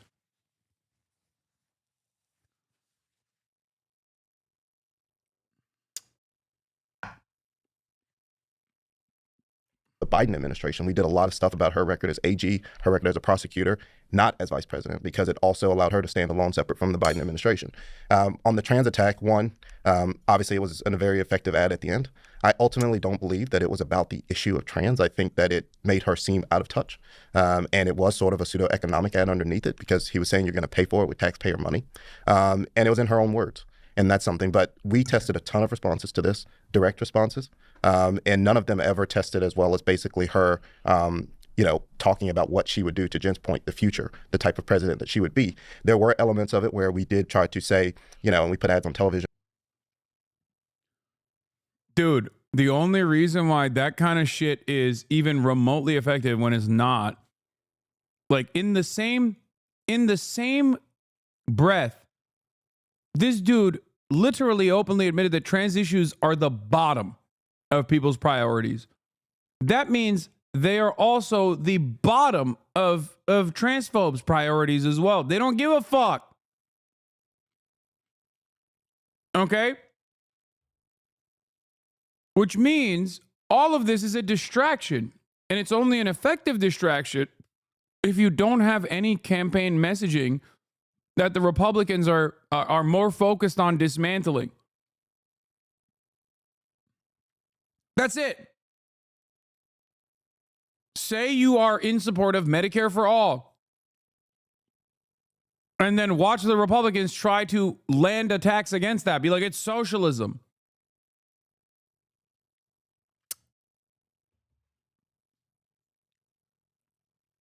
We focus tested it. There were no answers. It's like, yeah, because you're not fucking offering adequate answers to the they care about they, them, not you ad, which people still think is a fucking banger ad. It's so stupid. It only worked on the Democratic Party staffers and I guess the consulting class and those who are over at CNN and shit. That was not a good ad at all. Nobody gives a fuck about trans people. The most effective counter to that is to go, really? You think trans people are the reason why your egg prices are so high, you fucking idiot? That's all you got to say. I didn't realize all landlords in America were trans, okay? I didn't realize that, like, your boss, every boss in America is trans. Every corporate executive is trans or an undocumented migrant. Problem is, they love the corporate executives, they love the bosses, and they love the landlords, so they can't fucking say anything about them. It's so dumb. You should have just said, this hyperfixation on trans people is weird as fuck. They're your neighbors. Nobody cares about this. They are not the reason why your rent is going up. They are not the reason why the price of a carton of milk is so goddamn high.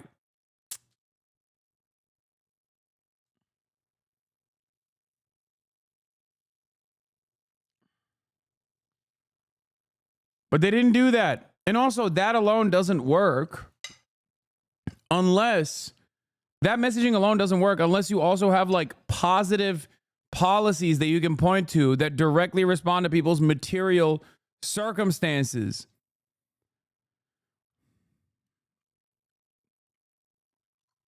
That deflection is successful as long as you also have other policies. That deflection wouldn't even matter. You wouldn't even need to do that deflection if the Republicans were too busy running against the positions that you are pointing to, that you are going to do, like they did with the price gouging shit, which was a demonstrable failure for the Republicans. And yet they stopped hammering that point. Kamala Harris could have gone up there and been like, dude, look, listen. Tens of millions of Americans turned around and were like, oh, we're going to deport 20 million people. As long as it lowers the price of eggs, I'm in. Okay? Some people didn't believe it. Some people believed it. Some people were hateful about it, and they definitely wanted it, and they voted for it. But most people were just like, it's the price of eggs. It's the price of bread. It's the price of milk. It's the price of my treats. Wages and wage growth did not outpace inflation. That's it. That's simply it. That's the point. That's the only point that matters. And Republicans were like, yeah, we're gonna lower the price of all of the goods by deporting 20 million migrants. And they were like, okay, I'm on board. Kamala Harris, on the other side, could have literally turned around and been like, oh, you want the price of eggs lowered? I'm jailing the Walton family. Which message would resonate better with voters?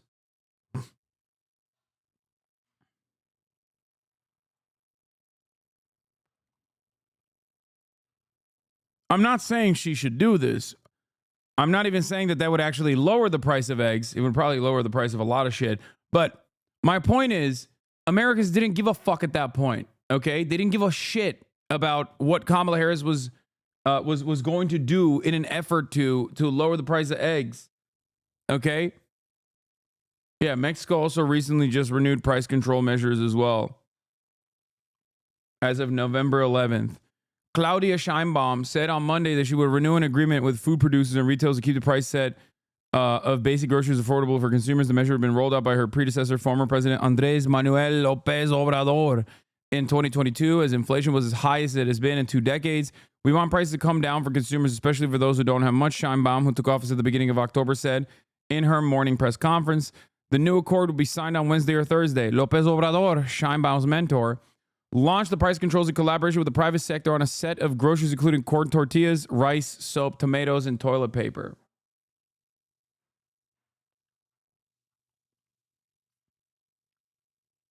Lo and behold, especially the working poor in Mexico fucking treat him like a goddamn deity, dude. They love him. I know that there's a lot of resistance libs and shit like that in Mexico, but you know, the numbers on the boards. Look at his fucking approval rating. Look at her approval rating. Look at the numbers that she won by. People do not forget. There are fucking people who voted for Trump because they thought that they would get stimmy checks, okay?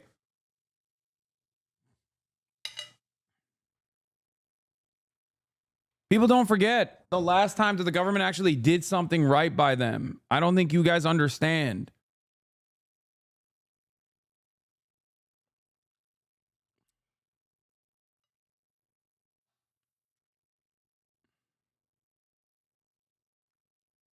Yeah, her approval rating is 74% right now. AMLO peak was 84%.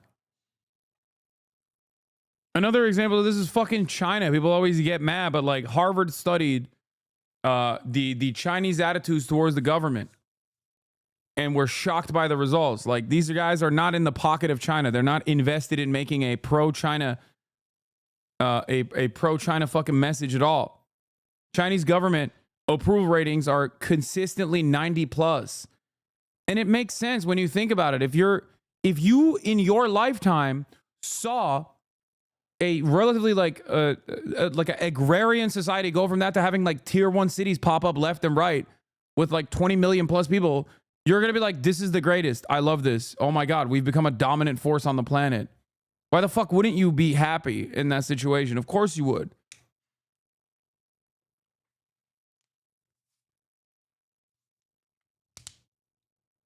It's like not that difficult of a concept to grasp unless you're a fucking dumbass American and you forgot what democracy is supposed to be about. Now, I'm not even saying that about China in general. I'm just simply saying that governance, good governance, and democracy is supposed to be about offering things to your constituents. Okay? The greatest example I can also point to that you're seeing cycle after cycle is the black vote. Why is it that the black voting bloc has consistently been more pro-Democrat the older they get, more liberal the older they get? Their voting patterns show that the black voting bloc is significantly more pro-Democratic Party the older they get. It's because they remember the last fucking time the Democrats actually expended political capital for them. That's it. And the further you move away from the Civil Rights Act, like the further you move away from that time, generationally speaking, the more people move away from the party.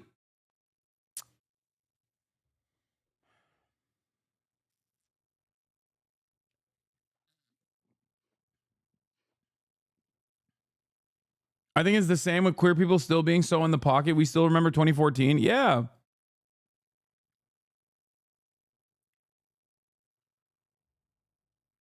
But that's like impossible to contend with for a lot of people. Americans are so cynical about the way they analyze politics that they literally think it's actually bad when a politician, quote unquote, buys votes. That's called politics, man. That's called doing right by your constituents. What do you mean fucking buying votes? I've said this for years. It's like we are so lost in the sauce, so overcome with the expectation that politicians are never supposed to do right by you, that when they actually are entertaining the notion of offering you something, people think, oh, it's cynical. They just want to buy votes. Oh, you mean be a democracy? That's what you mean.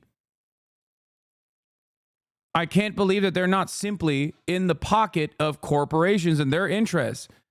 There's something wrong here. It's like, yeah, there is. There's a lot wrong here. Let me tell you. Holy moly.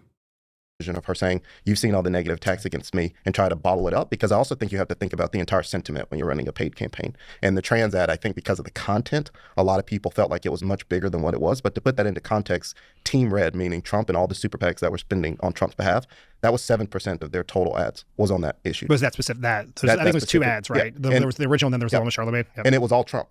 So Trump spent, 37% of his, 200 million on that ad, but Trump wasn't the only spender. We were getting hit across the board. And so you have to take into account what all the super PACs are doing and play off of that. And I think that's what Trump was doing. His super PACs were hitting us on the economy, immigration, and crime. And Trump even started hitting us on immigration. And I think the veracity of which we came out of the gate and responded to that, they weren't expecting that from us. And then they backed off of that. And at that point, they started going into it. And so it is easy to say with the kind of resources that we raised, we should have been able to do everything. But that's not the case. You have to make decisions in the time frame that we were in this race. We had to choose. And we chose to focus more of our attention.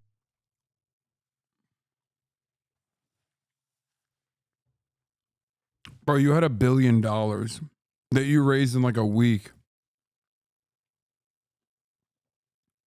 What part of this analysis is Liz Cheney? Where does she come in?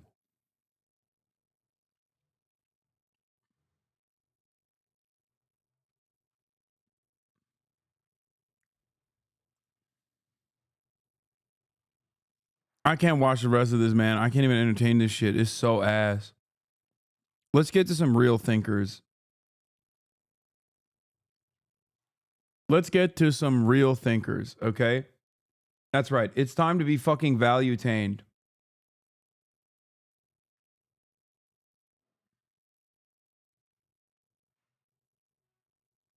Patrick Bet-David!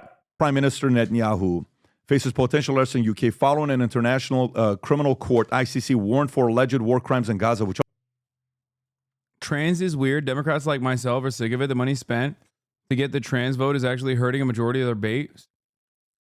Can you explain to me what dollars were spent to get the trans vote? Can you explain to me any like even remotely pro-trans message that took place from the campaign this time around? There was not a singular trans person that spoke at the DNC. The one time that Kamala Harris was directly asked about the trans question, she said, "We're going to follow the law." What happened there? Are you fantasizing about a future that didn't happen, or are you fantasizing about a past that didn't exist?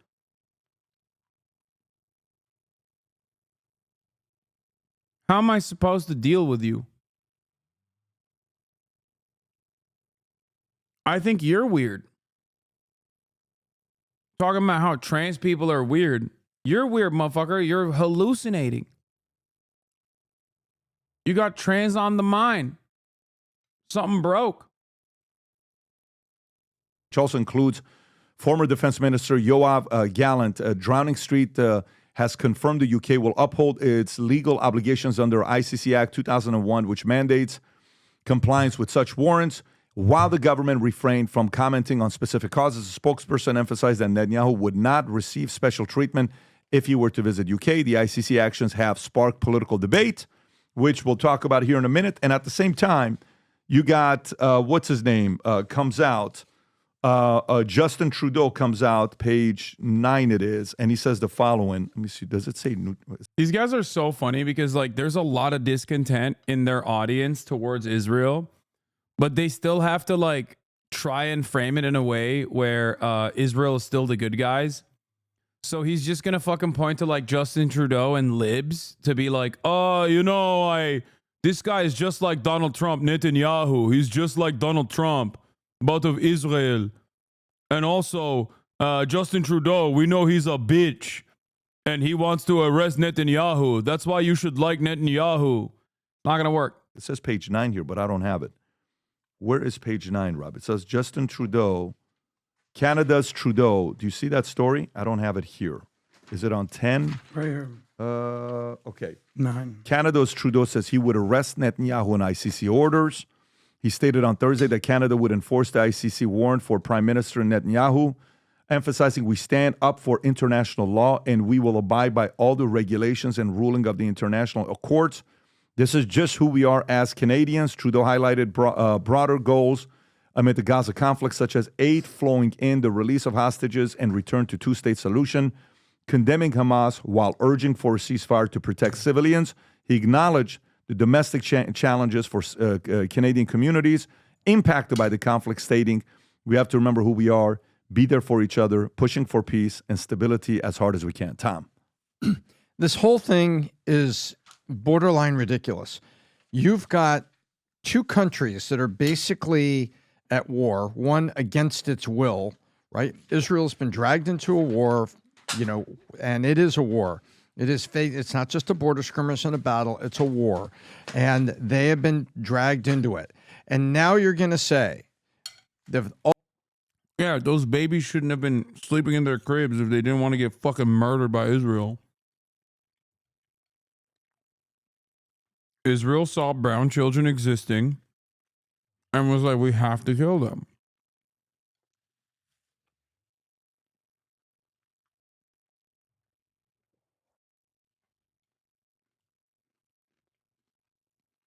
What is this?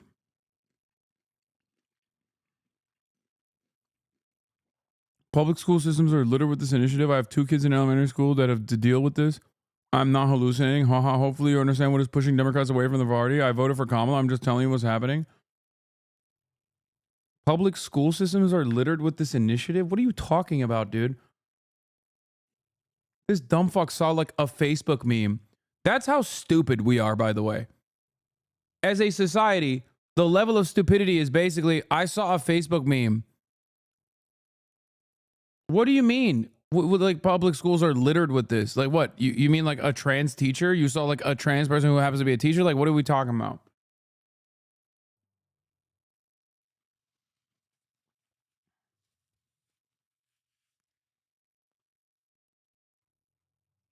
all of the leaders that are doing things that are horrible, and the people from Hamas and Hezbollah and Iranian leaders that are responsible for things, funding them, encouraging them. Oh, so you've been stealing your homework from Ben Stein? What? Representatives in an effort to alleviate. Oh. And doing all this, the one guy that you say we're going to pull him over for speeding because, you know, he's done some things and these are There's no way ICC should arrest you guys for charging $99 for a garbage hat. So the ICC is wrong because if we hold Netanyahu accountable, then we have to hold the US president accountable. They forgot to add paid for by AIPAC in this video. Come on. See, I fucking told you. Independent thinkers, okay, that go to Patrick Bet David don't want to hear him fucking rehash like Republican Party positions. They want him to talk about the truth. Okay? Did he just call Lindsey Graham a voice of reason? This man is surely out of his mind. Tom and Adam also should be arrested for their hypocrisy. Really? So genocide is now accepted. Please update your info on this. Unacceptable. I forgot that this channel is super pro-Israel and everything. He is not targeted by the ICC. He's being held accountable. There's a huge difference. Netanyahu is more like Dick Cheney of Israel. No one should kiss the ring. This is an eye-opening segment. Makes me question the perspective of these guys. I'm telling you right now, man, for a lot of people, this is like completely unacceptable. It's not that impressive. I called it out before the fucking video started, chat. Why do you think I knew that that was going to be the comment section? Because no matter where you find yourself on the political spectrum, those are all Trump voters, by the way. Like, no matter where you find yourself on the political spectrum, a lot of people, especially like the I'm an independent thinker people, they see what the fuck's going on and they're like, this shit sucks. What do you mean? This kind of like rapacious, endless dick riding of Israel as it's conducting this ethnic cleansing campaign is fucking ridiculous. It's so ridiculous that it makes people frustrated. Like, people are like, what are you talking about?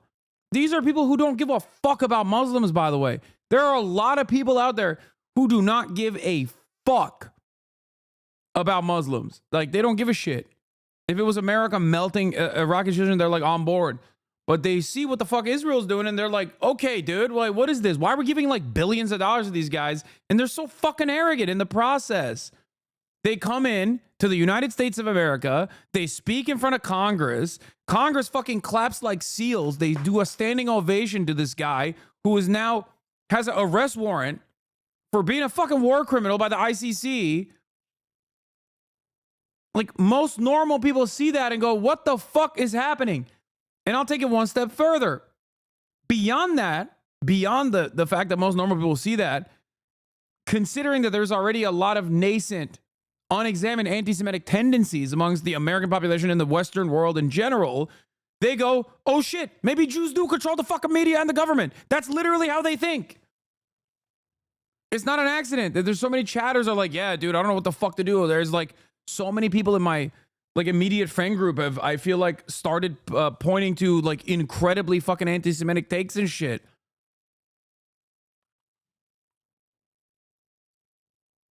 That's what's going on.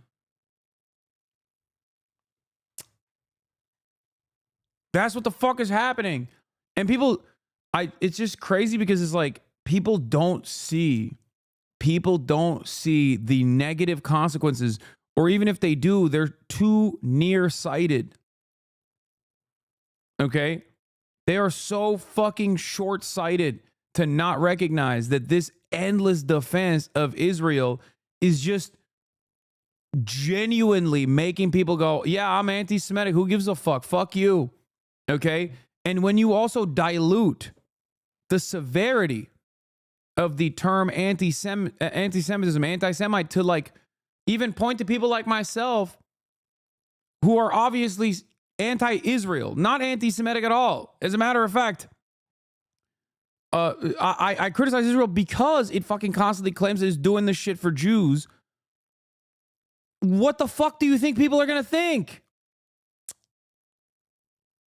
You might think in the long term, like, Israel will win this and it doesn't matter. And, you know, you just got to keep rehashing the same old dynamic over and over again. Like, oh, all criticizers of Israel are anti-Semitic. Why do you hyper-focus on Israel? What about all these other war crimes? It's like, bitch, what the fuck are you talking about? We're giving billions of dollars, dude. Like, it's not a good deflection anymore. It's like fucking, it is literally like promoting ISIS and being like, ISIS is the most significant Islamic movement. And like, if you criticize ISIS for their acts of terror, you're a fucking Islamophobe. That's what it sounds like.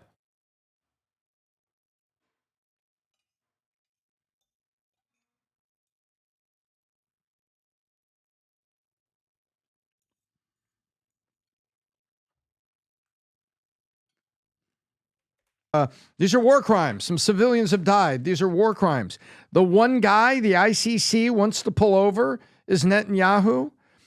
Shouldn't there be a long list of other people from Iran and Syria and some other locations? Really? Yeah, dude. Yeah, countries that have been sanctioned into oblivion. Perhaps there's a difference between fucking Israel doing this with American weapons and like countries that are already outside of the sphere of American influence.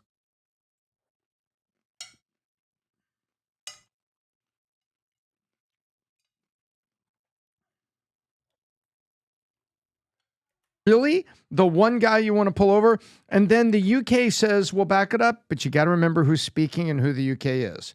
If you've been to London, you know why they call it right now Londonistan. You know why they call it that. That's not a bad nickname. That's what's going on. Yeah. That's why the UK said, like, we would unwittingly abide by the Rome Statute, which we're a party to. Because Bro, they literally had a fucking pogrom. Not an anti-Jewish pogrom, like an anti-Islam pogrom. An anti-immigrant pogrom recently.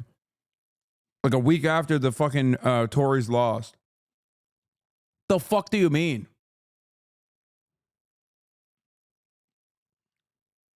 Like a real one, not like the Amsterdam one. Jump on PBD and set the record straight, homie? I should. Patrick Bet-David is so, I mean, he's a little bit cowardly. I think he's letting this guy do it. This guy's like a crazy Christian fundamentalist, if I'm not mistaken. He's right about Iran, though. I just don't think it's the right policy window. Dude, what the fuck could the ICC do about Iran? You think the Ayatollah is going to fucking Europe? Iran as a nation state has been sanctioned into oblivion, dog. What do you mean?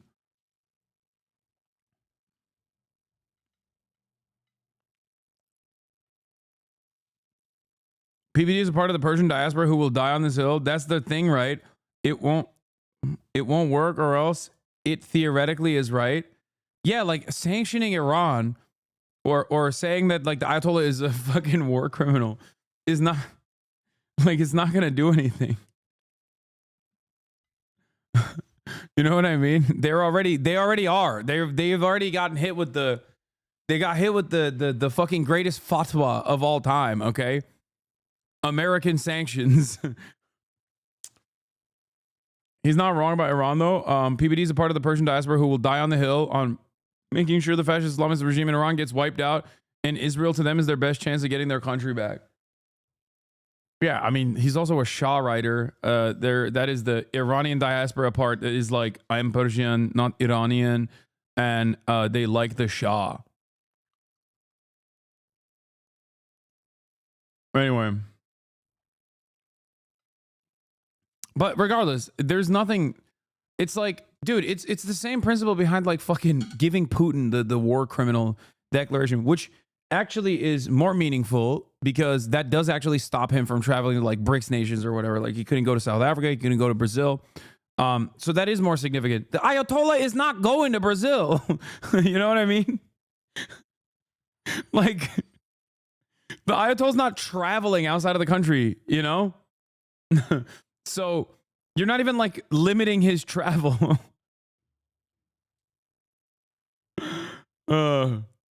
The Ayatollah Goes to Brazil is funny. Yeah, it's a good movie.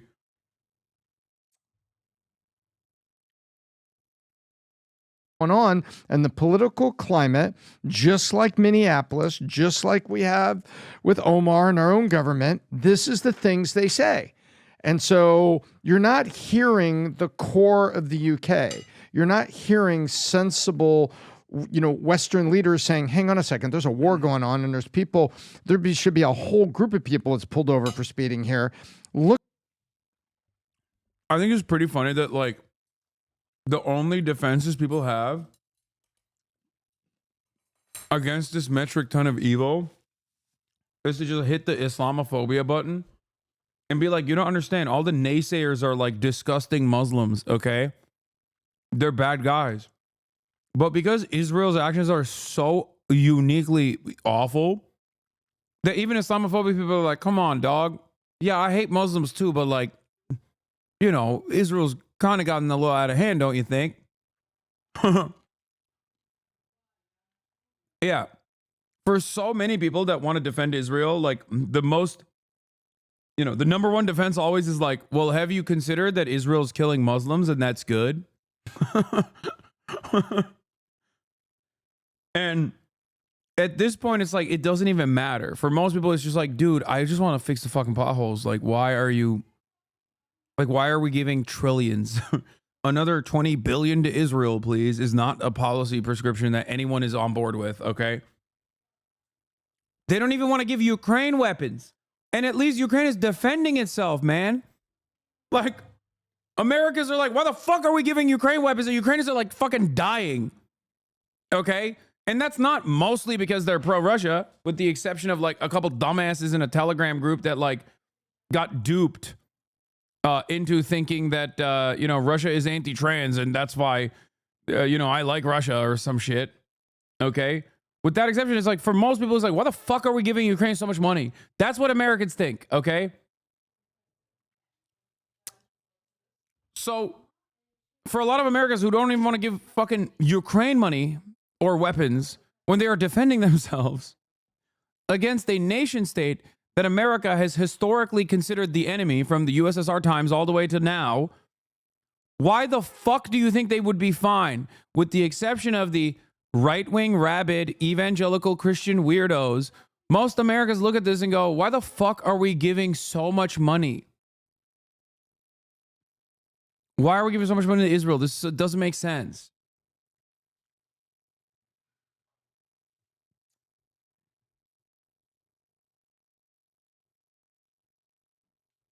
Look at this. And then you've got Trudeau. Don't look at Trudeau as a Western Canadian. He's a socialist Marxist that was elected by his last name and is doing his best to ensure he's unelected at the first opportunity, which will happen. That's what's going on here. It's ridiculous. This is the liberal side of media that's pulling these things. Dude, Israel dick riders are so funny. Horrible. But this is really ridiculous. Yeah, I mean, just a quick list of, do you understand how the ICC works? So, there's the United Nations Security Council. I think there's 5 permanent members on the UN Security Council. So there's 3 that are kind of on our team and there are 2 on the other team. So you have the US, you have the UK, and you have France. And then number 4 and 5 are China and Russia. And at any point, anyone can veto or suggest that someone goes to the criminal court of the ICC. Well, seems to me like 2 members of the fucking UN Security Council that are supposed to be on our team are now saying that they will follow through on the arrests of Benjamin Netanyahu. Will this cause me to reflect and reconsider my position? No, it won't. Also, the ICC, it doesn't matter what the UN is in terms of the ICC. It's a separate institution. The International Criminal Court. So here's who's been recommended to go to the criminal court, but it's been blocked by China and Russia. Do you remember what Bashar al-Assad did to his people in Syria? Hundreds of thousands, if not over 1 million people dead in a Syrian civil war.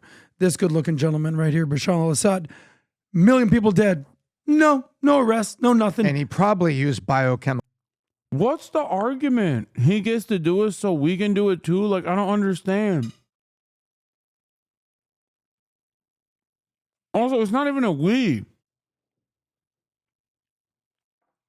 You live in Miami, dog. What the fuck? At least one of them is Jewish. So he like actually fucking got propaganda from, you know, an early age. The other guy is the rabid Christian evangelical.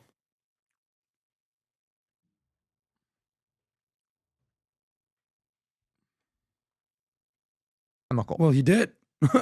Okay. Ayatollah Ali Khamenei, what they're doing to basically subjugate their people, the thug-like regime in Iran, no ramifications. What about Erdogan? Yeah, he'll say that too in a second. Erdogan just shut off water access to 1 million Kurds in northern Syria. He's going to say that. Yeah, guess what, dude? You want to know why he gets to do that? Because he's fucking NATO. That's it. Okay? That's it. If you are in America's orbit and you are a part of the American imperial apparatus, they will let you do that shit.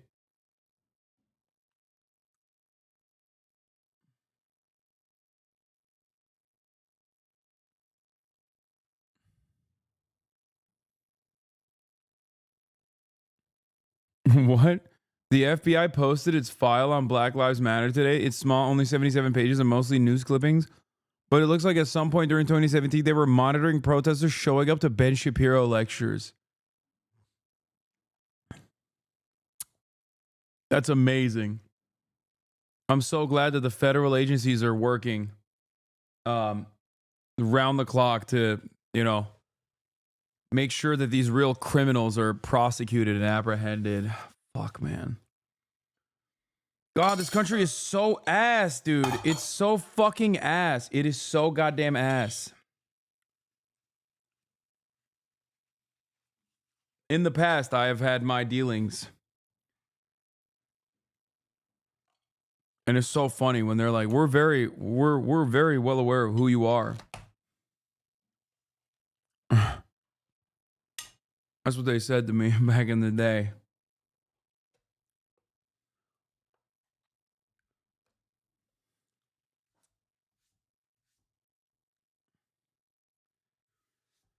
Oh.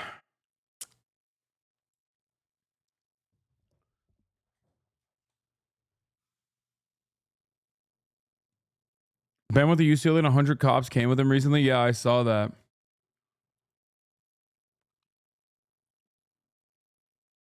Why does all of FaZe chat hates you? Jason not as much, but Ron was looking at complex best streamers and spammed L's when he came up. It's they're kids.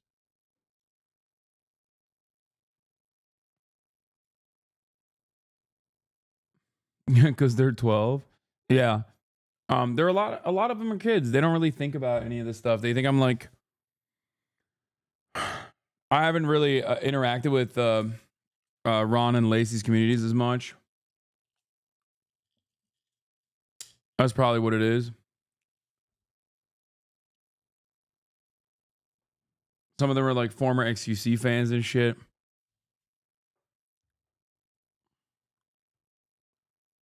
Yeah, they think I'm a boomer.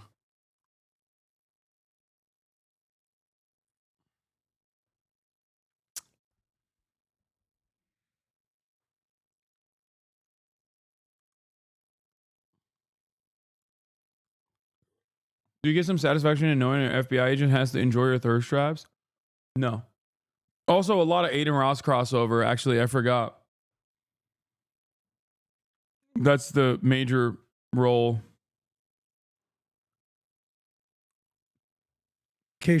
No, nothing. By the way, I can't watch the rest of this. This shit sucks. All right, let's get to the fucking tariffs, dude. President-elect Trump, he is blasting Mexico and Canada over their handling of the border and promising to punish them with high tariffs on day one of his administration. He's also vowing to raise tariffs on China. Our senior White House correspondent, Selena Wang, is at Mar-a-Lago with the latest. Good morning, Selena.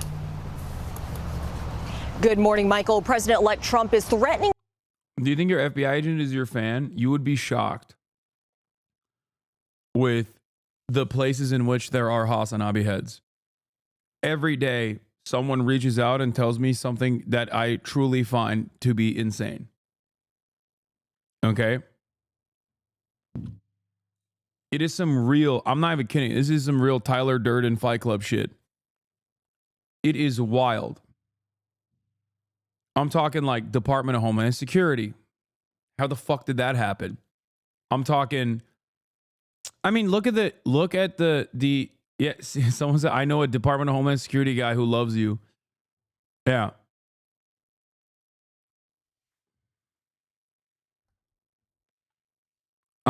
There are people in, there are obviously people that were prominently inside of the DNC that we found out. I was shocked by that. I think post DNC, I'm no longer shocked as much. But sometimes someone will tell me something and I'm like, that's insane. Like a person that I shit on quite frequently that, you know, I don't want to reveal anything, but there are a lot of people who I regularly shit on and their staffers or people that work under them are, you know, constantly watching me.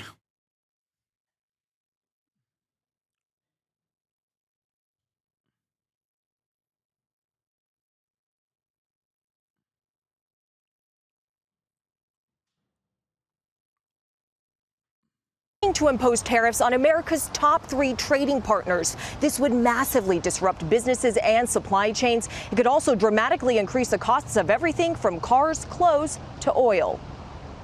Kamala is a Hasanabi head? No, but I mean, Kamala's campaign was, yeah. They were the ones who wanted me to go to the DNC against the DNC's wishes. Let me tell you, it wasn't fucking Jamie Harrison's side of the DNC that wanted me there. This morning, Donald Trump is warning America's neighbors, threatening to implement 25% of. I got my whole team at NASA to love you. Get my brother a job. Please. I want him to work there.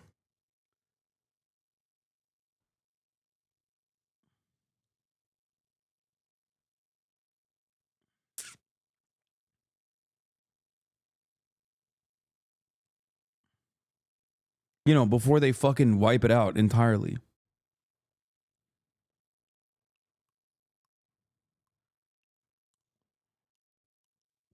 NASA doesn't pay much? Brother, what the fuck do you mean?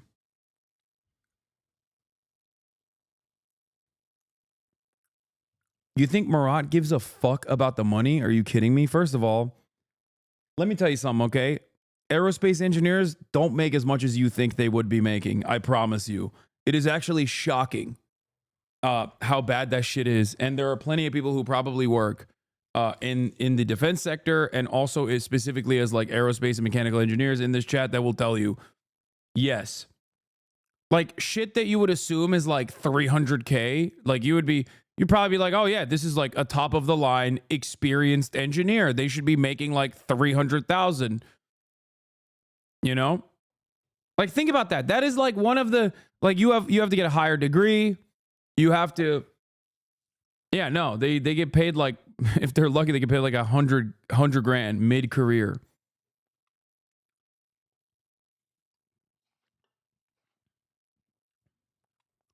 Yeah, their starting salaries, depending on where they are, they usually are relegated to low-cost facilities too. So they have to live in like some dog shit state in some dog shit fucking area. Because the states like have, you know, either favorable tax credits that they've given, favorable tax benefits they've given to the company, or they also have like no workers protection whatsoever, and it's very hard to unionize there. So they set up these like low cost facilities.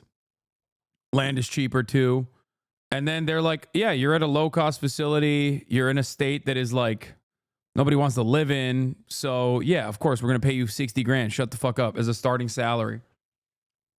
Yeah, see, I got 55K out of college in Arkansas with an engineering degree.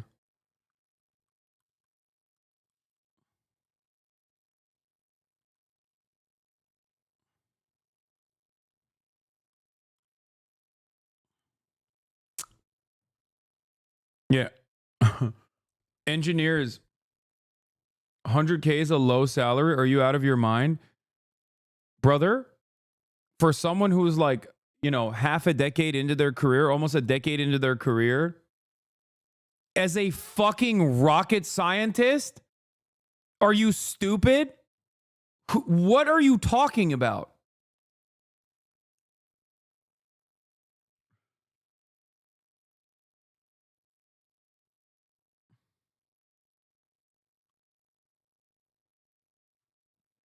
Like, you know how people say, it's not, watch your manners? Shut the fuck up, bitch. What do you mean, watch your manners? Oh, fuck?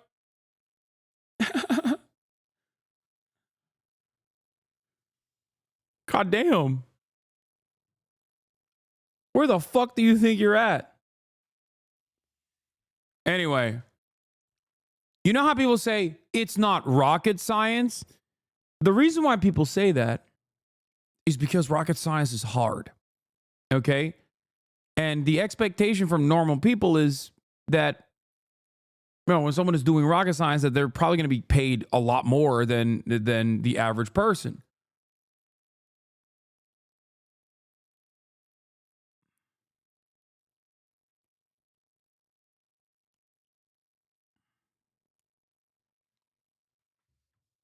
Anyway. Across the board tariffs on. Let's get to fucking tariffs, dude. I'm done talking about this shit. To the latest on President-elect Trump, he is blasting Mexico and Canada over their handling of the border and promising to punish them with high tariffs on day one of his administration. He's also vowing to raise tariffs on China. Our senior White House correspondent, Selena Wang, is at Mar-a-Lago with the latest. Good morning, Selena. Good morning, Michael. President-elect Trump is threatening to impose tariffs on America's top 3 trading partners. This would massively disrupt businesses and supply chains. It could also dramatically increase the costs of everything from cars, clothes, to oil. This morning, Donald Trump is warning America's neighbors, threatening to implement 25% across-the-board tariffs on Mexico and Canada on day one, if both countries, he says, don't crack down on their borders with the U.S. Trump cites a new caravan coming from Mexico with a group of hundreds of migrants, mostly from South and Central America, leaving southern Mexico last week. This Ecuadorian migrant says, we want to be on the other side before the new president of the United States takes office, as he seems quite harsh on immigrants. The president-elect blames Mexico and Canada, saying his tariffs will remain in effect until such times as drugs, in particular fentanyl, and all illegal aliens stop this invasion of our country. Mexico in particular is America's largest trading partner, with the U.S. buying near $500 billion of Mexican goods. I love this story so much because it is JD Pond Don, baby. It's called JD Don. JD Pond, permanent first world genocide. Okay, he's bringing it in. He's saying no more treats for you Amerifats. Every Ameroid, billions must be removed from the treacherous nature of treats. Okay, it's true. Is JD Pond Don? Is JD Pond Don? Okay. He's saying permanent first world genocide. He's saying it's over. It's done. No more fucking treats. And I respect him for it, okay? No more treats for you, Amerifat. The directorate is clear. The dictatorship of the proletariat will rise. No more treats.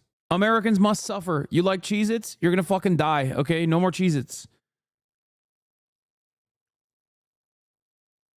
Goods like computers, cars, and electrical equipment. Tariffs could greatly impact U.S. industries, with some experts warning that Americans could face higher prices on gas, cars, and food, just as inflation has been. He said it's done. Okay? He said Americans are no longer going to get treats. I don't want them to get treats. And also on top of that, that the most important industry for Trump supporters is what?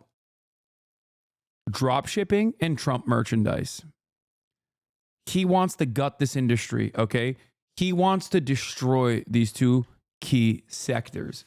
He despises his fan base, okay? He's saying, "Oh, I'm sorry. Do you have a Trump store? It's over. I'm gonna explode it."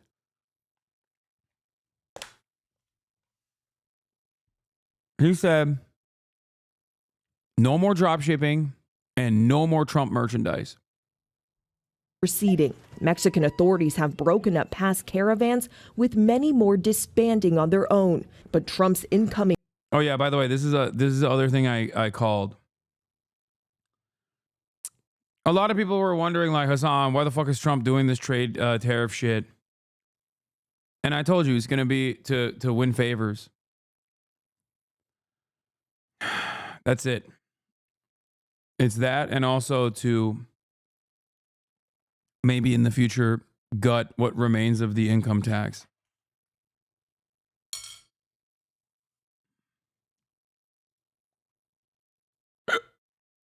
Border czar Tom Homan is now warning those migrants they will soon face harsher policies like family separation. We got to enforce immigration law, or we're never going to fix the border, and it leads to a big national security vulnerability to this nation. Later today, Homan will meet with Texas's Republican Governor Greg Abbott as he prepares for his sweeping crackdown. If enacted, these tariffs could violate the terms of the trade agreement between the U.S., Mexico, and Canada. That he signed, by the way. He did NAFTA too, and then now is saying, fuck that. Canada, which Trump signed into law during his first term. Trump also accused China of sending drugs pouring into our country, threatening an additional 10% tariff on all Chinese products too. Tariffs are a favorite tool of Trump's. To me, the most beautiful word in the dictionary is tariff.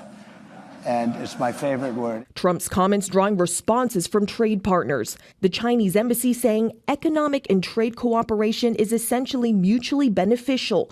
No one will win in a trade war or a tariff war. And Canada responding, saying they'll continue to discuss these issues with the incoming administration.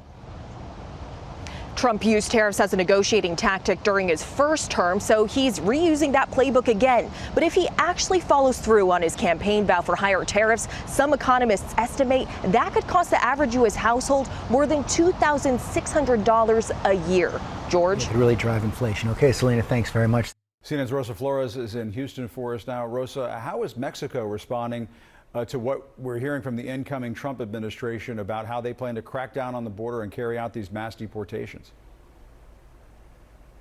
Well, very sternly. As a matter of fact, Mexico's president held a press conference this morning in response to President-elect Donald Trump's threat to impose tariffs on Mexico, actually. But Jim, as you know, all of these things are intermingled. Mexico's president was very firm. She called out President-elect Donald Trump, saying that both Mexico and the United States collaborate on a lot of different levels, including economically. And in other words, she said that she's ready to respond in kind. Let me read to you a portion of that letter that she sent to President-elect Donald Trump. She said, quote, "President Trump, neither threats nor tariffs will solve the issue of migration or drug consumption in the United States. Cooperation and shared understandings are required to face these important challenges. Imposing one tariff would mean another comes in response." I'm going to read that one more time because these are very important words from Mexico's president. Imposing one tariff would mean another comes in response, continuing like this until we put shared companies at risk. Now, the tone of this letter is very important because the Mexico's president is not just talking about my goat, Claudia. My goat, Claudia.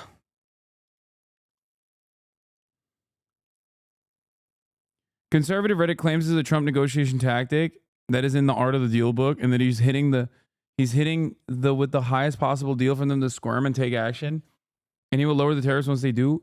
Who's gonna take action?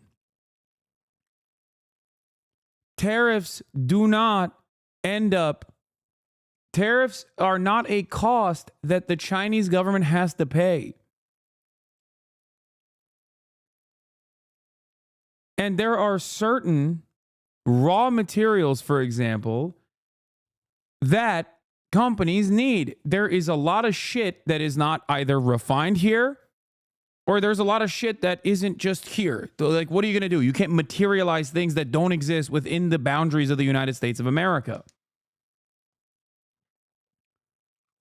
If the streamlined process for a lot of these raw materials are already within the supply chain coming from these countries that you're hitting them with tariffs, and we have no competitive manufacturing industry, then what are you supposed to do? Sometimes we do have the like tomatoes, avocados, things like that, bananas. You know what I mean? With bananas, there's not really a substitute, but like tomatoes and avocados, you could make it here, right? You do make it here, right? You grow them here, but not by the numbers necessary. So what are you supposed to do? What are you supposed to do? We get it from Mexico. What are you supposed to do?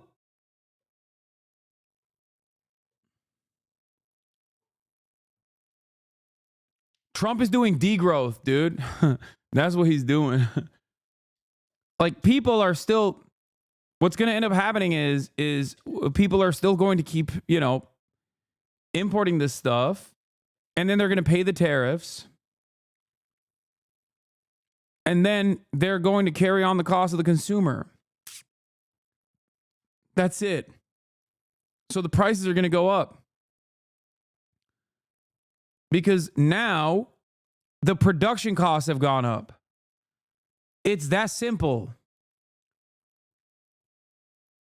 Like, people understand this when they talk about labor. Oh, when the wages go up, well, then the cost of the cost of production is going to go up. No company is going to eat the fucking profit margins, okay? They're just not going to do that. This is a way for Donald Trump to, I don't think he's going to do like full-blown tariffs. I think he's just going to tariff key sectors and then, and then use that as a mechanism to bring in more alliances from industry leaders to be like, I will tariff your business into the fucking ground unless you play ball.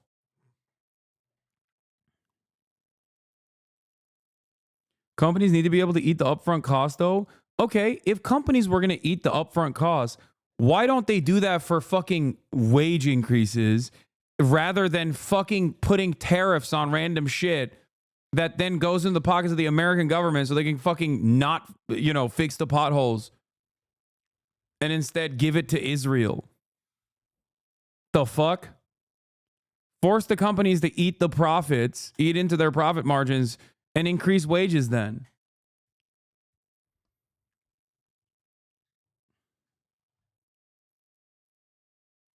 Tariffs about economic and the economic relationship with the United States, but also the border relationship with the United States, because Mexico has done a lot to help the Biden administration control the migration that is coming into the U.S. southern border, which begs the question about what is happening on the U.S. southern border, given that Governor Greg Abbott and the incoming U.S. border czar, Tom Homan, are on the border today. Here's the reality. The migrant apprehension numbers are extremely low. I talked to a law enforcement source, Jim, who says that on Sunday, migrant apprehensions were about 1,500. If you compare that to December of 2023, when 10,000 people were crossing the border per day, that just gives you a sense of the dramatic change. The reality is, and I've talked to both people on the ground, agents, and also advocates who work on the border, they say it is very quiet right now, very low, despite what you're hearing from Governor Greg Abbott and the incoming border czar, Tom Homan. Back to you.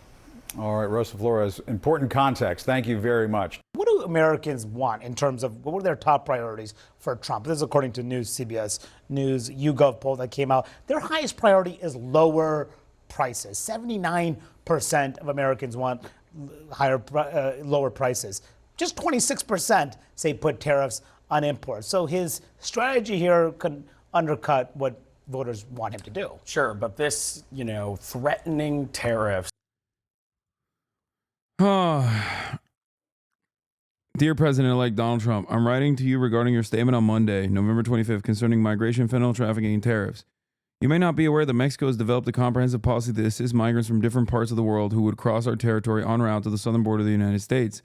As a result, and according to the data from your country's Customs and Border Protection, encounters at the Mexico-United States borders have decreased 75% between December 2023 and November 2024. Moreover, half of those who arrive do so through a legally scheduled appointment under the United States CBP-1 program. For these reasons, migrant caravans no longer arrive at the border. Even so, it is clear that we must work together to create a new labor mobility model that is necessary for your country, as well as address the root causes that compel families to leave their homes out of necessity. If even a small percentage of what the United States allocates to war were instead dedicated to building peace and fostering development, it would address the underlying causes of human mobility. On another note, and for humanitarian reasons, Mexico has consistently expressed its willingness to help prevent the fentanyl epidemic in the United States from continuing. This is, after all, a public health consumption problem within your society. Yeah, she's saying, like, you Americans are fat fentanyl addicts, and it's not our fault. You have created the market for fentanyl. So far this year, Mexican armed forces and prosecutors have seized tons of various types of drugs, 10,000 firearms, and detained 15,000 individuals for violence related to drug trafficking. Furthermore, the Mexican Congress is in the process of approving a constitutional reform to classify the production, distribution, and commercialization of fentanyl and other synthetic drugs as a serious crime without bail. However, it is publicly known that the chemical precursors used to produce this and other synthetic drugs are illegally entering Canada, the United States, and Mexico from Asian countries. This underscores the urgent need for international collaboration. You must also be aware of the illegal trafficking of firearms into my country from the United States. Again, also correct.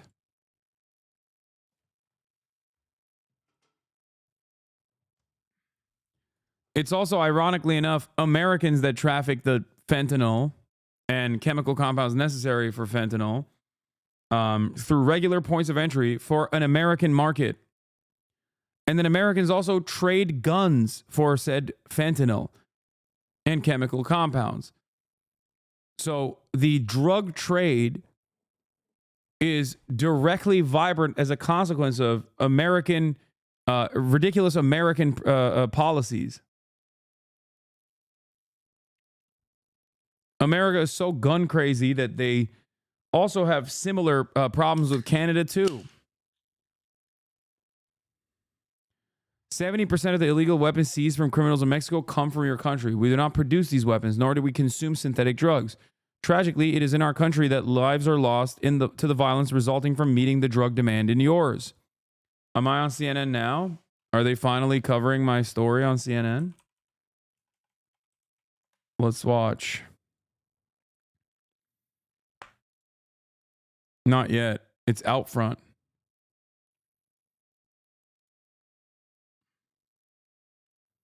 I just saw you on CNN. Oh, wait. I guess we missed it then. Because it's Aaron Burnett out front right now.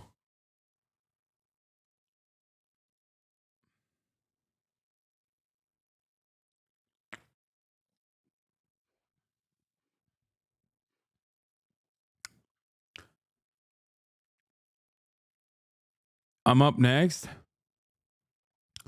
Okay. Hopefully I'll be able to finish this in time. President Trump, migration and drug consumption in the United States cannot be addressed through threats or tariffs.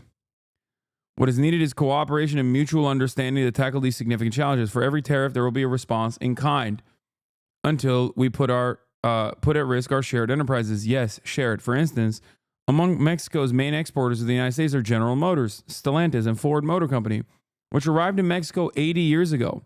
Why impose a tariff that would jeopardize them? Such a measure would be unacceptable and would lead to inflation and job losses in both the United States and Mexico. I am convinced that North America's economic strength lies in maintaining our trade partnership. This allows us to remain competitive amongst other economic blocs. For this reason, I believe that the dialogue is the best path to understanding, peace, and prosperity for our nations. I hope our teams can meet soon to continue building joint resolutions. So that part is also correct.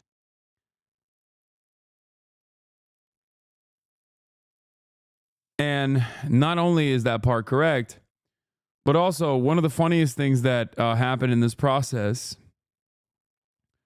was Canada also was like, what the hell's going on? Except their response was, why the fuck would you ever say we're Mexican? To compare the U.S. to Mexico is the most insulting thing I've ever heard from Canada's closest ally. Premier Ford tells reporters at Queen's Park. Says Canada will have to retaliate if tariffs go through. We have to tighten up our borders on both sides, Ford says, adding there are illegals entering Canada from the U.S. too. This is no way to treat your closest ally, but says there's a problem at the border that needs to be addressed. Ford says Ontario is preparing a strong commercial in the U.S. that promotes Canada's relationship with the U.S., calls tariffs a shock, but says problems need to be addressed. USA, we're going to crush your economy. Canada, did you just call me a Mexican? That's amazing. Also, last but not least, okay, here's the average American and their understanding of tariffs. Do these liberals not understand that this is the point? Like, this is the goal. Walmart CFO signals that price hikes may be coming because of Donald Trump's tariffs. Yeah, we fully expect price hikes on foreign products. You fucking idiot. 45% of all trade is conducted with China, Mexico, and Canada. Okay, 45. That touches every product. Okay? That touches every fucking product, you absolute dumbass. People think, I guess no more Chinese food or whatever the fuck, but like they don't understand that there are raw materials that are necessary for American production that are being manufactured or are coming in from these countries. Lumber, for example. Oh my God. Because we will only be applying tariffs to foreign products. Look, Aaron, I recognize you probably have no fucking idea how tariffs work. So let me tell you how this is going to happen. We're going to put tariffs on the foreign products that Walmart brings in, which will raise the cost of the foreign products and allow the American companies to compete with them to actually be able to compete on price, thereby incentivizing people to buy American, which would lead to that American company being able to lower their prices because they're finally getting volume. Therefore, what you have is foreign products, which are... Oh, that's how it's going to work. Oh, American manufacturing is going to become cheaper. I didn't realize that that's how it was going to work. Famously, when there is a stable amount of demand, but the supply all of a sudden is wiped out in half, what ends up happening is, famously, companies actually lower their prices and not increase their prices. They only increase their prices when Joe Biden is president. Thank you. No, that's how it works. Because they're finally getting volume. Therefore, what you have is foreign products, which are going to be significantly more expensive. Still and you not have live on American CNN. products where the company is able to lower their price because they're able to sell in volume. But yeah, if you want to continue to buy... I think I'm up next on CNN, maybe? That may be in the works. Let's see. That's going to blow up some heads. So, we'll see. All right, this comes as Democrats right now are pinning their hopes tonight on this man, Hasan Piker, the left's biggest influencer. In fact, 7.5 million people tuned into his live stream on election night. 7.5 million. So who is he? And is he getting young men to swing left? Tony O'Sullivan went and talked to him, and he is out front. Tony O'Sullivan. This is Hasan Piker. This is my dog Kaya. I thought you legitimately were going to work out. I could do some weights. He's a social media superstar with almost You're 3 on million TV. followers on the video streaming platform Twitch. They're eating the pets. So this is that whole masculinity thing people are talking about, huh? And he's part of a growing group of streamers and podcasters reaching young men online, a space Trump tapped into to reach young male voters. Punch in, then you won't be able to see that he's not doing any weights. But Hasan is not a Trump supporter. He's a progressive, a fan of Bernie and AOC. The Democratic Party even invited him to the DNC in August. One thing we've been hearing for weeks now is that the left needs a Joe Rogan. Yeah. I don't think that the Democratic Party can podcast itself out of this issue. Joe Rogan, he endorsed Bernie Sanders in 2020. Maybe they should do an autopsy on why he left the party. Yeah, I've heard you say when it comes to stuff that guys like. You know, you seek that stuff out online, whether it's watching a streamer, whether it's watching guys talking about working out and fitness. You say that the right wing just dominates. Look how that tall space. she is. Yeah. Why? On TV. Well, I think that's why I started on Twitch, right? I know for a fact that the video game space is like people who consume this culture, people who are a part of this culture are not all right wing. I wanted to showcase to people that like, no, you can be a progressive person, you can be a leftist and like have fun at the same time. How many people were watching your live stream on election night? The total unique number was 7.5 million. There's a general sense that when it comes to the world of podcasts, alternative media, I don't even know what you want to call it, that Trump did a much better job with that than Democrats and Harris. Absolutely. I think that's true. When I saw the Aiden Ross collab, I thought, this doesn't have emotion. It was awkward, it was weird. But then I saw Trump on Theo Vaughn, and he started talking about cocaine. And I was like, uh-oh, this humanizes him. So you're way up with cocaine more than anything else you can think of. Cocaine will turn you into a damn owl, homie. You know what I'm saying? Yeah. Harris did consider going on Joe Rogan. Yeah. But she didn't. What is it that the Democrat Party has to do differently? Well, I think that they need to change their policies. It's a policy thing. Yes, it's 100% a policy thing. Because I'll say, which is the boring answer. Although it would be very self-serving for me to say, I'm the left's Joe Rogan, the Democratic Party should give me millions of dollars, that's not going to solve this problem. What will solve this problem is if the Democratic Party actually adopts real left-wing economic populist messaging instead of purposefully avoiding that stuff because they're terrified of upsetting their corporate donors. I think Trump speaks to mail insecurities better, and I think Trump speaks to the anger that people have, whereas the other side of the political spectrum does not speak to that anger at all. There's been a lot of controversy around you. Yes. The way you talk about Israel is viewed by some as anti-Semitic. Yeah. Are you anti-Semitic? Of course not. The real problem here is that I'm an anti-Zionist. The real problem here is that I'm extremely critical of Israel and all of the information that's readily available, especially on social media for so many people that don't necessarily rely on mainstream media any longer to get their information. And that's why you see this generational gap. If you're over the age of 35, you're still operating on the old boundaries. You're like, no, Israel's the most moral democracy in the Middle East, maybe in the world, right?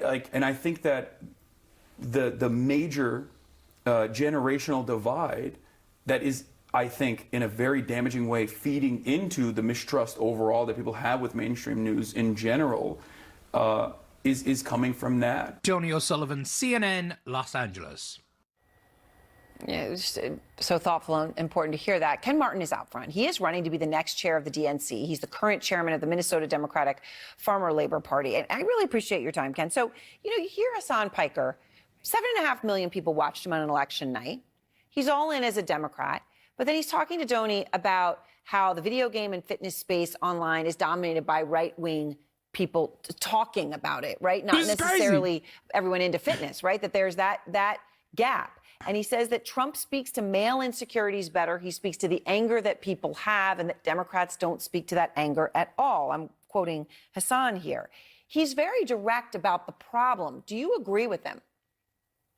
Well, first off, Aaron, thanks for having me on tonight. And actually, I think Hasan's right in most of what he says there, and particularly as it relates to the fact that the Republicans have been, since the 2020 election, a constant drumbeat of misinformation, disinformation, and lies on platforms that the Democratic Party really wasn't competing in. We live in a 24/7, 365-day information environment now that we have to be competing in a much better way.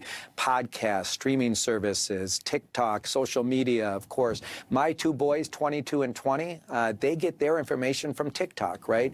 And so we have to start realizing that we have to be where the voters are. That's half the battle, of course. Okay, and no, he's missing the point. I didn't say just be at the podcast. Others who are already trusted validators and messengers in these spaces to help push these messages out and to have conversations with voters and people who are feeling frustrated and angry and left behind. That's not what you I see, when said. we send people into these spaces, it tends to be politicians or opposite of what I talking said. heads.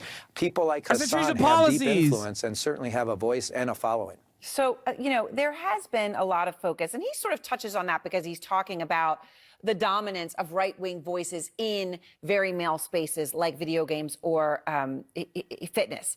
And there has been, though, broadly speaking, Ken, so much focus right now, and as you're looking to run the DNC, this is at the center of it. I said you're not going to podcast your way out of this problem. Aggressively away from certain social positions like DEI, right? Or from issues where Democrats certainly seem to be in this election and certainly were successfully branded as much to the left of American voters. For example, Kamala Harris's support of taxpayer-funded surgeries, transgender surgeries for illegal migrants.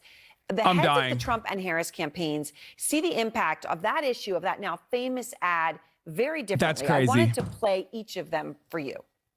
Oh, my God. We targeted black men, Hispanic families. Oh, my God, I'm dying. White families, suburban women. We ran that ad everywhere because they it also got to they the did point not. about boys and girls' locker rooms. They're like, which no, suburban we ones have to don't like. we have to find a Joe Rogan to the left and give him $1 million. That's the point. That's what we got to do. Most ruthlessly effective. I don't know how else I can communicate this point like openly. This trans ad was not driving vote. There's a belief that if only we had responded to this trans ad with national and huge battleground state ads, we would have won. I don't think that's true. So, Ken, how do you see it? One of the most ruthlessly effective negative ads in all of history, or this trans ad was not driving the vote. Even if they'd responded to it more effectively, they wouldn't have won. Which point of view is right?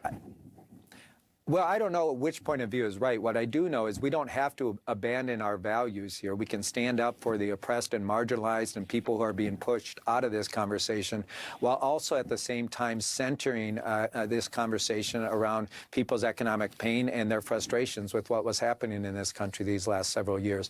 It's not about left or right to me. It's about making sure we focus squarely on a working class agenda that centers the struggles of this multiracial, multi-generational working class that is feeling left behind, that's working harder than they ever have before, that's struggling to get ahead and feeling like no one gives a damn about their lives. At the end of the day, that's the thing that unites all parts of our broad coalition in the Democratic Party, and we need to focus back on basics here, right? But at the same time, we do not need to abandon our values. We will stand up and protect and fight for people who are being pushed out of this conversation in this country and bullied and attacked like we see in Congress right now.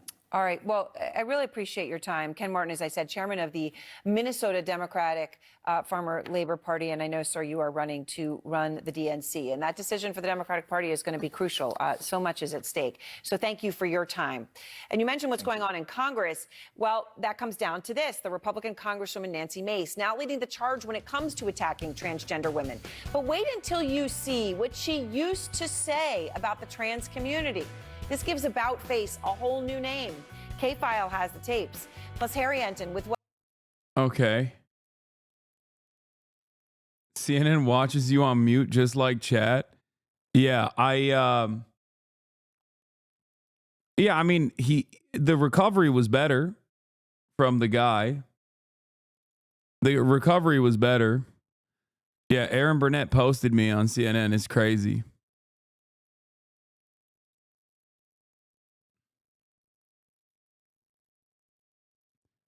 Here. There are some Minnesotans that say they don't like Ken Martin in the chat immediately. The Democratic Party is to focus on, again, getting back to a working class agenda that centers the struggles of everyday Americans who, to your point about inflation, were clearly worried about not getting ahead, that they were just getting by, and no one was their champion. No one seemed to care about them. The path forward here for the Democratic I think that was good overall. I think that the message, the fact that I'm able to even say this message on CNN is a shift in the attitude, is a market shift, I think. At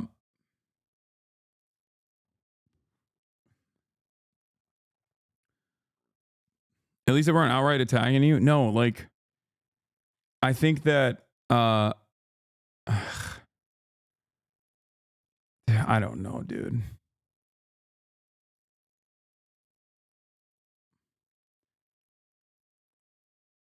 You've probably been asked a million times, but what's your thoughts on the DSA? It's great.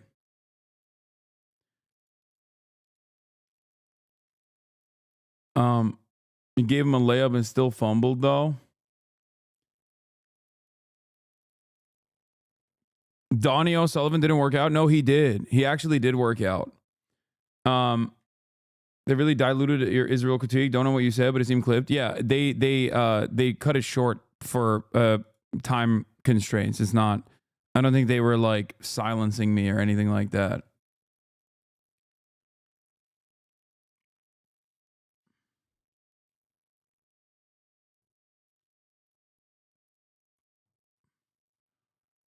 FM Masochist, thank you for the 50 gifted subs.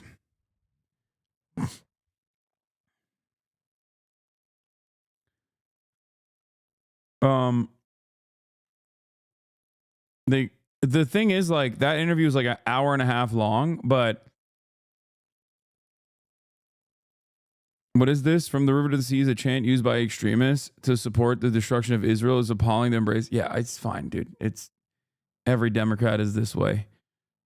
They shouldn't be, but so glad they didn't clip anything out of context. No, they wouldn't do that. They like Donnie would not do that, chat. Come on. Overall, I think like talking about the trans stuff this much is so silly. I don't know. I just think it's so counterproductive. Like the media is not, liberal media in general is not as much in the tank for the Democratic Party as everyone thinks they are. They do oftentimes have a tendency to push on reactionary buttons. But having said that, I think that the Democratic Party should be messaging on the trans issue a lot better by just being like, this is a deflection, this is a distraction, this is not actually going to help. This is not actually going to help people fix the prices, you know?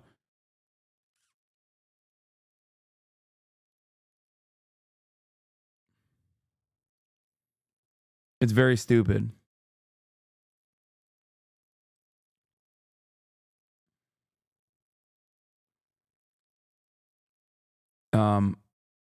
Anyway. The primary people who will benefit from the tariffs are real estate investors, which is Trump's primary thing. So, no. The people that will benefit from Trump's tariffs regime is going to be people that are... What? Kamala Harris has a message for you? I just have to remind you, don't you ever let anybody take your power from you. You have the same power What the fuck is this? that you did before November 5th. And you have the same purpose that you did. Bro, this is a wild clip. Is she drunk? What's happening? Mamala's off the perk, dude. Goddamn. And you have the same ability to engage and inspire. So don't ever let anybody or any circumstance take your power from you. Democratic Party be like, we need $30 extra million right now. Here's an inspiring message from Mamala. You need to make videos like this, bro? Yeah, that's true.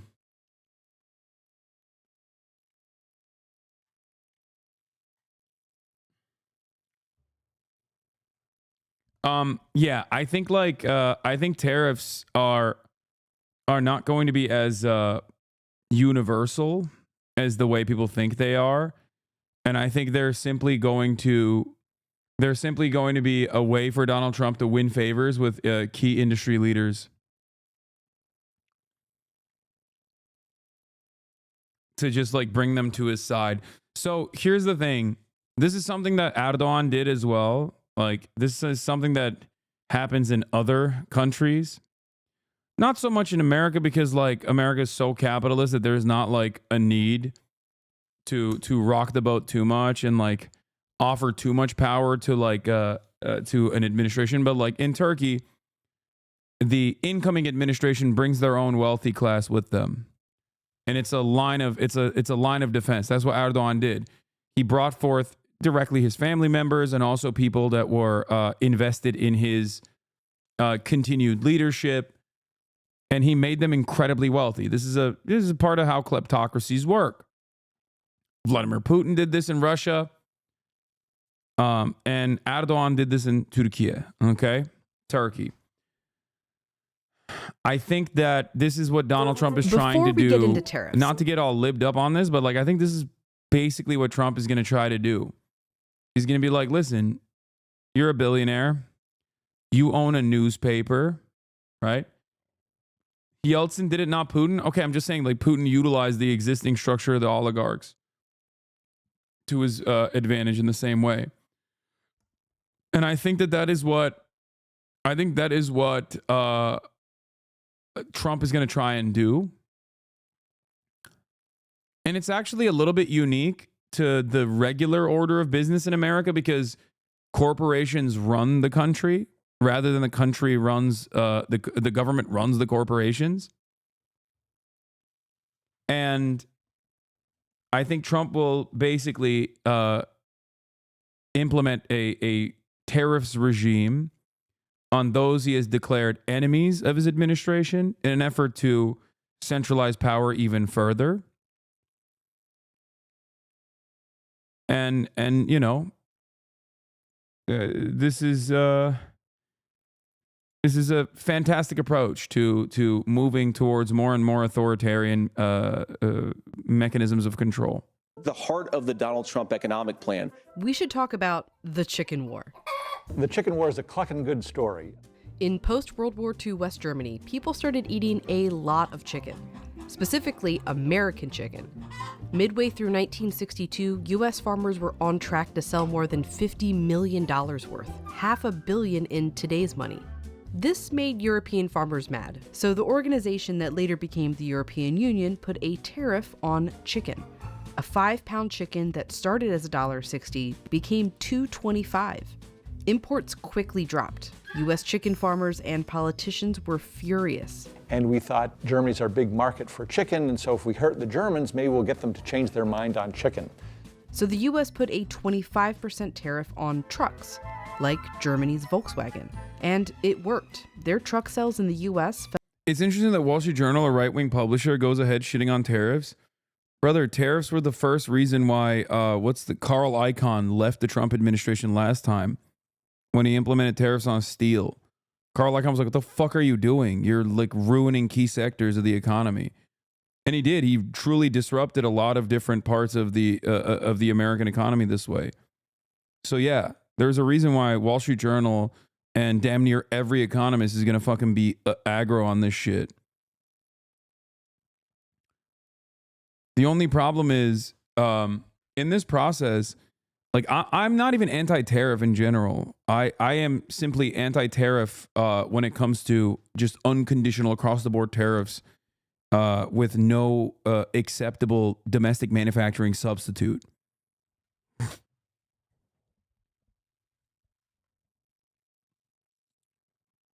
That's why you're not going to get liberal institutions that are still, you know, right-wing conservative, but like pro-capitalist to be on board with tariffs in general. Fell by half, and they never really recovered. Meanwhile, Germans paid more for their chicken, and Americans had fewer truck options. Like one of the things that I'm incredibly annoyed by with like Toyota Hilux tariffs, for example, like the Japanese competitive car manufacturing industry, is that I hate that there is no acceptable small substitute, like small truck with the same cab size substitute in America. Then it's a lose-lose for everybody, right? Like, I understand the importance of American manufacturing. I really do, especially when it comes to vehicle manufacturing. The issue, on the other hand, is that due to CAFE standards, like all of our domestic car manufacturers have realized that, you know, you can have these behemoth vehicles that are larger and larger, that are basically child mutilators, and there is no end in sight for, there's no change in that. not to change the subject, but people are very upset for you not getting in the tub at your goal weight of 225. I don't know what you're talking about. No one is upset. It's kind of a perfect example of what tariffs do. Hurt consumers while protecting very specific industries, or attempt to get countries to change their behavior. While they haven't been a large part of trade policy in decades, former President Donald Trump wants to change that. Some might say it's economic nationalism. I call it common sense. I call it America first. President Trump has really sort of brought a lot of people out to think that tariffs might be something that's useful in America's economic arsenal in a way that hasn't been used in the past. Here's how tariffs work and what Trump's proposals would do. Let's start in 2018, when President Trump put tariffs on washing machines. We're going to benefit our consumers, and we're going to create a lot of jobs. Since then, whenever a washing machine is imported to the U.S., the company on the U.S. side doing the importing pays a tariff to the U.S. government. Their margins are pretty low. They've got to pass that price on to consumers who ultimately pay it. That's the whole point, in some sense, to reduce demand for those goods and create space for domestic producers. After the tariffs, not only did the price of imported washing machines go up, so did the ones made in the U.S. There's this myth out there that if we... Wait a minute, but this guy said, hold on. But this dumbass said that it wouldn't happen, that it would be cheaper. So I'm confused. Wait a minute. What? Wait a minute. What are you saying? Tax imports, domestic producers won't change their prices. And that's not the case. You're creating more demand for them. So naturally, the price goes up. And it wasn't just washers. Dryers went up in price too, even though they weren't part of the tariffs. Usually it's the case, if you buy a washer, you buy a dryer. So even though dryers weren't directly affected by the tariff. What? It seems like corporations, no matter whatever the restrictions are, will always increase prices. I'm so... Man, what? Murat? Ne yapıyorsun? Niye kapıyı açık bıraktın? They're indirectly affected by the shifting demand. Now, it wasn't all bad. These tariffs did create a lot of jobs. About 1,800, mostly from those foreign companies like Samsung and LG opening plants in the U.S. And a study found the U.S. collected $82 million annually. But because of those price increases, it cost consumers $1.5 billion more. So they basically paid $815,000 per job. This is a... Nah, that sounds sick. Aren't you a socialist? This should be good. Oh my God. Brother. There's problems here with this argument that even Wall Street Journal recognizes, and I'm shocked that you don't, which is there needs to be, one, a competitive domestic manufacturing capability, and two, a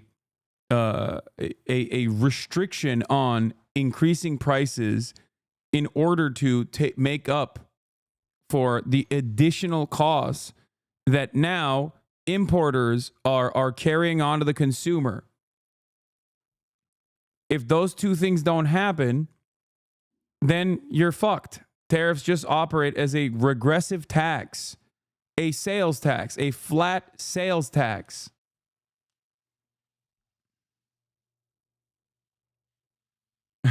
Tariffs equals socialism. Trump isn't doing economic protectionism.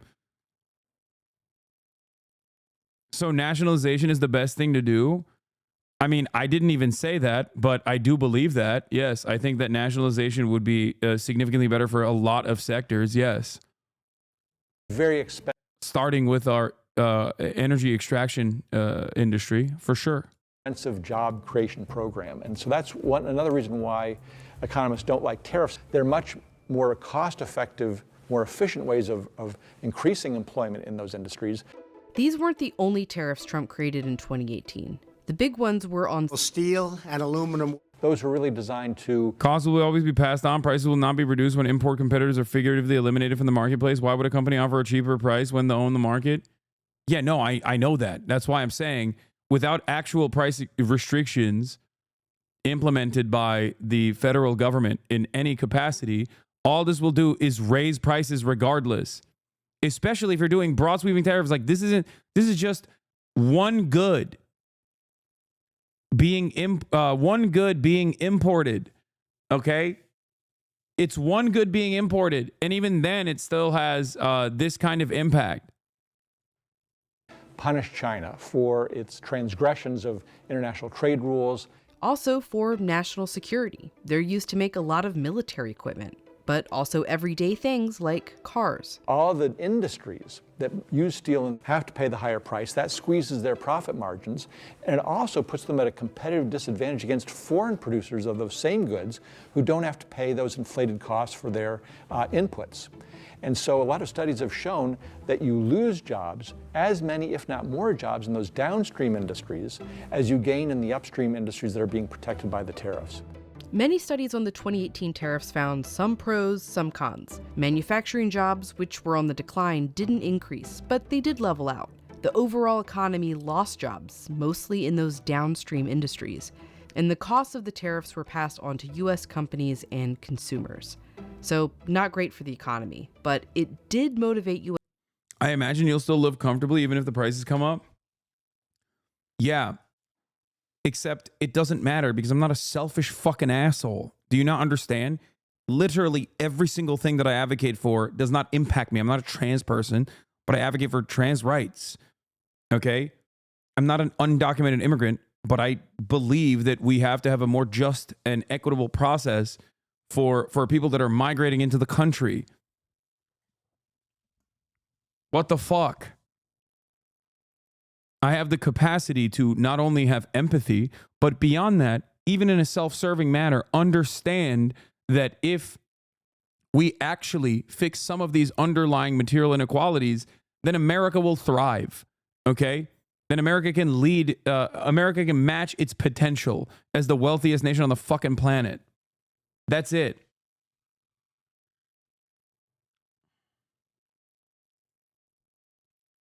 That's it. That's the whole point.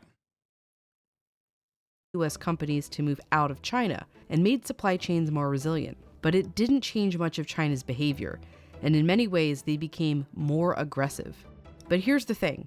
Even with all the economic downsides, a review by the Biden administration suggested Trump's tariffs should remain, and the administration should add or increase them, which they did. Once tariffs get in place, there are two factors that sort of keep them in place for some time. First of all, there are going to be domestic interest groups that have a stake in seeing those tariffs maintained because they like the extra market share that they've gained as a result of those tariffs. And second of all, tariffs are a bargaining chip.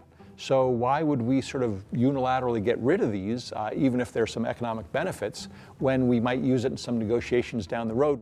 Tariffs are really hard to remove. It's why, 60 years later, there's still a 25% tariff on trucks, even though U.S. chicken farmers no longer care about selling in Europe. So we're still living with the legacy of the chicken war. So that's sort of another lesson of history, is you have to be careful about imposing these tariffs because you think you're doing it for short-term strategic reasons or you're just helping out this industry temporarily, but they can last for decade upon decade upon decade. Tariff policy is kind of old. Even by the chicken war, they were only imposed on around 7% of U.S. imports. Trump's plan for a second term is to bring them back dramatically. This is the policy that built this country, and this is the... Yeah, also, there's no point. There's never been a point in American history, as far as I know, and maybe I'm wrong, someone can correct me on this, where tariffs have been implemented across the board on 40% of all trade. 45, to be exact. China, Canada, and Mexico make up 45% of all trade in the United States.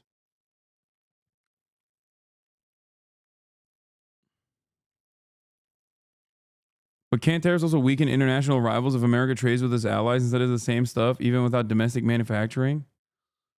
Dude, this is literally to fucking cut off your nose to spite your face, okay? You're just describing that as a successful policy.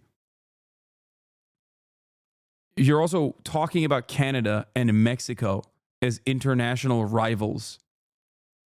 These are two of America's most important trade partners. What are you saying? Do you hear the words that are coming out of your mouth? Do You just type shit into the abyss and hit enter without thinking? The policy that will save our country. He's proposing a 60% tariff on everything from China and a 10 or even 20% on every import from every other country. Countries are going to finally, after 75 years, pay us back for all that we've done for the world. Multiple independent studies looked at the possible. Yeah, he means like, dude, I'm only listening to JD Pandon. When he says this, I'm thinking about it as like retaliatory. He's saying that the countries will finally pay us back for all the war and the death and the destruction and the unequal exchange that we have implemented as we have relegated the global south into servile status. As we have routinely kept them down, they are coming back and they will fight back hard and they will destroy our treats economy. That's what he's saying. I swear, he's like, they're going to pay us all back.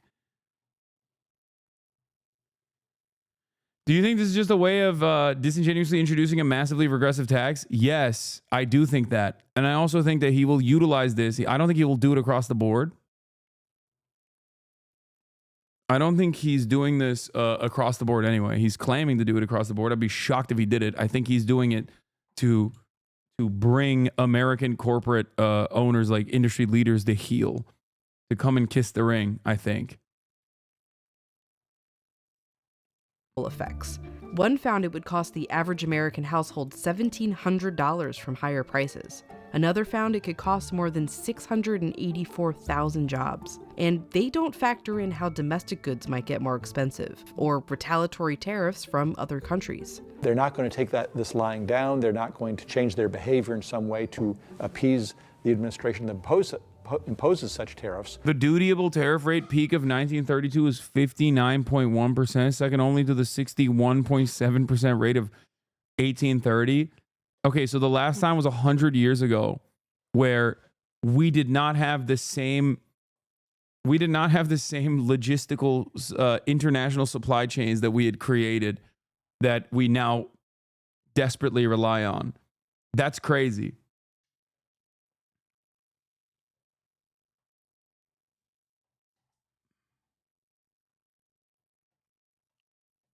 Yeah. Another key problem there, of course, is this is pre-globalization and during the Great Depression. This is totally nutty. They're going to retaliate. So not only will U.S. imports shrink, but U.S. exports will shrink as well. Trump wants to use these tariffs as a revenue stream for the U.S. to pay for tax cuts. As tariffs on foreign countries go up, taxes on American workers and families come down. Studies found his proposal would likely bring in around $250 billion per year, about 5% of what the federal government currently brings in with taxes. So if tariffs are harmful, always harmful even to the economy, why is Trump so focused on them? In the last 20 years, China... The answer is because he's a fucking psycho. Okay, China let's has see. gotten aggressive, investing in manufacturing to become the world's largest exporter. Even today, they invest more than any other country. It has let them export things like steel and aluminum at below market values. That, coupled with numerous trade rule violations. It's funny to say this as like in an ominous way. China's become the industrial powerhouse of the world, but it's bad. It's unfair and bad.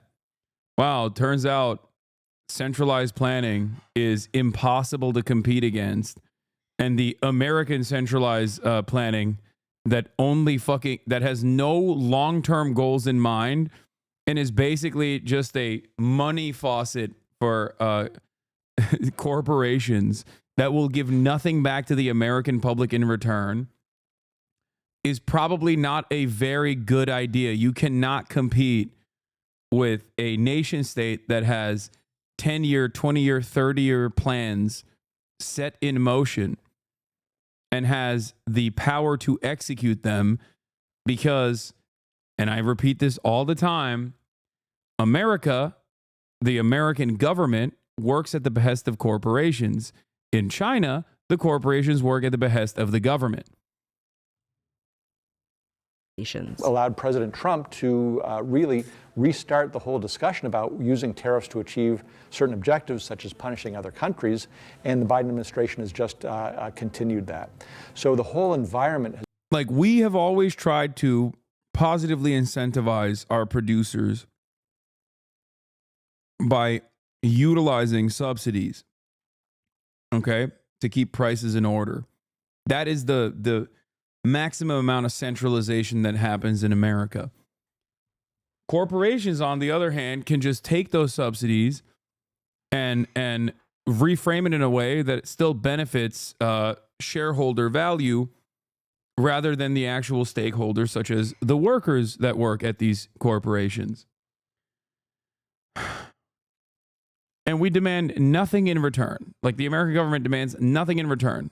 They can do buybacks. They can do whatever the fuck they want. We've deregulated every aspect of the American economy. And then we're just like, oh, this is shocking. How the fuck? Why aren't things working in the way that we want them to? China doesn't operate that way. This is how complex manufacturing even a bottle of root beer is. Ingredients: molasses from the United States, anise from Spain, licorice from France, vanilla bourbon from Madagascar, cinnamon from Sri Lanka, cloves from Indonesia, wintergreen from China, pimento berry oil from Jamaican balsam oil from Peru. Now imagine a computer or a F-150 pickup truck. Yep. Most parts of it are also, the raw materials are coming from all around the planet. Most parts are assembled in Mexico and then assembled once again in the United States of America. But like, so many of the key components are coming from China. What do you do?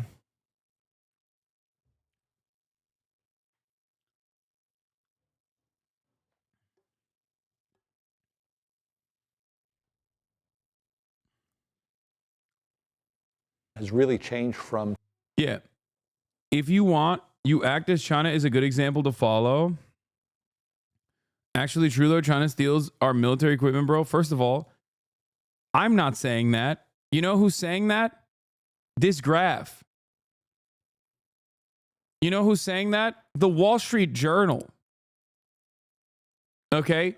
It's not me saying it. Like, I'm just simply repeating facts. Okay? Now, they might not favor your understanding of the world. They might not favor what you want the world to be. Okay? Why did I just open Insta to your balls? First of all, it wasn't my balls. It was my shaft. Okay?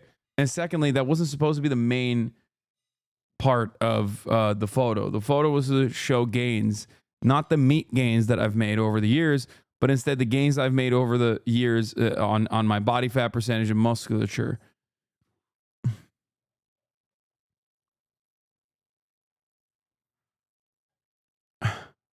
Nice shaft, dude. Thanks.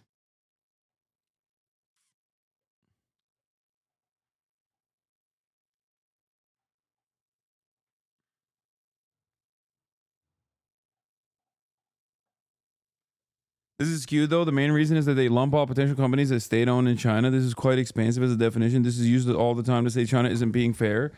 I'm an economist studying China for what it's worth. Yeah, of course it's not fair. It's not fair because centralized planning is more effective than the decentralized, subsidy-backed way that we do economic planning in this country. That's why it's not fair. That's why the European Union will come out and be like, the Chinese electric vehicles are going to wipe out our entire automotive industry unless we literally fucking add tariffs to the Chinese-made EVs, because they're literally a fraction of the cost of all of the European cars that we are manufacturing, and they're competitive. It's not fair. Their products are too good, and their price points are too low. Every instance of trade war and foreign policy revolving around China from the Western world is literally, how did we let it get this way? How do we allow China to become the bad bitch? This is fucked up. We must do something about it. You understand? That's literally all of the conversation. Everyone constantly goes, dude, what the fuck? We thought we could use them as slave labor in perpetuity. We didn't realize that our capital owners moving manufacturing to China was going to end up devastating our countries. That's what it is. We didn't realize that they wouldn't operate like India, for example. That we didn't realize that they would actually have a longer term plan in mind with the way that they used foreign capital to engage in even development. This was unacceptable. We thought this entire time that we could just keep using and abusing the Chinese labor force. What the fuck? People always talk about how, the Chinese manufacturing is stealing our IP. It's like, brother, you think that the companies didn't know that? It's a part of the process. They were like, yeah, you stupid Chinese will never be able to actually fucking steal our ingenious IP. You will never be able to make competitive products. That was the idea. Once they actually started making competitive products and even better products, actually, they went, oh my God, what the fuck's going on? Oh shit, we can't do anything about it because we're too reliant on Chinese manufacturing.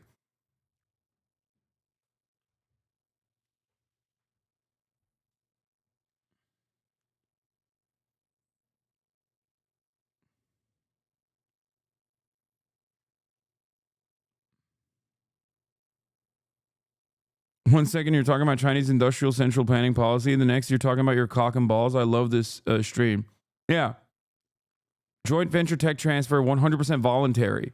The only involuntary part of that is that, like, China is now a superpower, and America and the Western world fucking hates that.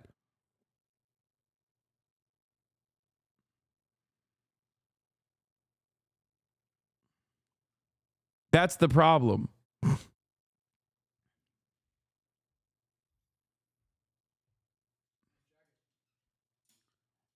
Thanks. You want the... Yeah, I know. I wonder why people don't use this as an example of central planning beating free markets. What do you mean? They don't want to use that because they're capitalists. No one would want this. None of the powerful entities that control the Western governments would ever allow this to happen. This would mean we have to just, we have to change. We have to turn into a non-capitalist country, or at least one that is dictated by governments instead. According to a study by the Australian Strategic Policy Institute, China has taken a leading position in 37 out of the 44 critical and emerging technology areas. These areas include defense, space, robotics, energy, biotechnology, artificial intelligence, advanced materials, and quantum technology. Values. That, coupled with numerous trade rule violations, allowed President Trump to really restart the whole discussion about using tariffs to achieve certain objectives, such as punishing other countries, and the Biden administration has just continued that. So the whole environment has really changed from 20 years ago, when trade policy was pretty quiet business, and now we're talking about industrial policy, tariffs, subsidies, and all these different interventions. What do you think capitals will do if China's only going to continue to dominate? They're doing it already. It's called fascism. Okay, that's what they're going to do. That's it. Interventions because the whole global and geopolitical environment has changed quite dramatically. And it would change even more dramatically with Trump's proposed tariff plan. In the short run, we know the economy will suffer. In the long, I think one of the best examples you can use in your immediate life is TikTok. China fucking comes in and makes this insane product that is insanely addictive, okay? Insanely addictive. But once it reaches mass consumption and everybody loves it and everyone's addicted to it, it becomes more politically consequential to ban it, okay? America's like, oh, I like this product. You should be forced to divest from this product that is very successful. You should sell this to an American capitalist instead. Okay? That's it. And China's like, no, I'm not going to do that. America's a tiny part of the, TikTok marketplace. It's fine. We're not going to do that. Instead, we're just going to lobby the American government in the same way that any other corporation does. And we're going to activate all the fucking people that love TikTok to go and call their congresspersons.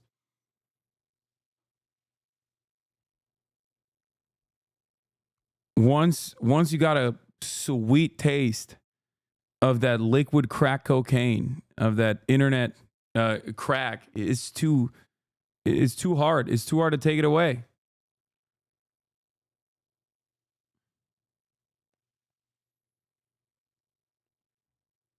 Run, no one really knows. Will it be a war between the US and the rest of the world, or the Western world against China? Trump wants to play a game of chicken to find out. No, Hasan, stop spreading fake propaganda. China's dirt poor, I swear. We're a third world country. We're all eating rats like North Koreans, I promise. Yeah. EU wants technology transfer from China, EV tech. EU to demand technology transfers from Chinese companies. Huawei's Mate 70 now doesn't use American technology and is as good, if not better than Apple. This didn't have to happen. Trump and Biden gave up America's technology power and led by stupidly sanctioning Huawei in China. What did they expect? That China would roll over like Japan did in the 80s? We've had generations of arrogant, myopic, and stupid people running DC. Trump and Biden for shot into own goal. China for 3 from half court.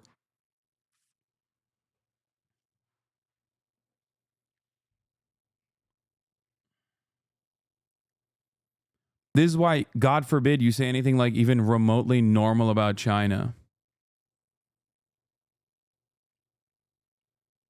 Okay? People get very mad.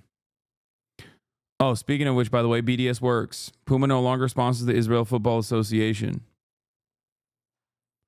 In a highly unusual move in December 2023, Puma leaked news to the Financial Times that it would not be renewing its contract with the IFA, set to expire at the end of December 2024. Kit providers don't announce that they won't be renewing a contract, let alone a year in advance. Puma was no longer able to sustain the growing pressure and wanted out, clearly illustrating the impact of the campaign to boycott Puma. We thank the many groups around the world that work tirelessly and relentlessly to force Puma to end its complicity with Israel's apartheid regime and its Gaza genocide. Yeah.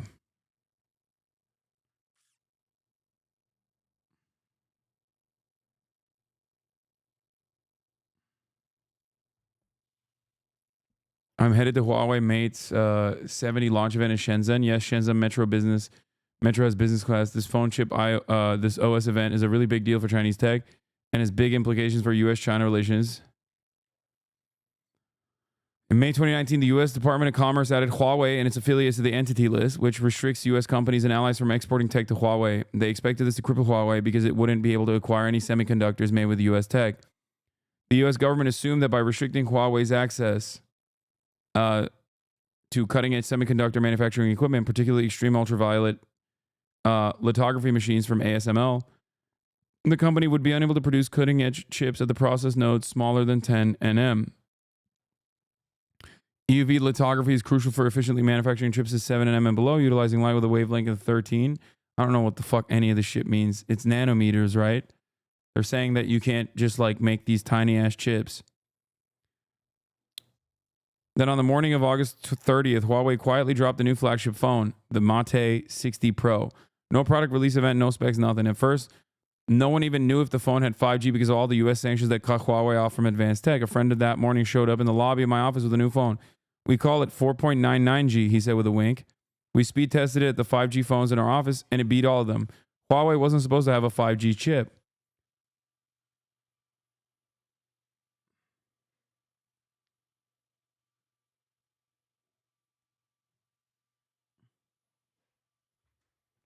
The timing of the drop was significant. U.S. Commerce Secretary Gina Raimondo was in China that morning. The tech world waited a few days for the first teardowns to see what was inside. It caught everyone off guard, especially the U.S., because they thought Huawei couldn't even get close to this without the EUV tech. It turned out that Huawei had secretly been pouring tons of R&D for years into designing domestic chips. The chip's performance showed to Huawei and SMIC had overcome the technical limitations previously thought insurmountable with older DUV tech. The only remaining thread tying Huawei's phone to Western technology was that it ran on Android. That changes today. I don't know why Americans just like close their eyes and plug their ears to what is happening.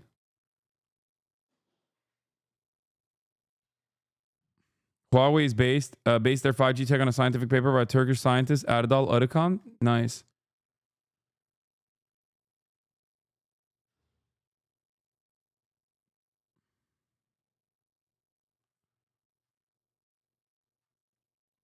This is the same principle behind the sanctions regime.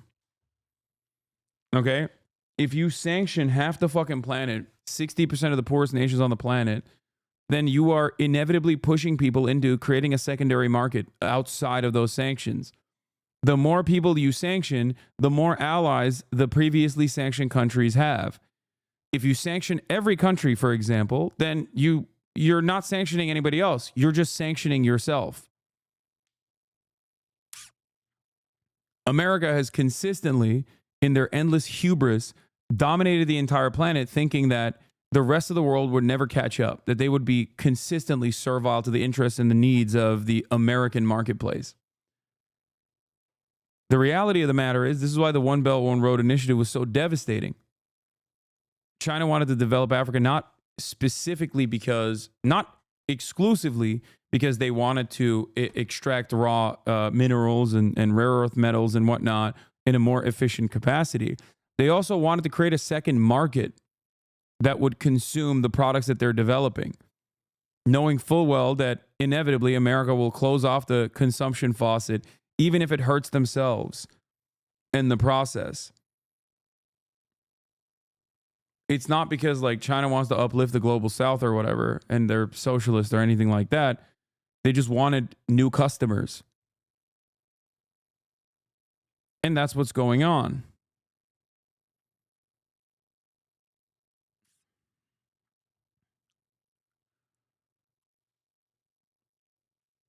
These are the types of moves that you can initiate if you have complete control over your economy and have the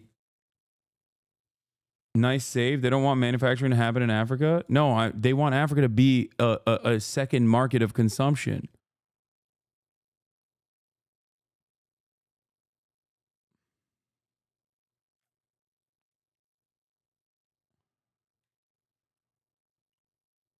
These are the types of things you can do if you control the entire economy.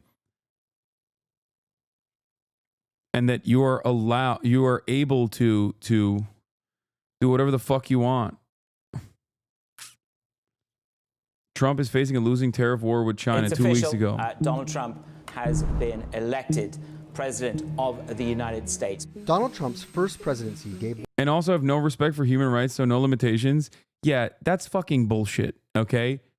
The idea that like it's an exclusively Chinese thing to not have any respect for human rights is hilarious when we are living in the United States of America and our Supreme Court recently ruled that American manufacturers on the global stage could utilize child slave labor, okay, as long as it's relegated to third-party subcontractors.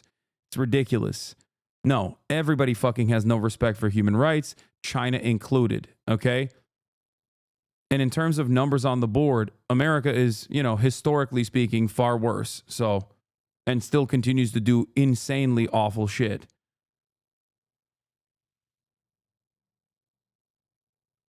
We love talking. I mean, this is the same dynamic. We love talking about like mismanagement and famine due to genuinely devastating consequences that people in positions of power have implemented in like transitional socialist states.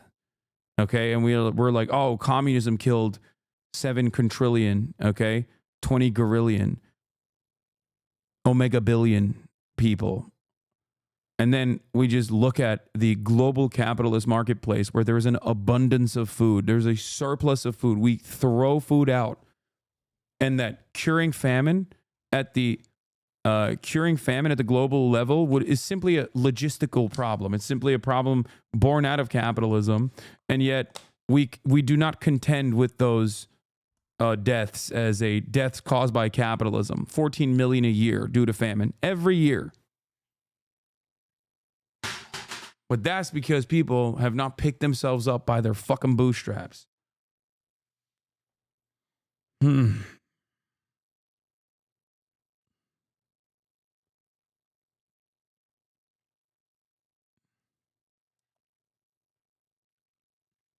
Prior transitional socialist states have implemented methods and have failed and have caused widespread famine and massive amounts of deaths. This is true. But in this day and age, that is no longer a problem. And yet, while we have the capacity to feed everyone, the profit motive makes it so that we do not do that. I say one is more evil on its face than the other, if you want to use good-bad dynamics. Washington a playbook of hardline tactics for preventing China from overtaking the U.S. as the world's dominant economic and technological power. Trump introduced punitive tariffs on China, as well as trying to rebalance the trade deficit to try and contain China's economic rise, as well as trying to contain its military might. To me, the most beautiful word in the dictionary is tariff. Trump is focused on raising tariffs to prevent China from shipping many of their goods into the United States that perhaps are subsidized by the government. And his campaign for re-election left no doubt that his ambition for American supremacy was still his North Star. We will hire American, buy American, build American, grow American, and show the whole world that the American dream is back. But after 4 years out of the Oval Office, Trump is returning to face an emboldened, savvier China, and one the U.S. may already be losing its battle to contain.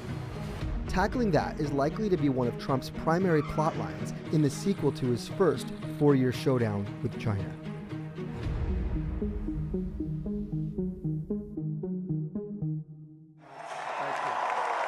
Thank you very much. Let's rewind for a second.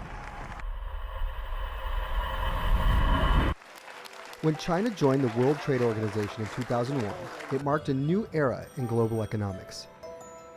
Lower trade barriers allowed China to ship cheap toys, t-shirts, and TVs around the globe, and an export bonanza that helped lift hundreds of millions of Chinese into the middle class. Then around here, two pivotal events occurred. I am officially running for President of the United States. And that same year, China officially revealed a 10-year plan to upgrade its thriving export economy with cutting-edge innovations. Made in China 2025 is essentially President Xi Jinping's vision to secure China's place in the world as a preeminent global technological leader. At its heart, it's really about ensuring that China's national security goals are at the heart of its policy making. It's the kind of grand ambition that would galvanize successive U.S. presidents into taking action. This is number one, but this is the first of many. The U.S. efforts to contain China's growth began with tariffs and some of the trade policies in the Trump administration. Basically, they sought to make it more expensive for Chinese companies to sell to the U.S. and consequently redress a massive trade deficit, the imbalance that occurs when a nation imports more from a country than it exports to it. President Biden is holding back on a decision to scrap any Trump-era tariffs on China imports. You could see this has had an impact. In 2023, the deficit shrank to the smallest total since 2010, reflecting a decline in imports shipped from China. But globally, China's productive prowess is at historic heights. Its manufactured goods trade surplus is the largest relative to global GDP of any country since the US right after World War II. Trump also introduced policies to control high-tech exports from U.S. manufacturers, as well as those of some allied economies, which were tightened by the Biden administration. So that essentially makes it impossible or much harder to transfer U.S. goods or U.S. technologies into China. The U.S. government stopped Huawei from being able to sell much of its telecom equipment into the United States, and then it went even a step further. It went to many of its allies around the world and tried to persuade them also to not let Huawei sell its equipment into their countries. That caused all sorts of problems for them. In 2022, they constrained China's ability to get the most advanced semiconductors out there, including AI chips that would be used to train models like ChatGPT. They also constrained the country's ability to get chip-making equipment, including the machines that make the most advanced. Yeah, they literally went to the Netherlands, were like, you cannot work. You cannot work with fucking China. Advanced chips that drive smartphones and also AI and quantum computing. Massive appliances like these extreme ultraviolet lithography machines developed by Dutch company ASML. The constraints are also intended to hinder China's tech giants from developing anything that could threaten America's military superiority, a concern long intertwined with Washington's economic strategy. In terms of semiconductors and these really sensitive technologies, China is still lagging behind the US. So we have seen some efficacy there. But the data shows US-led export controls had an unintended side effect. They forced China to become more self-reliant and invest in its own science. Yeah, unintended side effect? No shit, dude. Wait a minute. Why won't these guys just stop developing? What? Why won't they stop developing? I don't understand. Please stop. Please stop, please. Stop, please.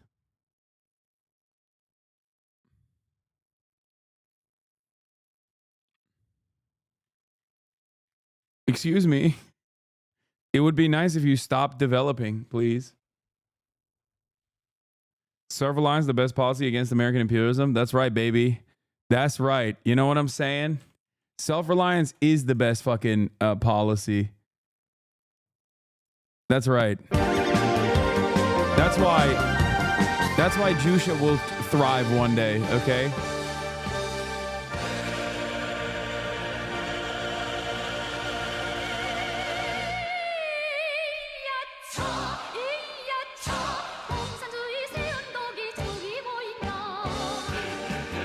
Terrorism propaganda, I know.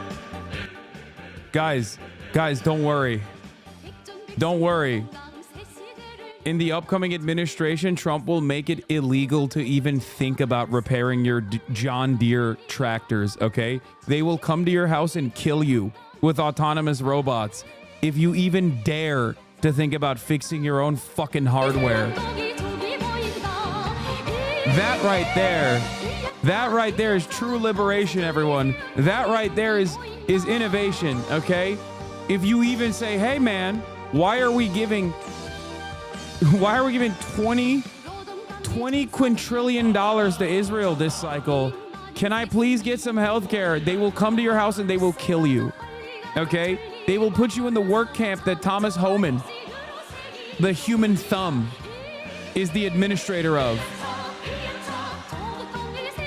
That's real freedom, baby. Dare to dream. America first.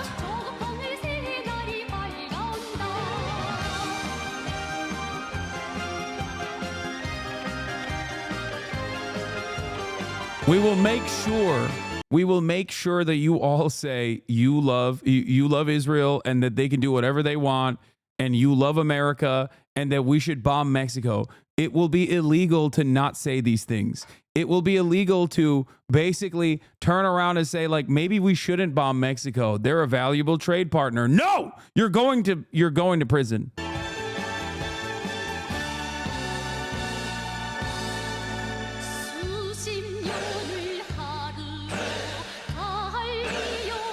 Hey.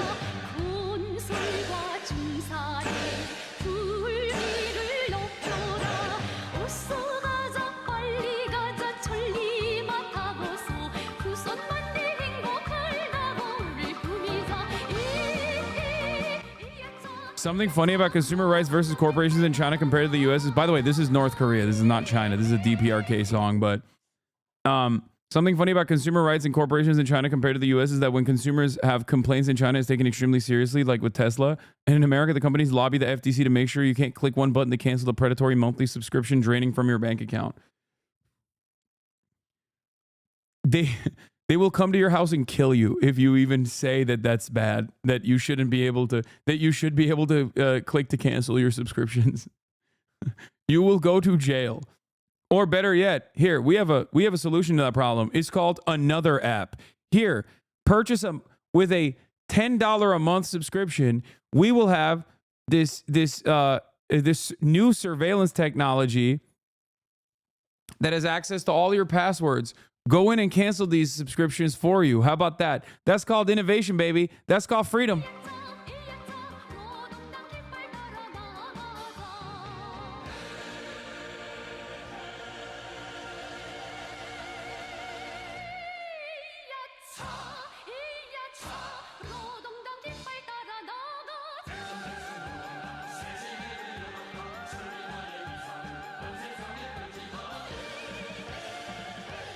With a $500 per year subscription, you can give us your information and we will remove the virus we put on your computer.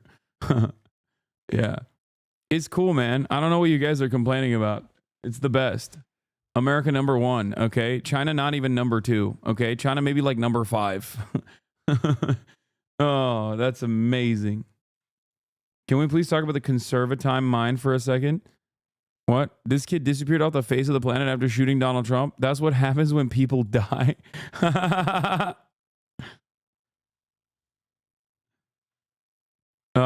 Anyway.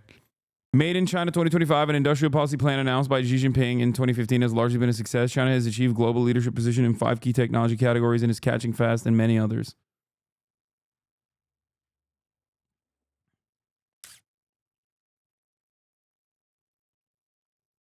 It's also really annoying because it's like while they're doing that shit, okay, we're doing this shit, okay? They're doing that shit over there. This is what we're fucking predisposed with. We'll do it. We'll do it for them. But you can stay.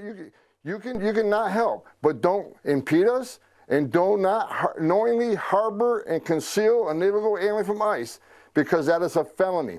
And we got one hell of an attorney general coming in, Pam Bondi. I think she'll read that statute the same way I do it. I'm not a lawyer, but I can read, and we're going to have consequences for people who violate the law and try to prevent us from doing our job.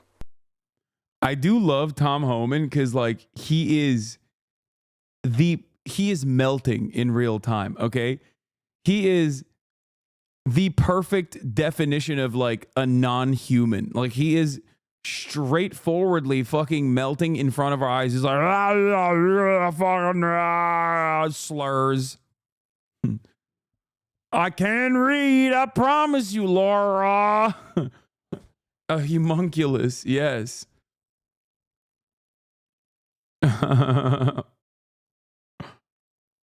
It's amazing.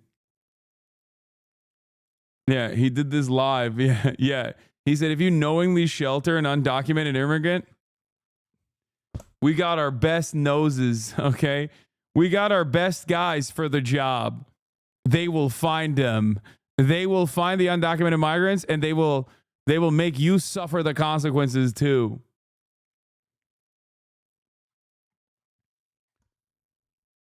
Yeah, we'll sniff them out.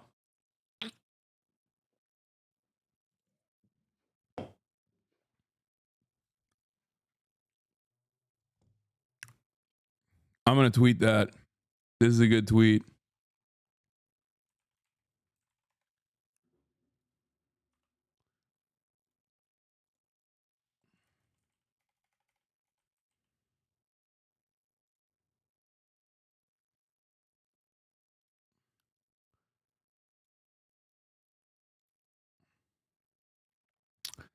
Let me tweet.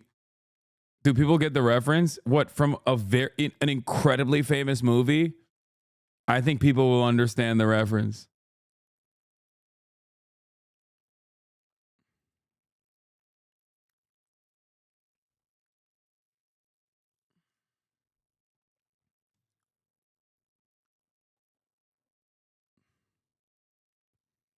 That's a bingo.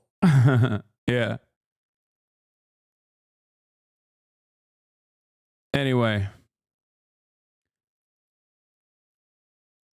This is I get the reference just by what he's wearing. Yeah, you can pretty much figure out what's going on here, you know? Oh no, that's anti-Semitic, I'm pretty sure. Yeah, making a direct comparison to a famous representation of a fucking Nazi who hunted Jewish people is actually really anti-Semitic.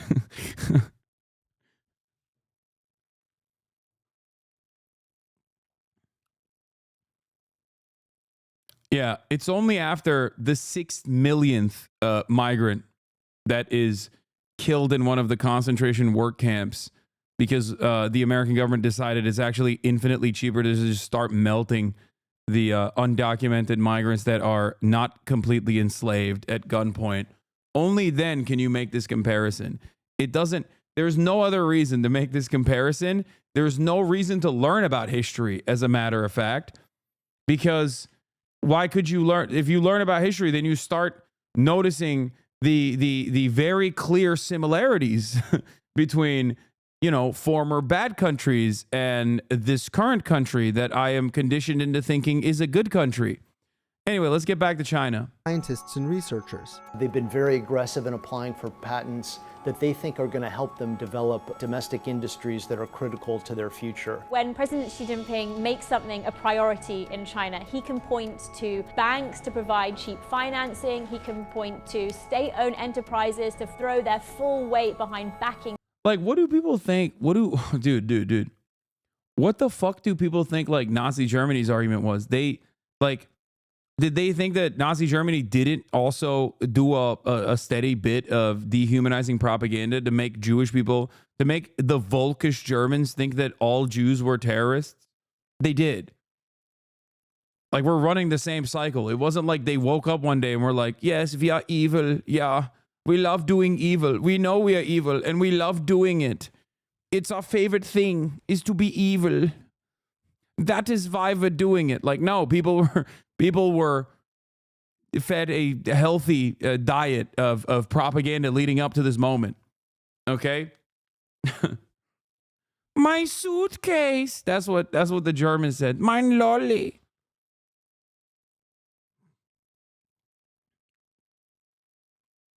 Which is why whenever I show like translated Hitler speeches is like identical to like current American and current Israeli speeches from key figures in both of these governments. You know?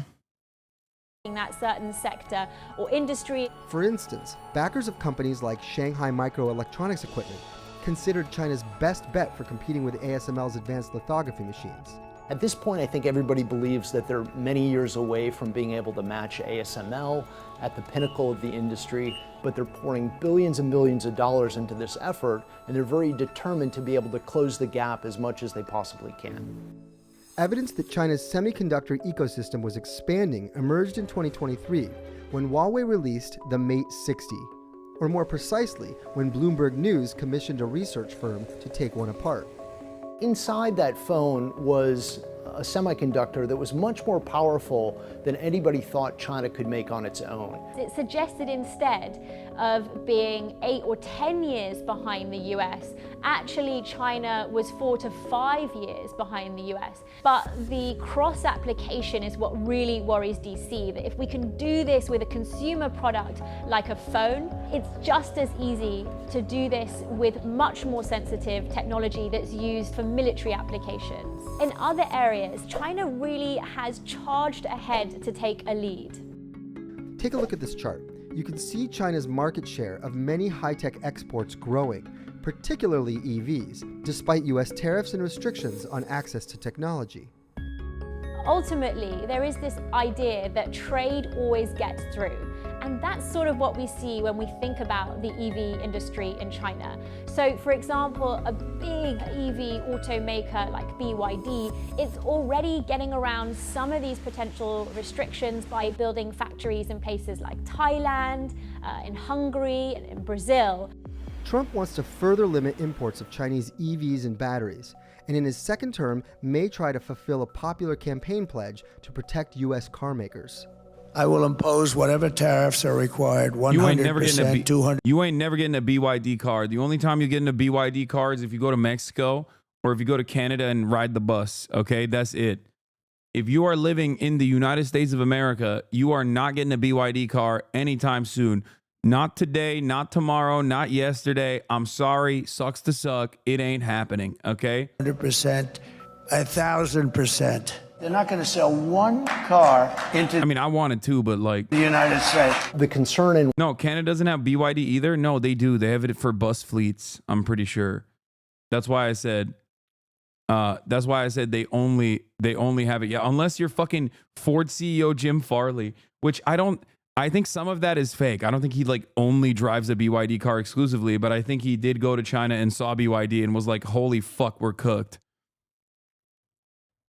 in Washington is that the electric soon BYD also coming to Turkey as well, by the way. Vehicles and some of the and yeah, it's not a BYD. He owns a Xiaomi car, the Ford CEO. The software behind them would be. And no, you can't get a BYD car. You can't. It's not just the tariffs. They're not street legal. I'm pretty sure. In America.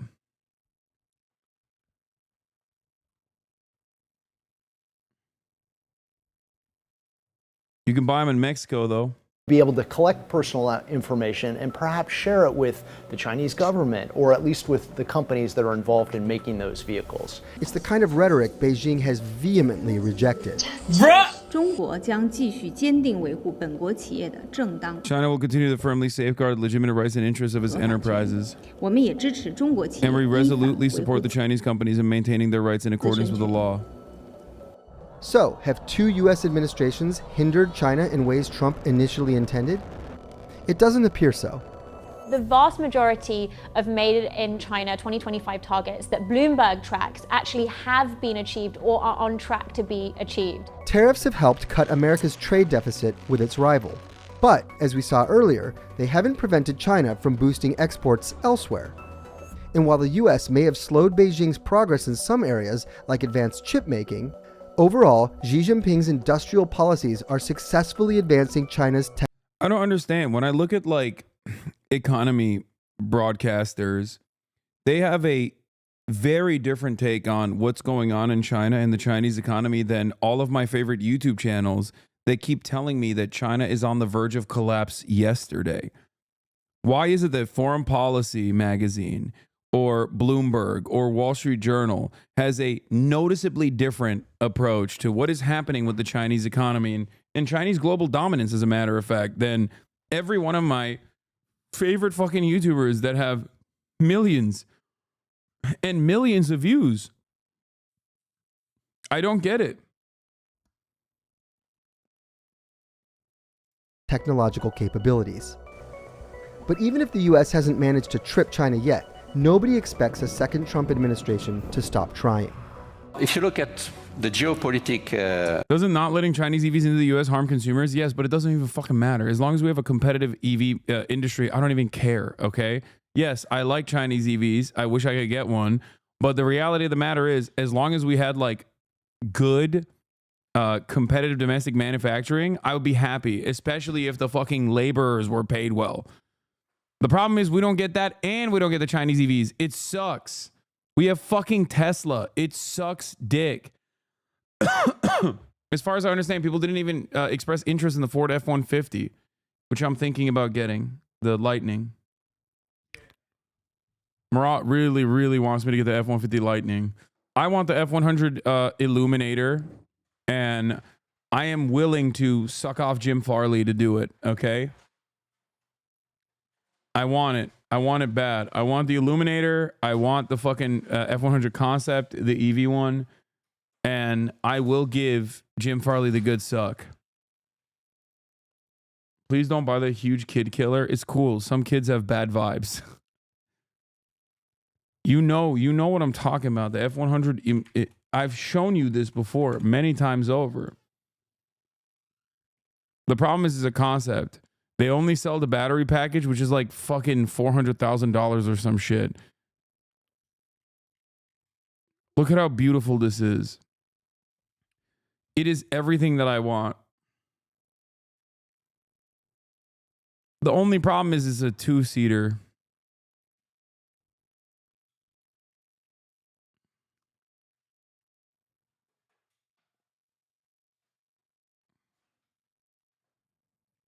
Sorry, a 3-seater.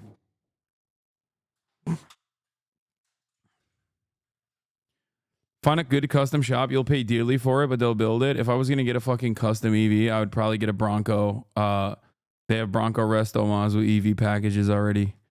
It's not even a problem. And they're probably a little bit more reliable.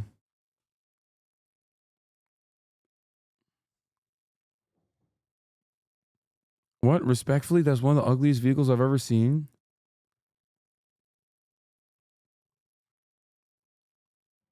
You guys are so insane.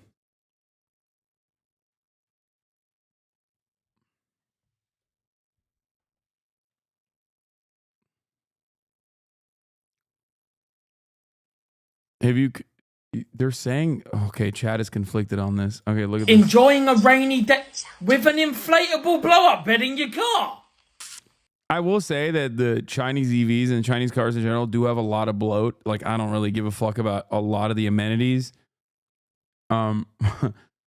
They max out some of the craziest shit. In a random forest or someone's garden by the look of it. Oh, it's nice though. Open all sunshades. 2 of them? Take my money. No, I'm not doing car content. So you can take the headrest off. Well, I think a lot of cars can do that. Oh, hold up. Oh, well, this just got a little bit saucy. What are we doing that for then? That looks like a very convenient angle. A little T. Oh, haha. What are we laughing at? I'm just... So that inflatable bed, does that come with the car? And then you can blind all the window. Oh my God, I'd have the best nap of my life. Little bit of Netflix on if you've got a screen in the car. Oh, I can see one. Tesla, eat your heart out. I'd love a Tesla, I'll be honest.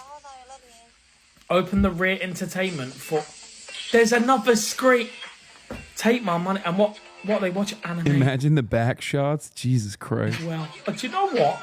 This is... If I'm gonna leave this world, I wouldn't mind it being in this position with a dog.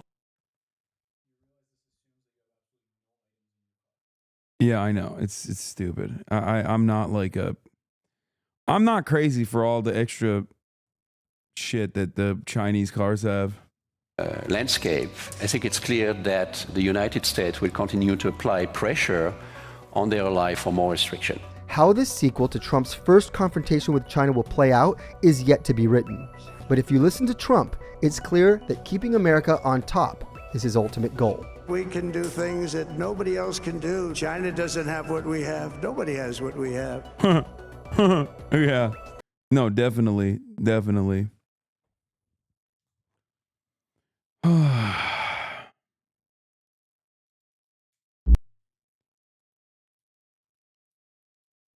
Yeah, but this guy knows what's up. Have is foreign products, which are going to be significantly more expensive. And you have American products where the company is able to lower their price because they're able to sell in volume. But yeah, if you want to continue to buy foreign, shit's going to be more expensive. But if you're willing to buy the American product. How are you going to buy domestic bananas?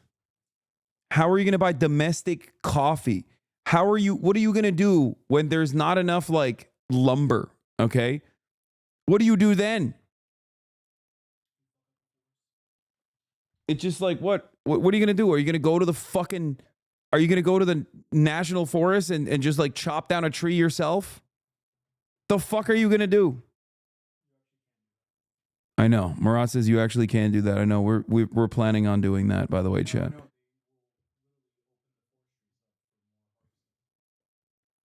Oh, yeah. No, I know that. Are you against any form of American protectionism? No, dummy. Why would I be against American protectionism? I actually manufacture garments, okay? I have merch. It's from ideology.shop. You can go and purchase it if you want. The price points are incredibly fucking reasonable, especially when you consider the fact that they are domestically produced in the United fucking States of America with domestic union labor shops. Do you understand me?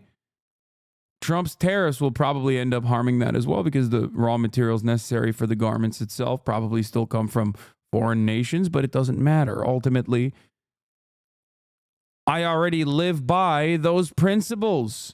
You, on the other hand, will suffer. Do you understand? Do you see what I'm saying? Do you get it?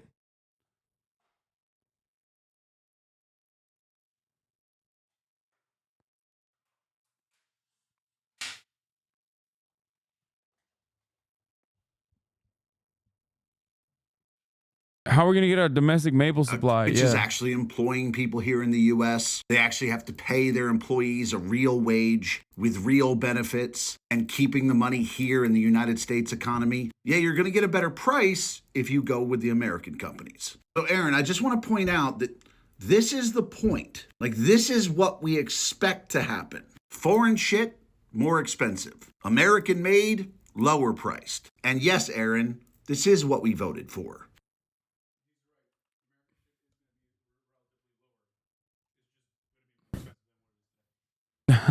Murat said he's right. American shit will be relatively lower than the foreign shit. It's just going to be more expensive than what it is today. The Porsche copycat for 41K. Behind me is a Xiaomi SU7, and this is one of the most impressive vehicles from China. I fucking hate this guy. He always gets to drive the sickest Chinese cars. This makes 673 horsepower, can do 497 miles on a charge. It can go 10 to 80% in 20 minutes, and because it's all-wheel drive, the 0 to 60, 2.7 seconds. Thank you. Murat. You get drilled Brembo brakes, you have sticky Michelin tires, and you get air suspension to keep you comfortable. You also get an active wing here in the back, you get a lot of space here in the front, and a lot in the back with even more under there. And inside I get this gigantic glass roof, speakers on my headrest, bucket seats that are heated and ventilated. I have a touchscreen that works super fast, 2 wireless charging pads, physical AC controls. I can adjust my wing, adjust my suspension. I get storage in here, tons of storage space under here. I have an augmented reality head-up display, a camera to make sure I don't fall asleep, and a boost mode. I also have an area to mount a GoPro, and my screen can do this. I get good space in the back, built-in cup holders. I have storage space right here and a built-in cooler. I don't know what's more impressive, the fact that this is $41,500 US, the fact that they make an ultra version that beat a Taycan around the Nürburgring, or the fact that this is the first car this company's ever made.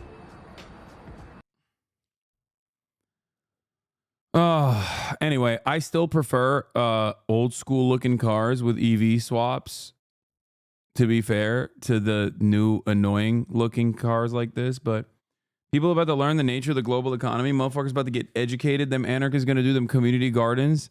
Them anarchists going to expand the community banana trade. Yeah. No, it's going to be real funny when like all these fucking hogs want to get like, I don't know, domestically manufactured substitutes for goods that they normally got. And they have to go to like some fucking crust punk's backyard garden that he fertilized with his own shit. Okay. It's going to be awesome. It's like, yeah, man, this is ethical fair trade banana that I grew in my own garden. I've been fertilizing it with my own fecal matter. Anyway. Yeah, the best part about this is, like I've said, the inherent hypocrisy in the fucking tariff situation is that it straightforwardly destroys so many key Trump industries.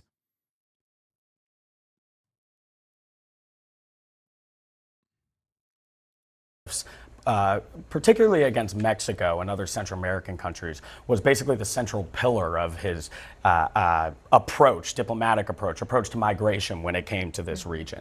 So yes, while those economic concerns are true, you know, the president-elect he does gravitate towards immigration and migration as his primary issue. This is one of his basically go-to steps when it comes to his approach for these nations. The other thing that's not being talked about as much is sort of Mexico's response to this as well. You know, in order to do many of those ambitious plans that the president-elect has been talking about, sweeping border restrictions, mass deportations, you also need somebody to take in those people that you're reporting, that being the Mexican government. They've been basically a collaborator and one of the prime reasons that the Biden administration has been able to drive down border crossings recently. And today, the Mexican government also issued a response to the president-elect. Hey, just before you jump in, just to read that response from Claudia Sheinbaum, the Mexican president. She said, President Trump, neither threats nor tariffs will resolve the issue of migration or drug consumption in the United States. Cooperation and shared understanding are required to face these important challenges. Imposing one tariff would mean another comes in response, continuing like this until we put shared companies at risk. A pretty stark warning. It is a stark warning, and I think that statement comes from a sentiment that I would hear often in Mexico as well while reporting there, and that's that There are officials in the Mexican government that also feel as if they have some leverage, with this new administration. We often talk about this as, the president-elect Trump, issues threat to Mexico and has these immigration demands. Well, Mexico also knows that, the U.S. needs Mexico in terms of many of these plans when it comes to the border. And that was one of the more sort of direct statements I've heard.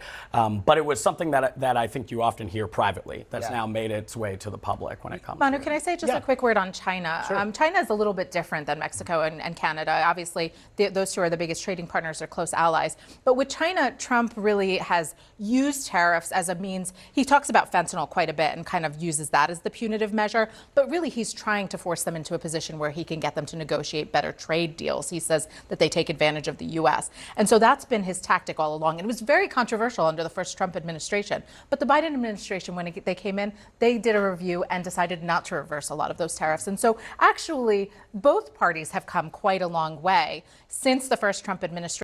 Open up economy to free trade. Domestic industry facing higher competition starts failing. Sharply felt downsides allow populists to point the finger at minorities. Class in LATAM, POC in the West. Populist reintroduces tariffs back to the start. I mean, it's not going to go back to the start. When it comes to China in particular, it is much more controversial for countries like Mexico and Canada. But with China, there's a little bit more tolerance from both parties for actions like this. And I think you're going to see that even moving forward. One thing, though, has been, Trump has had a shifting ideology on a Like the most interesting aspect of this would be if Donald Trump was like, he just magically overnight was like, we are literally fucking building factories to ensure that we have competitive domestic manufacturing to keep up with these tariffs.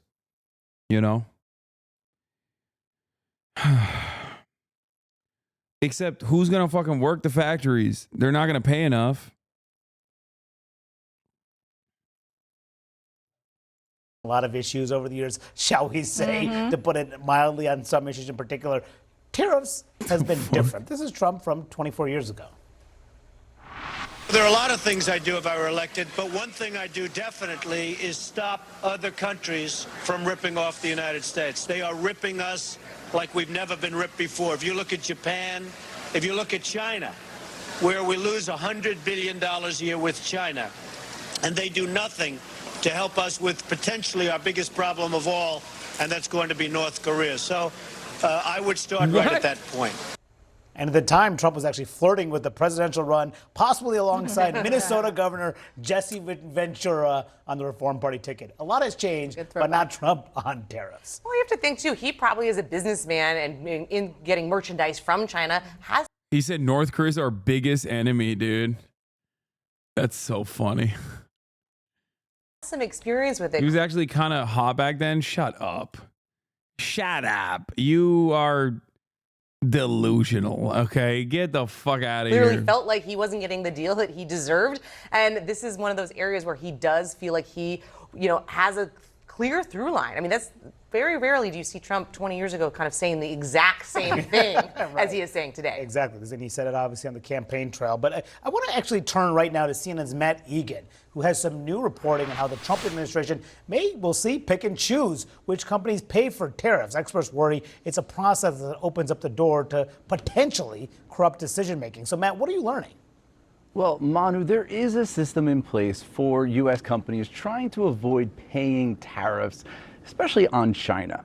But businesses and researchers tell CNN that that system is broken. So we're talking about tariff exclusions. And U.S. companies can apply for what amounts to a hall pass to avoid paying those tariffs on China if they can show that it would cause severe economic harm to them or that they can't get the products elsewhere. Now, during the first Trump administration, these exclusions were very hard to get.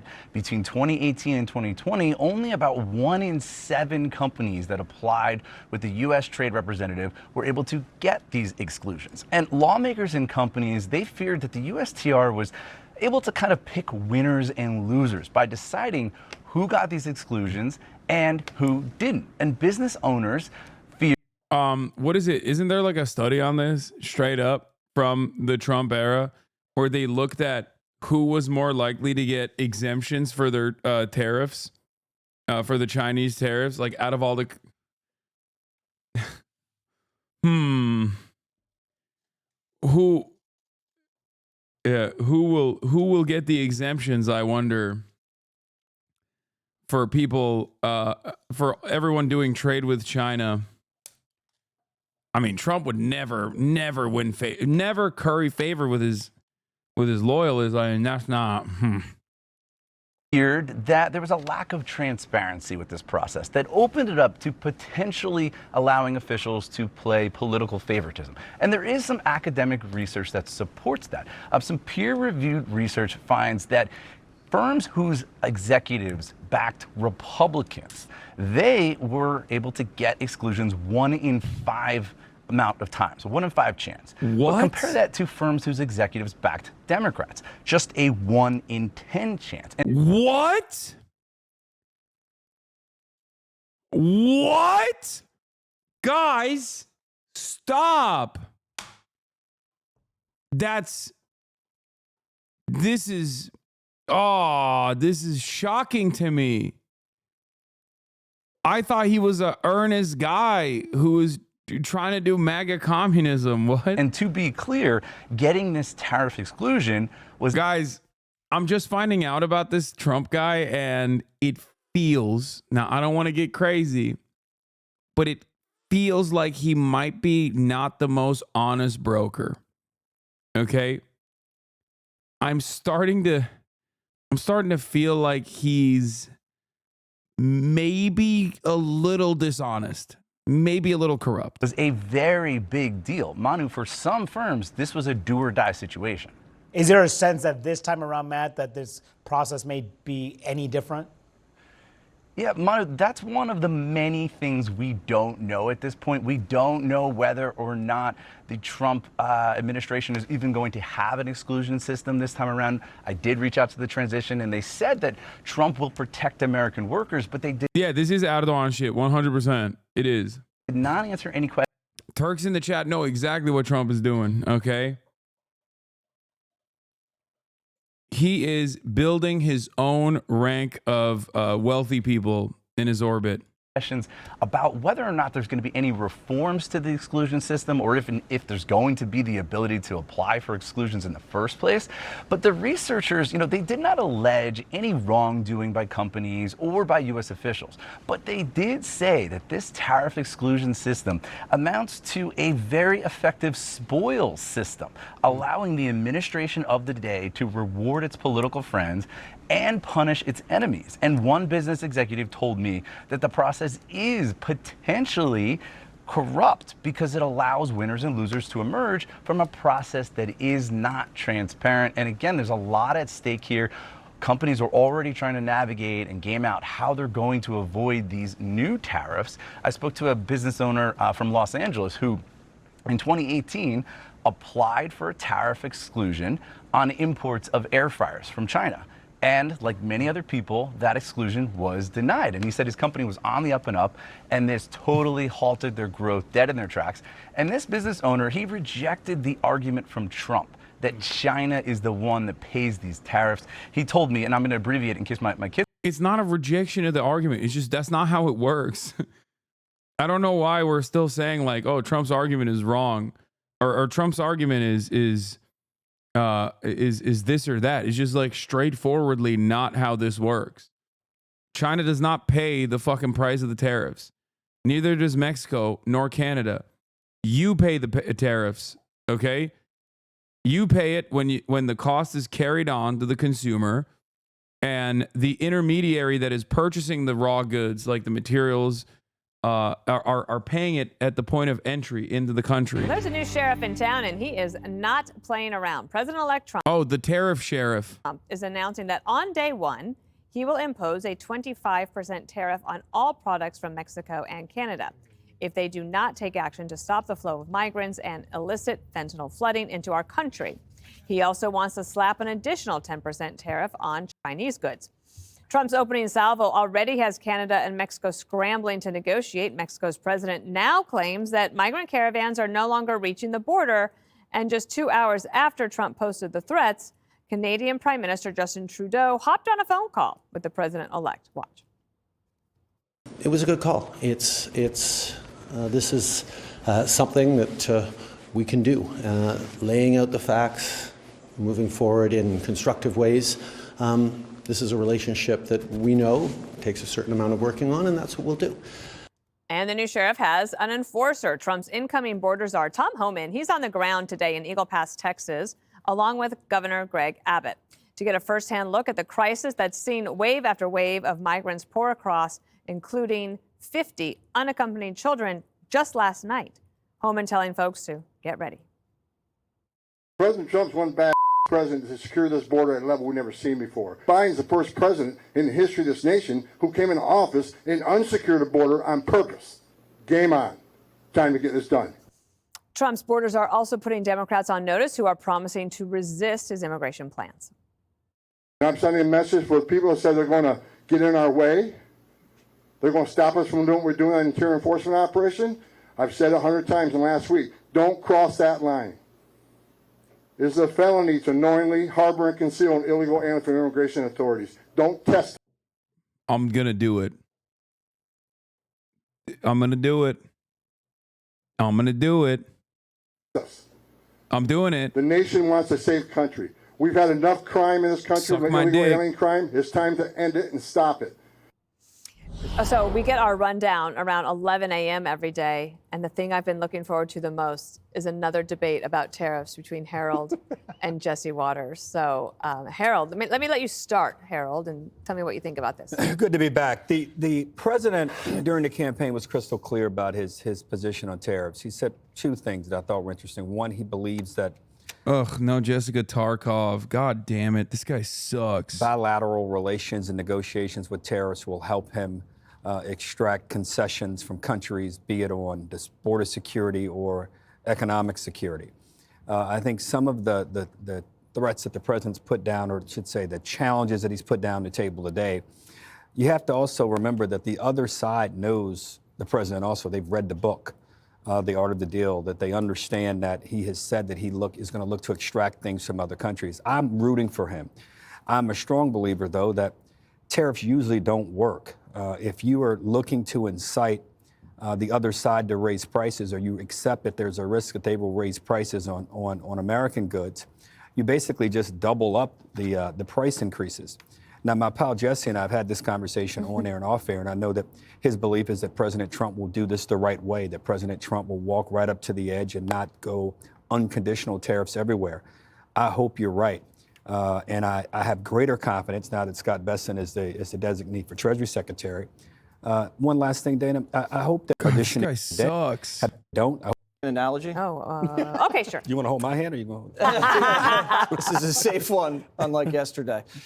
Let's say Jesse Jr.'s room is a mess, and it's been like that for 2 weeks. And my wife, Emma, who I love, but this is just an analogy, has been soft and has not made him clean up his room. So now Jesse Sr. comes home and says, Jesse Jr., if you don't have that room cleaned up by 6 o'clock, no allowance. Okay? Now, there's no need to panic. It's not 6 o'clock yet. He may clean up the room. He may get his allowance. And if he doesn't do it, then he'll survive. All this is a threat that there will be consequences. That's all this is. Now, Emma, again, my wife, who I love, just is just an analogy, can't complain. She has no right to complain because what she's done has not worked. Just like Biden and the Wall Street Democrats can't complain either because what they've done with Mexico and China has not worked either. So, Harold, I think you have to sit this one out, and all these people running their mouths about tariffs have to sit this out because this is Donald Trump's deal. If you have a guy who had 4 years with no inflation and tariffs, how can you say now tariffs are going to drive up inflation? You can't. What he's doing now also, as a reminder, we're about to renegotiate USMCA, and he's going in day one with a very strong negotiation position now. He's adding a national security component to this, fentanyl and migration. And remember, we do tariffs for national security stuff all the time, like steel. We threw up tariffs on steel and aluminum because, heaven forbid, anything happens with Taiwan. You don't want to have to rely on Chinese steel imports when you're in the middle of a war in the Pacific. That's just stupid. Chinese EV manufacturers are building plants in Mexico. Do you think Trump's going to tolerate that? They're going to sneak around import duties and try to ship cheap EVs and flood the U.S. market? Hell no. So this happens all of the time. I'm not worried about it. And if I hear one more word out of you, Harold, we're never speaking again. Tariffs. Judge, let me turn that over to you. I was like, there's 20 different questions I could ask you, but let me just turn it over to see what you want to talk about. Well, I appreciate that. I think the first thing I want to talk about is the fact that this isn't Hollywood. And I love you, Harold. You know that. God better get out that Tom Cruise jacket and put a suit on. Tom Homan is not. They're not even. I feel like they're not even covering the impact of the tariffs as much, but they're just like flexing on Tom Homan being muscular in his border policies, because even these fucking dildos understand what is going on here, I think. Could be wrong, of course, but after reporting the story, I think it could be very much one of the biggest fights of Trump 2.0. Trump White House is set to make a huge push to pull federal dollars from sanctuary cities, believing that they got an election mandate to pursue mass deportations. But many blue cities and states are equally adamant that they have no legal obligation to help ICE. And in a rudderless Democratic Party, they could have a strong political incentive to resist. If the courts give Trump latitude here, a big if, I wonder how this gets resolved, because looking ahead, it's hard to see who backs down. Steve Bannon tells me Chicago, Denver, New York City could all be potential targets here. He adds, this sanctuary cities thing will be an early administration showdown, and I believe Trump will come down as hard as you can see. The sanctuary cities movement will be finished under President Trump. He's not going to play any games here. This is too important to the country. You can't play two smash mouth with this crowd. You have to do it early, and you have to do it hard. Chicago Mayor Brandon Johnson also told me that the point of the sanctuary cities fight is to distract Americans from Trump's agenda to cut tax for the rich and corporations. Johnson added, we're not intimidated or in the least bit afraid of threats that wish to undermine our values or any effort to separate working people from one another. I'm certainly not going to compromise our local police department's work by adding a component to their work that is not just.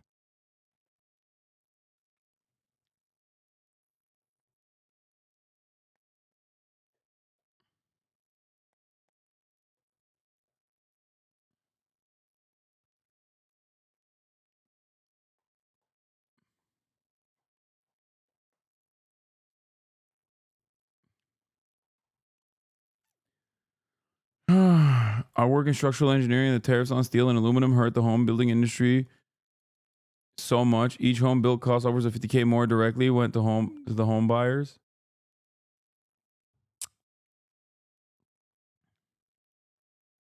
ICE agent is going to be posting on TikTok after not checking in Murderapolis. Yeah, Tom Homan is going to be like, yo, I'm sorry. Abdullahi runs Murderapolis. Abdullahi runs Murderapolis. I'm sorry. I didn't know what the truth was. Every community that. Abdullahi runs Murderapolis. He owns me. Also, wallahi, he runs Murderapolis. This is interesting. This is from YouTube Drama. Every community that Diddy G Brigades turns into the same shit show, just a Hasanabi snark page Lumeo. I saw H3 subreddit. I think you should make other accounts and just brigade the fuck out of like all of this shit and harass these people. Like if he's just gonna accuse us of doing every single thing that he literally does on his community, like you can literally watch Hasan AstroTurf, LSF, and YouTube comment sections in real time live. Like he does it on his stream. So if you think so, then yeah, do it. Make other accounts. Make sure you have a VPN. I need a VPN. I think there's something very funny about him saying this while he's literally tracking my Discord. On his own subreddit with 700 upvotes and acting as though he hasn't been doing that. Like, I don't even think this works, right? Like, does this gaslighting ever work on anybody? Does it? I tweeted, actively demanding his audience brigade, stalk, and harass while using VPNs is wild, except it's even wilder that this gremlin is trying to gaslight people into acting like he wasn't already doing this while his community is stalking my Discord. He's saying he wants to openly brigade. It's a bannable offense by YouTube, and I assume virtually every other platform, by the way. Make other accounts. Make sure you have a VPN. I need a VPN sponsor. Yeah, and do it. And harass them or abuse them or whatever. I guess if that's what you want to do. I mean, because there's no difference between... I didn't even say anything. I just didn't say anything. Because we're all doing that already, right? So, okay. Have fun, I guess. Stand back and stand by.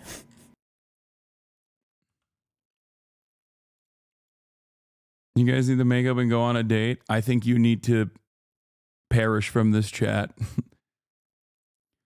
Destiny asks his community to continue doing what they're already doing. Amazing. I don't understand why the r/Destiny subreddit isn't banned. They brigade like no other subreddit.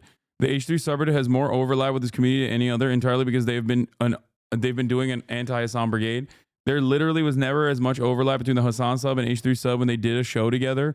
LSF is another one. Any post that mentions Hasan instantly receives the entire Destiny community. I've never seen haters so dedicated. Yeah. One of Destiny's community members literally runs the LSF subreddit. So it's kind of funny that he's like, oh, they brigade LSF. What is this? This is just like incredibly fucking unhinged. So they just actively cyberstalk anyone and everyone and try. Oh, they have a hate watch cam. Is these even that bad, really? You know, wait, they had an active hate watch cam. This guy compiled messages like from the DGG chat while they were actively hate watching. Guessing it's time to hate watch again. Hinged. So are we hate watching? They just actively cyberstalk anyone and everyone and try to, you know, try to hit every angle of attack they possibly can, which is always, I am unhinged. I will cyberstalk Hasan. Cyberstalking right now. Oh yeah, they have a stream embed on his site for when Destiny isn't streaming, so they turn their offline chat into a hate watch chat? No fucking way. That's the craziest part about it. The craziest part about it is that like while they're in the process of hate watching, they're like, haha, yeah, we are doing it. I'm based for being a mentally ill cyber stalker. Always funny because like they say the N-word and stuff. You know what I mean? And it's like, this is a community that like thrives on edgy discourse. That they're literally immediately saying the N-word.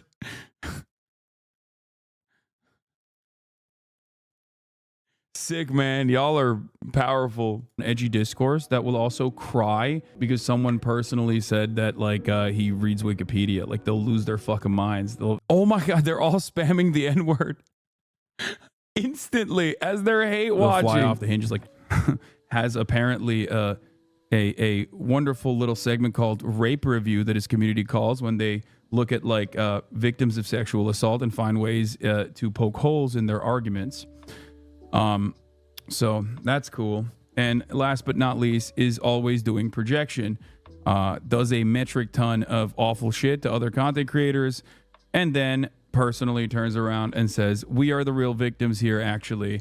Why the fuck does nobody like us? Wait, what do you mean? He 100% watches? He's like, he knows. They're like, yeah, he knows what we do in here. It must be. But then the other half is like, no, they're lying. Don't you do that, Hasan? Own personal. It's over. Where can we report this shit? I don't think there's much you can do to report it, to be fair.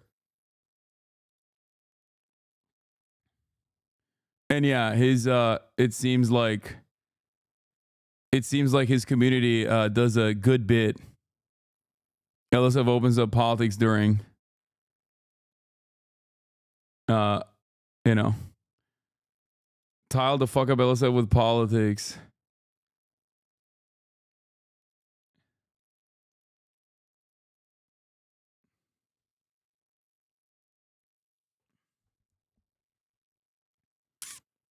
I don't get how Reddit and YouTube is still okay with it. I don't think people have like reported this kind of stuff. That's probably what it is.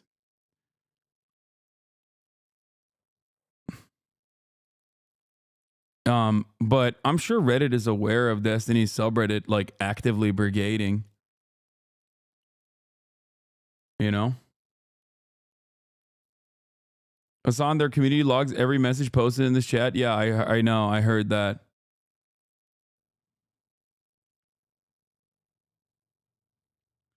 A DGGer got made mod of the H3 subreddit. That's why it looks more insane. Oh, nice. Meanwhile, in your Twitch and your Discord, the link to LSF is literally auto-modded. Yeah, I know. But we're doing that so that we can secretly... What is this? Embedding Hasanabi? Wait, what the fuck? They just have a straight embed on their website. Hasan is showing a live chat reaction where you said, "Oh, this is right now in real time," where you said the M word, rainfall. They're literally watching right now. That's crazy. With 1,816 connections. That's crazy. I'm one of the strongest hate watchers and I'm not in the fucking video. Dude, I swear to God, it is. I've said this time and time again. Like, it is not healthy to behave like this. To all the stalkers, hello. I promise you, taking a shower, hitting the weights, you will fix your life. But the first step is just moving away from these communities that you're a part of, that you feel like you have a sense of purpose in. It's just making you a sadder person. I promise. It is harming you more than it does me. I know you think it's harming me and you can't cope with the reality that it doesn't,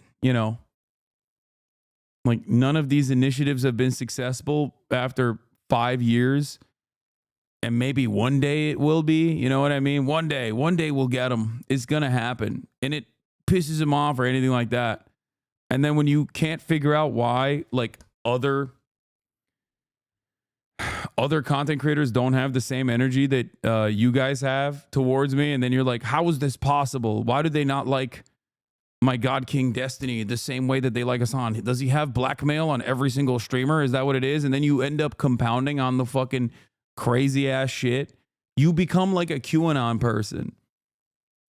I know you guys care about the truth. Deep down inside, I know you care about critical thinking and the truth.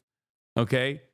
And I promise you, there is a reason why the way you see the world is directly at odds with the way other people outside of your immediate community see it. And it's the call is coming from inside the house. Okay? Like, most normal people don't look at me with the same vitriol. He changed it, but D's Twitter header references communities anonymous alts for brigading. What is this? Well, I don't know what this is. Together we fuck shit up. Oh, yeah, I mean, it's whatever. That's neither here nor there. This isn't going to work. I know it's not, but I don't care. If even one person is like, damn, man, maybe I should. Diddy Dan is in Washington right now trying to team up with the right-wing politicians. Like, it's weird. That's weirdo behavior, dude.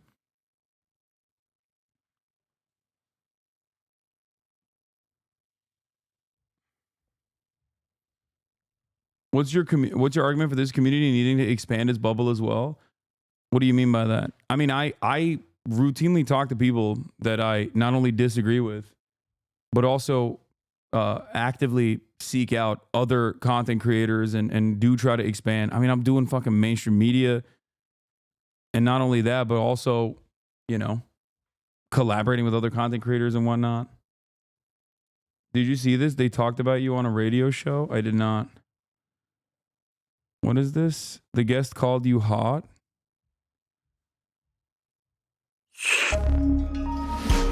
What's the time code? Listener supported. 1859. Did I listen to this? We'll talk about Joe Rogan. Again, like I said earlier, we'll find right of mainstream media institute that people get on the right. So here's a 1-minute sample for listeners who don't know.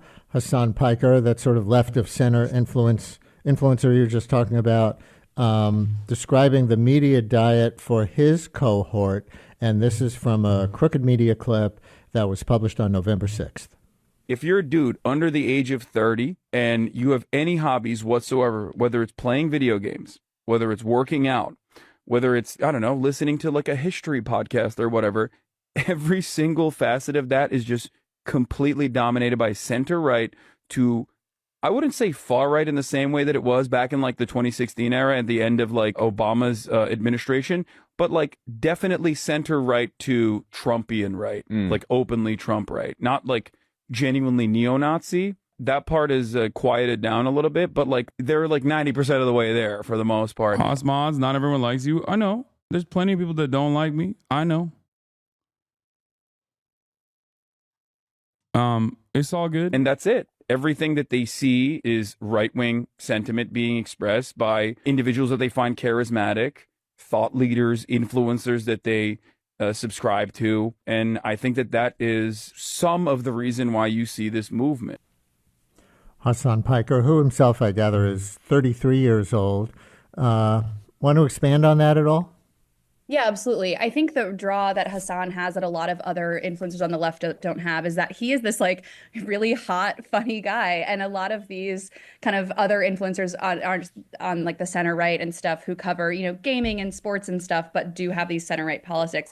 They're mostly just like dudes having fun. And I think one thing that's really important is that these influencers are creating a sense of community and they're flattering the same grievances that a lot of young men have. Like young men are so lonely and scared and they, you know, are part of this sort of wider backlash to feminism at this exact moment. And these influencers are speaking to them in that way because they're like dudes having fun together doing dude stuff. And I think any kind of answer for the left, if you want to call it that, has to reckon with that. Shanita in Brooklyn, you're on WNYC. Hi. Damn, okay. I'll take it.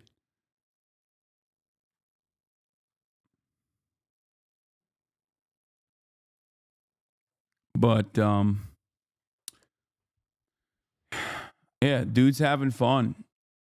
That is what we try to do around these parts. You know what I'm saying?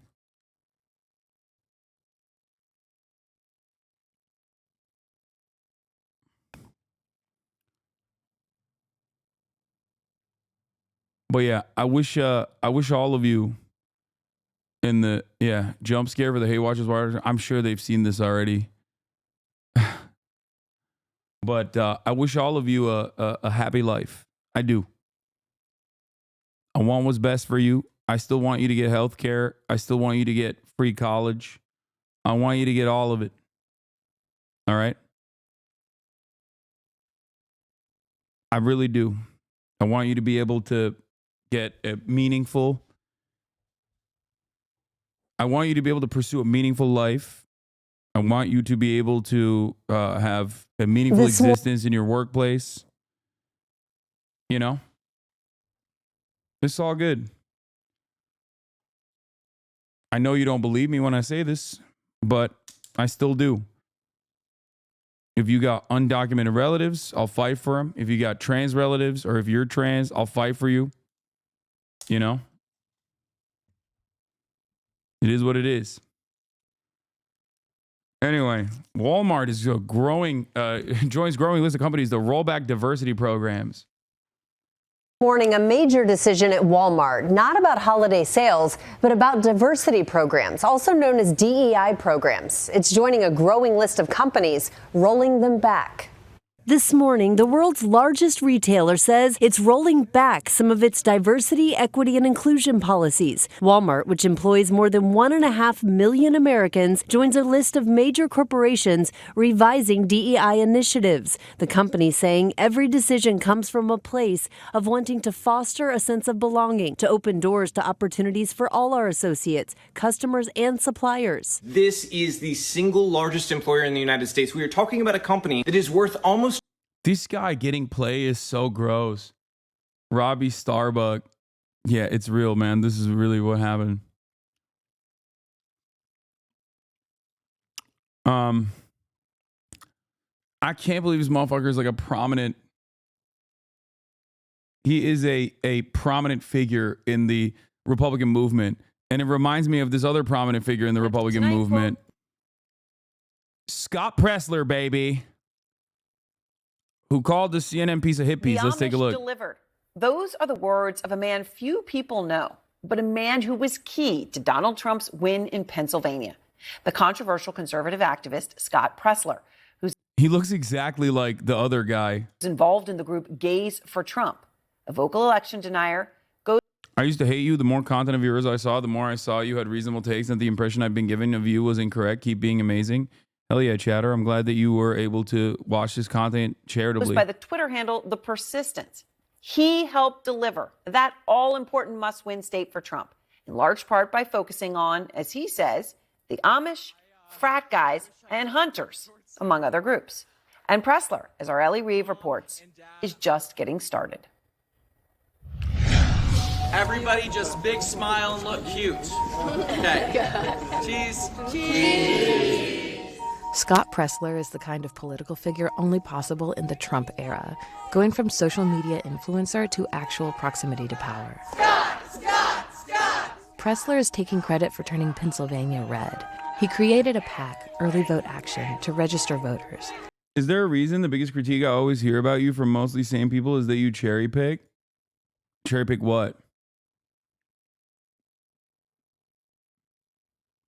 Like, are the criticisms, I don't know who you're talking about in terms of like mostly sane people, but are the criticisms just that you're a cherry picker? Are the criticisms valid, or do they not actually stand on their own, especially when, you know, oh, people you meet in real life, yeah, they're probably fucking watching clips, dude. What do you mean? Yeah.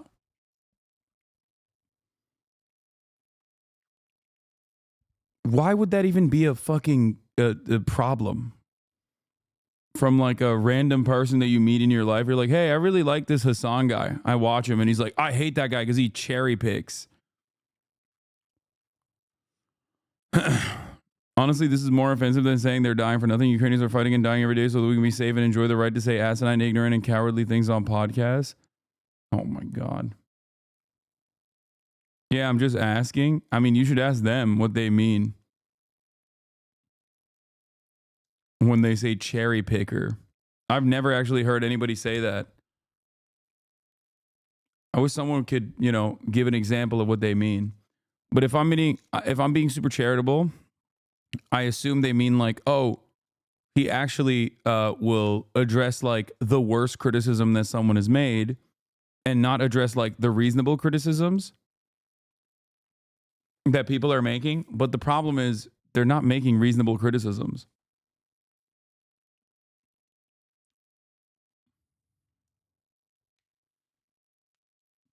Yeah. The one consistent through line with a lot of people who hate me that most likely agree with a lot of what I talk about is that they've probably seen some clips and the clips that they saw left a sour taste in their mouth, and understandably they're busy, so they're not going to fucking examine further. They're not going to go to the root cause.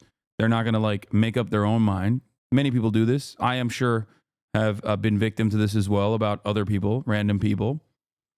And they just operate off of vibes. And sometimes they'll see like a drama tuber slop content that they watched and make up their minds and move on. And why should they? Why should they go further?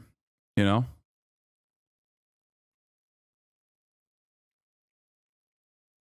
It makes sense. I also am very sarcastic usually, so that I think, like, I have a sarcastic tone when I talk that I think people don't fully understand. And if they're not aware of my convictions, if they're not aware of my worldview, that leads people astray. T-Pain thought I was a conservative for the longest time. You know? I think I rely too much on how much commentary I've dedicated to being anti-Trump, anti-Republican, anti-religious fundamentalism, that like the expectation is that people will know, especially if they find themselves in this community, exactly what I'm talking about, not considering that there are people that are not in this community that are simply seeing clips out of context. Now, of course, having said that, your sarcasm doesn't track with people below the age of 27. Yeah, I don't agree with that either. You're just saying that because people below the age of 27 are mostly relying on clips. They're not coming in here to watch. They're not learning anything about my worldview, and why should they? I totally understand it. And if your argument is, you know, or if your solution is stop being sarcastic, well, you're fucking stupid. I'm not going to stop doing commentary and trying to be entertaining, and the way that I have developed my my stream around, just because people are maliciously dedicated to framing me in a negative light.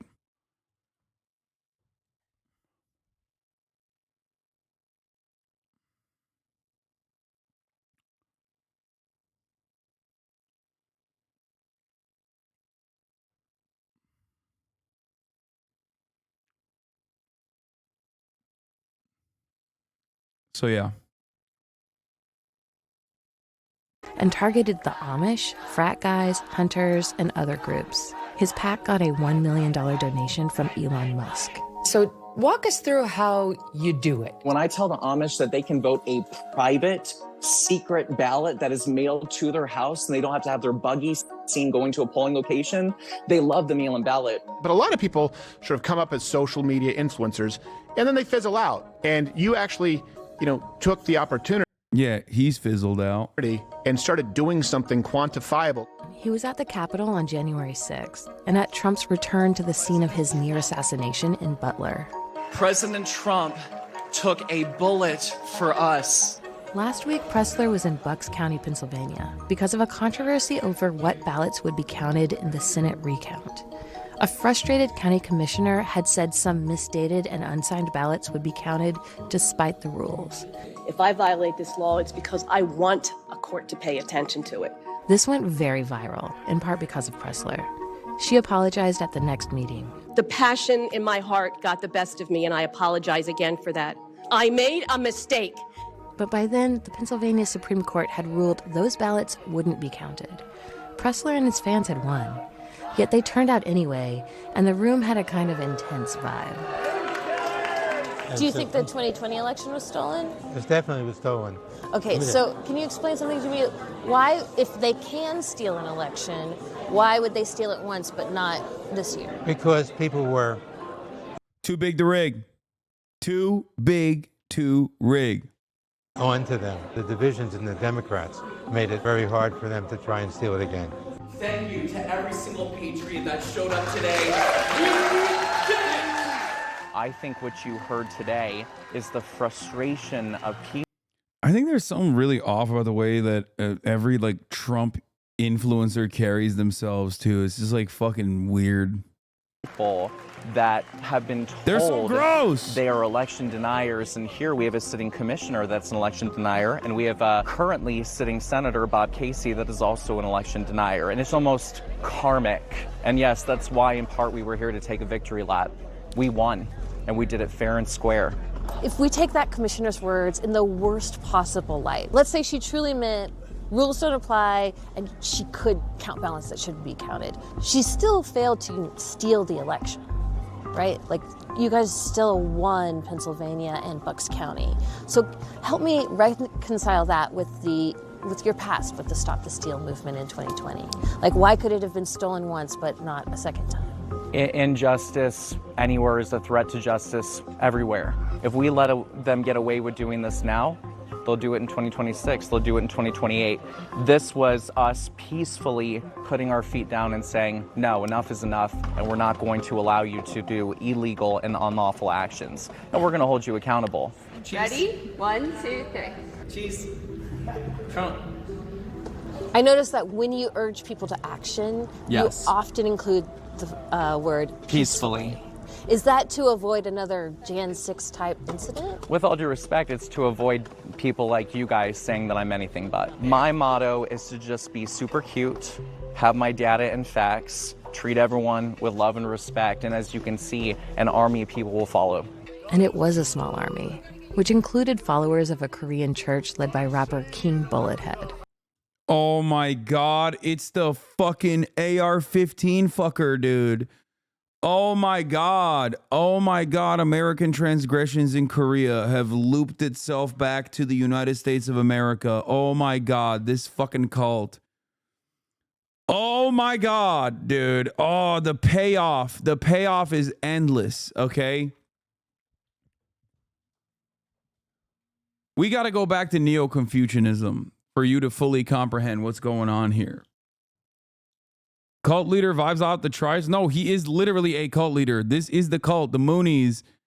This is the Moonies offshoot that like fucks their AR-15s. Like they marry their guns, dude. So when you were up there speaking, it almost seemed like you were taking a bit of a victory lap for turning Pennsylvania and this county red. Absolutely. A lot of people questioned our all because these Americans sailed up the Han River and forced Korea to trade. Voter registration. They said, Scott, flipping Bucks County to a plurality of registered Republicans, that's not going to translate into results. And yes, a little bit of the victory lap was here to say that for the first time since 1988, we flipped this county and it voted for President Trump. It's kind of, saying to people, no, we're the real deal. Pressler first got attention in 2017 when he worked for an anti-Muslim group and organized marches against Sharia, despite there being no Sharia law. Organized marches against Sharia. Thank God, dude. Yeah. I know. I'm organizing marches against all the fucking elephants that are destroying my backyard. In America. He was also involved with Gays for Trump. You described yourself as a data guy. Yes. But early in your career, you were more of kind of like a social issues, culture war guy, like Gays for Trump or Act for America. Can you tell me about that shift in your career? I have grown in how I approach politics. I see my work and my evolution in politics as I laid a foundation, and now I am meticulously building on that an esoteric understanding of how politics is going to win elections, focusing on demographic groups, get them registered, get them mobilized, get them out to vote. Twice, RNC officials have indicated they would hire him, but it hasn't worked out. Still, he's built a loyal fan base. Have you spoken to President Trump since the election? I've spoken to Laura Trump. What'd she say? Our conversations out of respect to her and the Trump family are private, but she was congratulatory. And what about Elon Musk? I think he's a wonderful human being. Have you talked to him since the election? We've messaged. Okay. Nothing consequential. God save America. Hallelujah.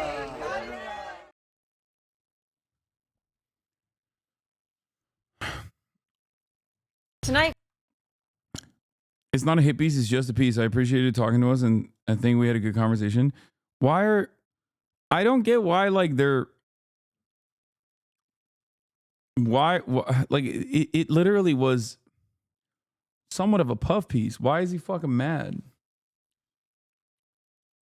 I don't understand it. $1 trillion on its own. Robbie Starbuck, a political commentator and anti-DEI activist, celebrated the development. He's previously pressured companies, including Lowe's and John Deere, to change their policies. We were able to have frank conversations with Walmart. And as I've said for a long time, I don't ask companies to take on my political views. I am simply advocating for corporate neutrality. Walmart says many of the changes to its DEI programs were already planned and not a result of conversations with Starbuck. The company is pledging to better monitor third-party marketplace items to make sure they don't feature sexual and transgender products aimed at minors. Walmart says it will also review its funding to Pride events and will end racial equity training programs for staff. GLAAD, an LGBTQ advocacy group, has said we cannot let fear and fringe anti-LGBTQ activists dilute the work that has been done in the name of visibility, acceptance, and opportunity. Companies need to listen to our movement. We are powerful and growing every single day. We will not stop until we have eliminated wokeness in corporate America. Walmart also says it will no longer consider race and gender as a way to increase diversity when offering supplier contracts. Walmart is a great American company and the nation's largest retailer, more than 1.6 million American employees alone, and annual global revenue of nearly $650 billion. My controversial opinion is that nothing is going to change, at least in this sector. Hey, isn't this that guy that hates Palestinians? Who? Oh, Tony Double Cirque? Yeah, he is. That's Tony Two-Tone. Mr. Two-Time. Double Cirque. Tony DeCoppel. So, speaking of Tony Double Cirque, I'm going to have Ta-Nehisi Coates on tomorrow. On the broadcast. I'll be interviewing him. But That's neither here nor there. I wanted to talk about this specifically. They're taking shit off the shelves. They did this shit. Yeah, I mean, the garbage, like, fucking LGBTQ branded product that, like, that's not moving the needle. It's already bullshit to begin with. It's like, oh, on Pride Month, we're doing this. Now, the response is worse.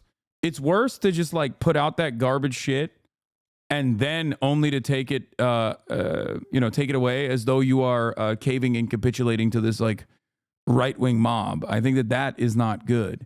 It's infinitely better to just never have this to begin with.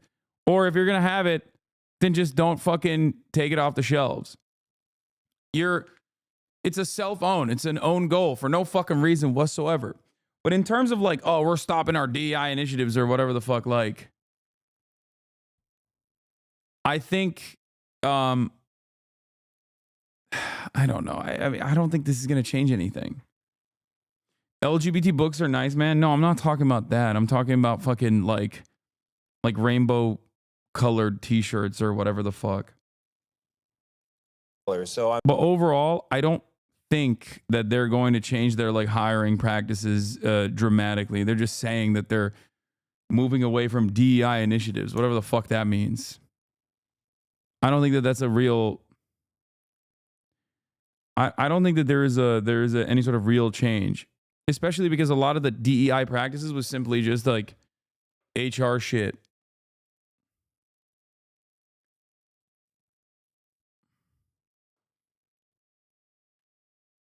Like they're not going to be like, we're no longer hiring gay people. You know what I mean? I'm happy to say we're joined now for an exclusive interview with John Furner, the president and CEO of Walmart US. John, thank you very much for joining us. I want to get into holiday shopping. I want to get into grocery prices, but I got to ask you off the top to talk about this report I'm reading in today's Wall Street Journal about how Walmart is pulling back on diversity, equity, and inclusion programs under pressure from a conservative activist. So a few of the changes here. Like, I hate that this is the peak of activism in America, is like always centered around consumption. You know what I mean? Walmart puts out like, I don't know, gay t-shirts or something. And then they're like, oh, I'm so sorry. We're going to take away the gay t-shirts. It's like, was the initial act even all that significant in terms of progress? They're phasing out the term DEI, winding down the Center for Racial Equity, no longer giving priority treatment to suppliers based on race or gender diversity, and preventing sellers from listing some transgender-related or themed items on the website. So is that accurate from what you're hearing, and why the changes? Well, first of all, good morning, and thanks for having me. It's great to be here. I'm in Houston, Texas, in our Friendswood location, so it's exciting to be in the store this time of year. First, let me say, like many companies all across the United States, we've been on a journey, and we continue to be on a. The other part of this that I fear is like that right-wing Republicans see this as a massive victory, and so they'll move on to other more nefarious things that actually do end up harming gay people and trans people and shit like that. And also outside of that, this is seen as like giving the go-ahead to open up the faucet of hatred against marginalized communities in general. That like corporations are no longer even aesthetically in support of these marginalized groups. A journey. And what we're trying to do is to ensure that every customer, every associate feels welcome here to shop and to feel like they belong. And that term belong, we've been talking about belonging now for almost 2 years. CEOs coming in, stack the product like pyramids. Yeah, that's looking great. His background looks great. Early 2023, we started talking about belonging. And we're going to continue to make the best decisions we can that makes everyone, our customers, our associates, feel like this is an environment they can shop in and thrive in. Is diversity among your suppliers still important to you at Walmart, John? Well, starting with our company back in 1962, we were a small business, a single store that operated out of Rogers, Arkansas. And so we'll continue to do the things that we can do to ensure that small suppliers have a path to being successful, not only at Walmart, but in their business in total. You know, every year we really focus on made in the USA. About 2/3 of what we sell is either made, grown, or assembled right here in the United States. We have a program every summer called Open Call, where we welcome in small suppliers and we welcome in people that have an idea, that are an entrepreneur and they want to learn. So we're going to continue to lean into ensuring that we provide the very best pathways for small businesses, our suppliers, to be successful here in the store. If I had more time, I could take you around the store and show you a few of those examples, but there are a lot of them and there'll continue to be more. All right, John, you mentioned that 2/3 of what you have is made in the U.S. Let's talk about that other third. President-elect Trump announced last night that on his first day in office, he will impose a 25% tariff on all products imported from Canada and Mexico. So how will that impact Walmart? What have y'all done to actually prepare for that? Have you guys been stockpiling in anticipation of these tariffs? Well, first, I'll just say again, about 2/3 of what we sell is made, grown, or assembled here in the United States, and we've been very supportive all the way back to our founder of products that are made in the United States. Just a couple of days ago, someone sent me a photo of Mr. Walton, actually my father, who worked at the company with the president of Lodge, one of our brands that's here in the store, in camping cookware. So we'll be ready to be we'll adjust to any environment. We've been in an environment with tariffs now for the last 7 years. And we have a team of people that are really experienced in managing. Yeah, these avocados you see behind me have been assembled in the United States in an American facility, okay? Yes, it was picked in Mexico and shipped into the United States from Mexico, but we assembled it here. Changes in the environment. Now, our purpose is to try to keep prices low, to help people save money, and enable them to live better.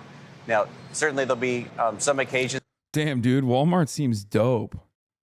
When you hear the CEO say, oh, our main purpose is not to farm American subsidies paid for by the tax dollars and heavily rely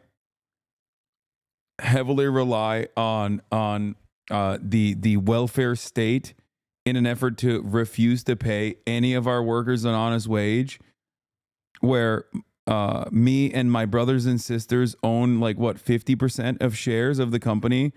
So every single day we edge closer and closer to being the wealthiest Americans. And as a collective, we are the wealthiest family in America. But hey, we care about you. We don't care about that. We care about making sure costs are low, you know? That's one of the craziest parts about the Walton family, is that you directly, Walmart shares directly enrich them. 7 people, okay? When they make moves, 7 total people are getting billions of fucking dollars directly in their pockets. It's crazy. It's not, well, this guy's not a Walton. I thought maybe he was one of the Walton. I thought one of the CEOs was a Walton, no? I guess not. My bad. He's just the high paid, is he not? Wait, hold on. Let's look. Walmart CEO. Oh, wait. Oh, this is Doug McMillan? He looks very different here. What the fuck? Do I have face blindness?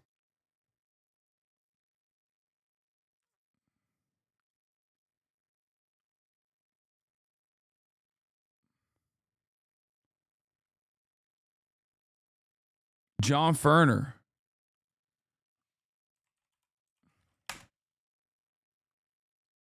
Oh, John Ferner's the former CEO of Sam's Club.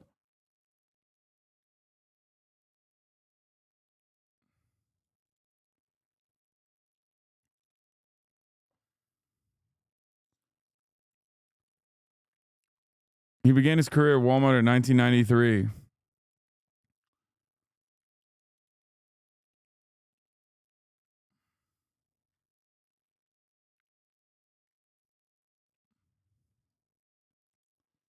He became the president and CEO of Walmart US in November 2019.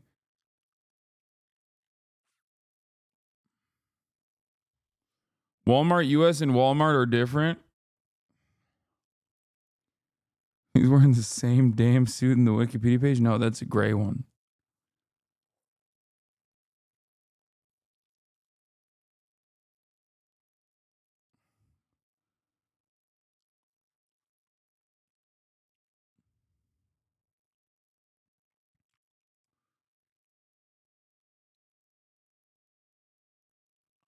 Stuart Walton.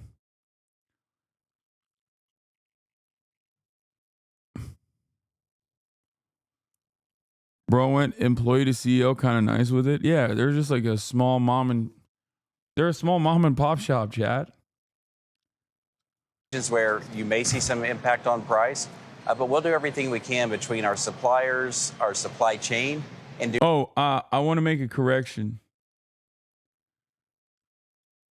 It's not 50%. It's an estimated 45% of Walmart stock is held between the families of 7 heirs founders of Sam Walton and his brother Bud.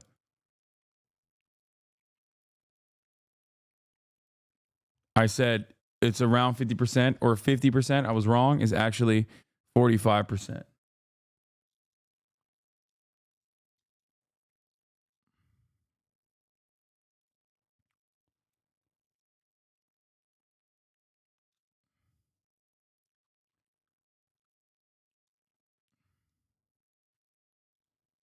Do everything we can to help ensure that we're as efficient as possible to keep prices as low as we can. And that's exactly what we do each and every day, including right now in the holidays. Are you worried about the tariffs, though? Well, we want to do everything you can, as I mentioned, to keep prices as low as possible. Right now, we just know what we've heard and what we've read about in the last 24 hours. And those changes, they may happen, they may not. That'll be up to the administration. But we'll be evaluating carefully. And we want to ensure that we have great values for our customers. I mean, this week we have a Thanksgiving basket where you can feed your family for under $7. And it's a quality meal. This is 29 ingredients, all proportioned appropriately. There'll be great deals on Friday. This motherfucker's doing an ad, bro. He literally turned a question about like why they're melting all the gay stuff off the shelves into how much they love feeding the poor and the hungry for an affordable price. And then and it's just straight up doing a fucking ad. Fuck this guy.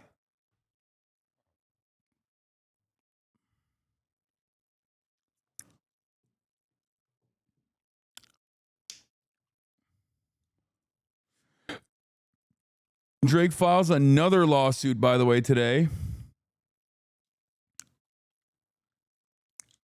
And Elon Musk is musing Carrie, I want to ask about you about buying this idea of media MSNBC. takeover because Oh, damn, Chuck Roach is there. Okay, let's go.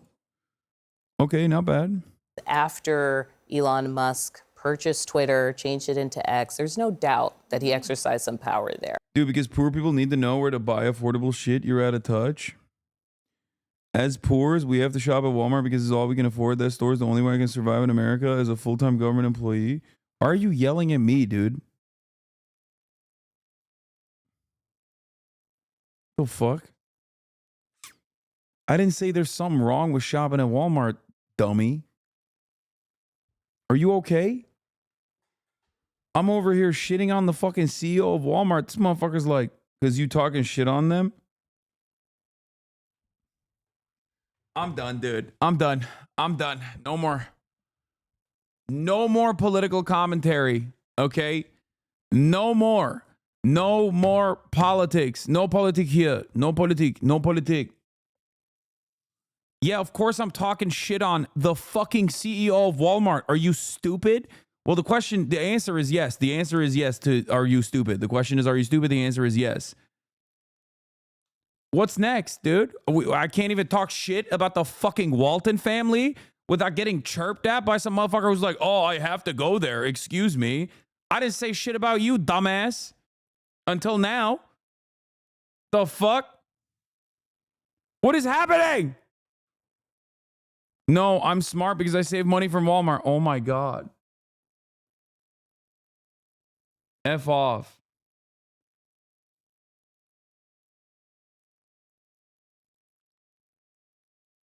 Bro, is a fettuccine for Walmart is crazy.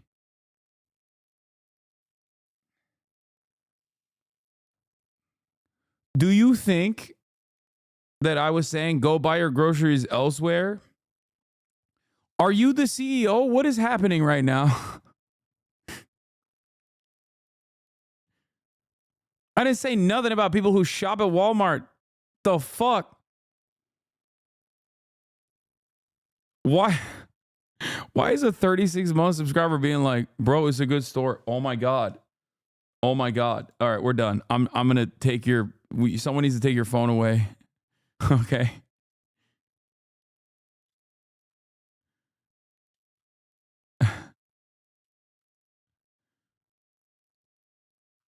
Oh my God. Oh my God. Oh, we're never getting socialism. I'm just going to keep it real with you guys, okay? It is not happening.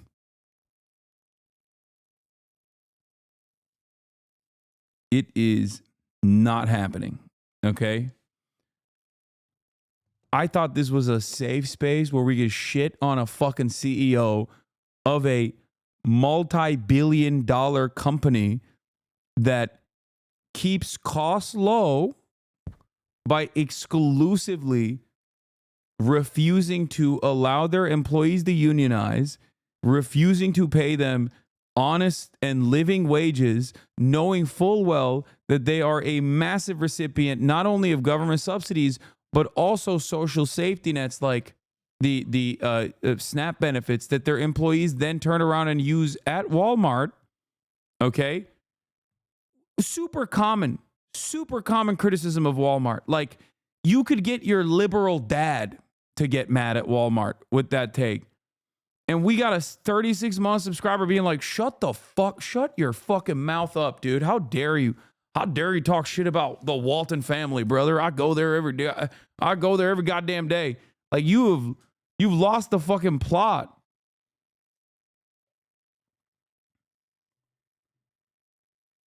You just created a heater for shitting on Walmart? This is worse than the Bitcoin guy. A new hater has arisen. Yeah. How dare you talk about Walmart that way, man? Don't you know Walmart's got feelings, dude? They can hear you. Talk shit about Walmart on my watch. Not on my watch, dude. Say sorry. Say sorry, Mr. Walton. The fuck? You talk shit about Walmart, but they're not going to hear you. But you know who is going to hear you? A guy who misunderstood you and his feelings are hurt because he shops at Walmart. Okay.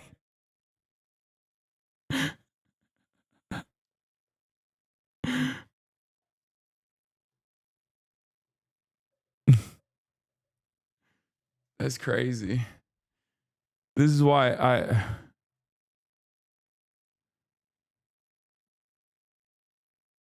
that chatter is fetishizing his commodities in a way I never thought possible. Yeah. No, it's we've reached a final stage of commodity fetishization where we are now completely on board with like the extraction of surplus labor value. Okay. But also, if you criticize that process, you fucking suck, dog. Are you kidding me? There's no other way that I can get these affordable goods if it wasn't for the kind, honest man, the CEO, extracting the surplus labor value of people exactly like me that work at Walmart.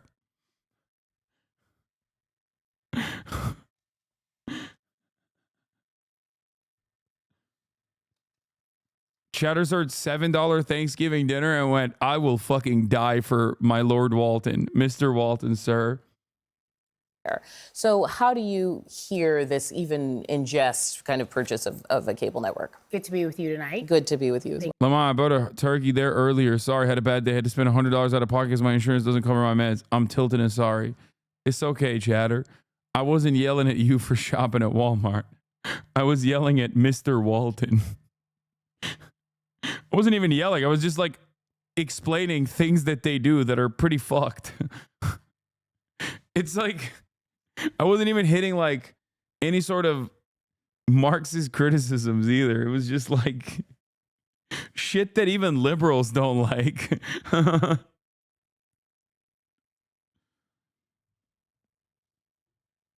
Thanks for having me. I think that we should believe everything that is said coming from this administration. I don't think that we have the luxury to dismiss it as him being someone who's being funny or someone who is just being himself, or that is his brand. X, and you said in some ways, always. I feel like X, I don't know if anyone is on it in any capacity. I don't know if you're on it. And you're the only one? You're on it? You all are on it? Okay. I've actually decided to take a rest of peace because it is not a peaceful place for me.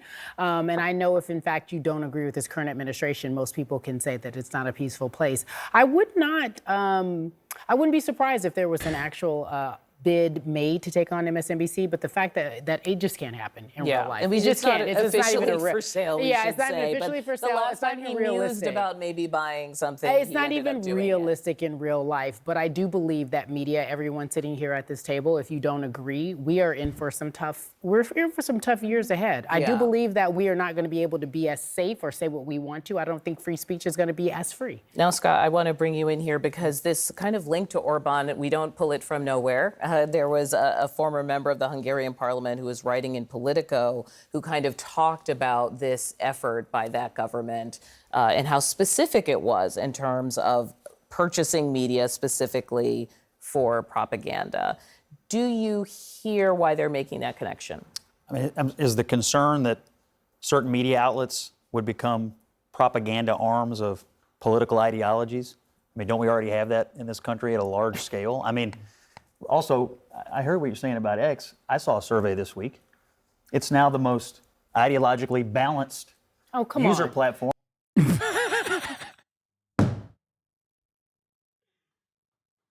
Now that we got some goddamn Nazis on there, some goddamn Nazis. Thank God it's ideologically balanced over at X, dude. Come on, dude. CNN is so funny. It's like they have to have this Nazi to make this thing ideologically balanced, this panel. Scott, stop. It's too early. I just sat down. I've only been here for 2 minutes. You cannot continue to say but you cannot say that. That's not the case. So Who's the source of that? What I find, we've reported it on this network. It's not accurate, and you know it. Okay, I'll let you make your statement. Scott, but my point is can I reframe it a different way? Because the site changed radically, right? So whether you think the voices it is somehow more balanced now, that's fine. But no doubt Musk's influence is profound, and that you open it up and now you're there with his opinion, and he is now part of this administration. So does anyone else think that there should be this greater concern about billionaires purchasing media companies? Okay. Would you be worried if Bill Gates controlled MSNBC? No, because he's sane. Because MS in MSNBC it was MS. comes from Microsoft. It was a partnership between Microsoft and NBC way back in the 1990s, back when Microsoft was under investigation by Bill Clinton's DOJ for monopoly. I don't remember anybody panicking over MSNBC back then. No, they definitely did. But continue. Well, like Fox was launching, MSNBC was And it's launching. still The here. cable news network was shifting. The landscape But was shifting. isn't the issue that the left has gotten so used to controlling almost all institutional information distribution arms in this country that when one little piece of it, whether it's X or MSNBC or anything else, gets taken away, the panic is so outrageous. I mean, that's how used to the left is having control of all of it. I don't think that that's an accurate assessment when you look at something like Sinclair Broadcasting Group that has purchased most of the local newspapers and local television stations and sends out distributed information. CNN needs to be like, what are you talking about? Even we're kind of center right wing now. Fox News is 73% of all mainstream news consumption for network television, for network news. 73%. These guys are living in fucking just a different plane of existence. It is crazy.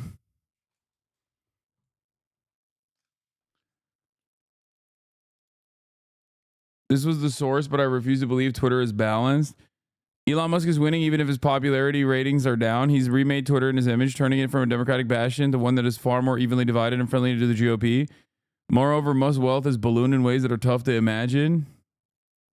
The wrong direction. So wrong direction when it comes to popularity. A lot of these dates have to do with when he bought Twitter. How's Twitter doing? This is going in the wrong direction. So U.S. adults who use... Wait, I don't understand.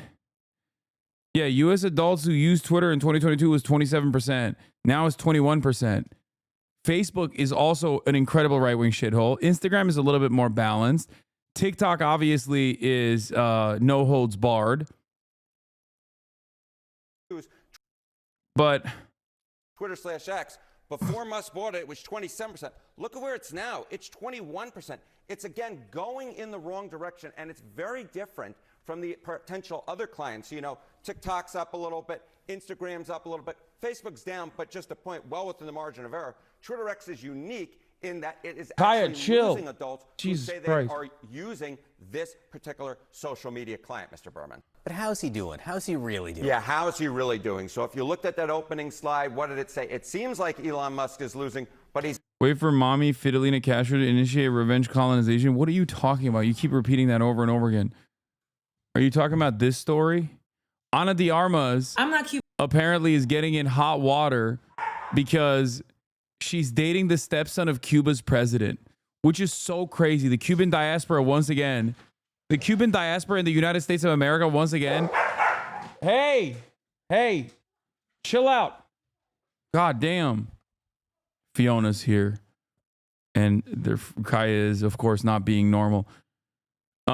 Cuban diaspora in the United States of America are so fucking crazy because they're mad at a Cuban woman who like grew up in...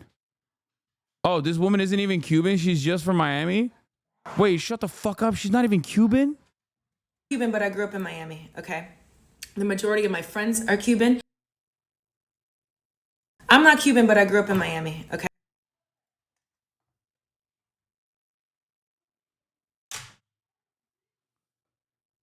Dog! Are you fucking for real? Are you fucking insane?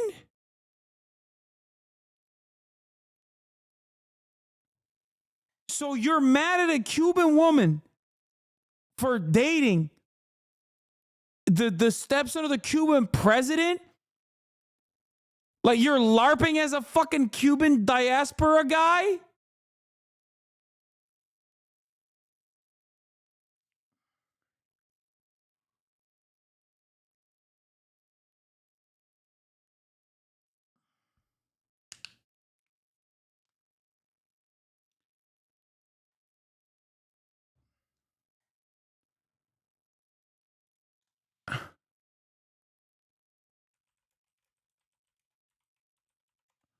What the fuck?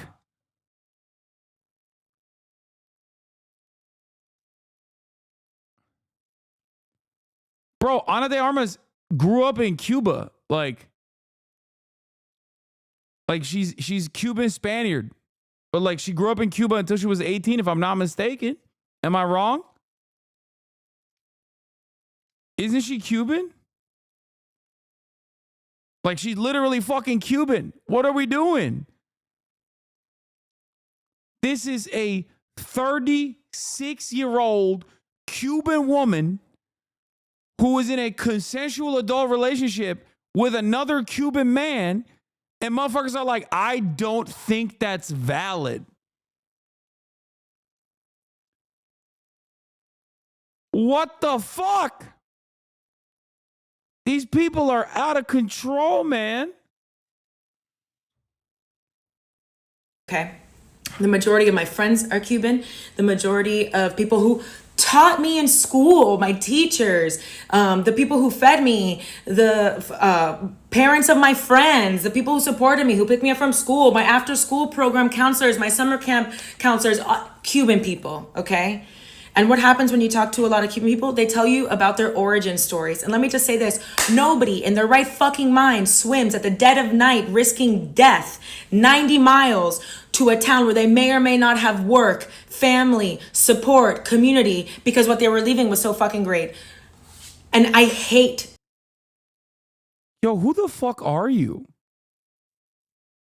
Like, what the fuck? Who?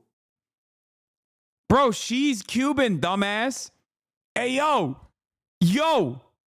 what are you saying right now?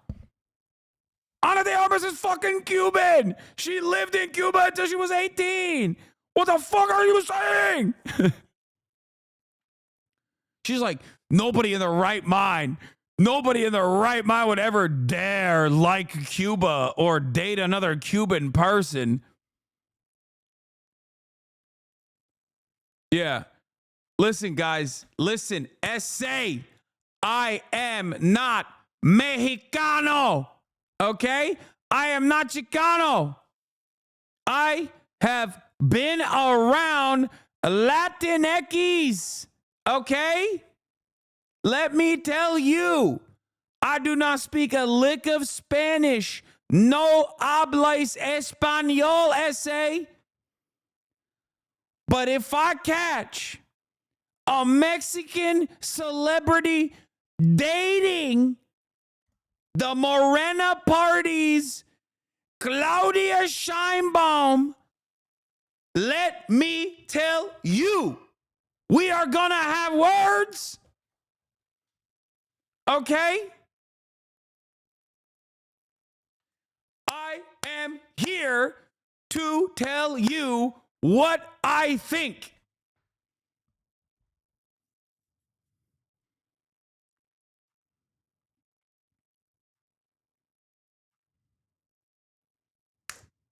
That's right. Like, how is this news, man? How is this fucking news? She's a traitor to Cuba. Bitch, she's Cuban. What are these people saying?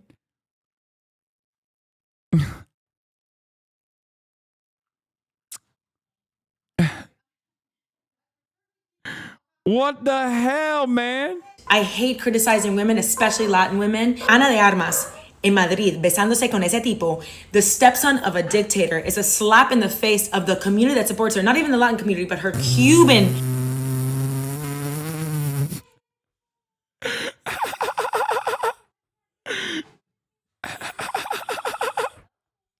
What the hell is going on, dude? Yo, Americans need to shut the fuck up, okay? Americans need to shut their dumbasses up. I'm done, okay? If you're an American, fuck you, okay? If you're an American, you need to shut your stupid ass up, okay? You're done. You're done. No more Americans. No more American conversations. I do not want to hear from anyone in Miami. I do not care what you have to say. I do not want to hear anything that you have. If you're from Miami, I don't want to hear anything you have to say about anything at all. Go back to cryptocurrencies. Go back to talking about fucking rug pulls or whatever the fuck you're shilling, okay? I'm done. I'm done. We need to do a Xi Jinping style firewall on the internet in Florida. That's hurtful, big dog. Okay, I'm fucking joking. God damn it, chatters. Let me chirp. Fuck. Without people being like, oh, dude, are you talking about me? I'm in Cuba. I mean, I'm in Florida, Cuba.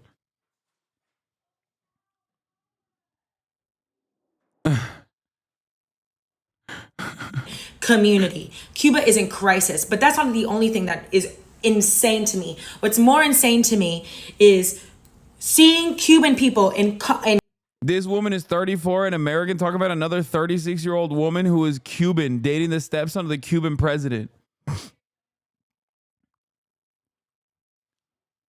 Like, it makes no damn sense, man. You should be embarrassed to put this out there. You should be embarrassed to say these things. And honestly, there's a hell of people who are probably fucking harping this up. Like, they're hyping it. In comment sections, sharing their lived experience. I don't know about you, but with me, when a community tells me that they are in crisis or this happened to them and they need this and they need that and this is what's going on, I believe them. Maybe that's just me. But to have people who are not Cuban, have maybe read a book many years ago or given something a Google or been on Reddit telling. Explain why this is embarrassing. What? Explain why this is embarrassing. She is a random American living in fucking Miami, shitting on a Cuban woman who's 36 goddamn years old, okay? Dating the son of the fucking stepson of the Cuban president. Like, why the fuck? Mind your own damn business. What the hell? She ain't even fucking Cuban. What's going on, dude? Why we can't just say mind your damn business? What the hell is this?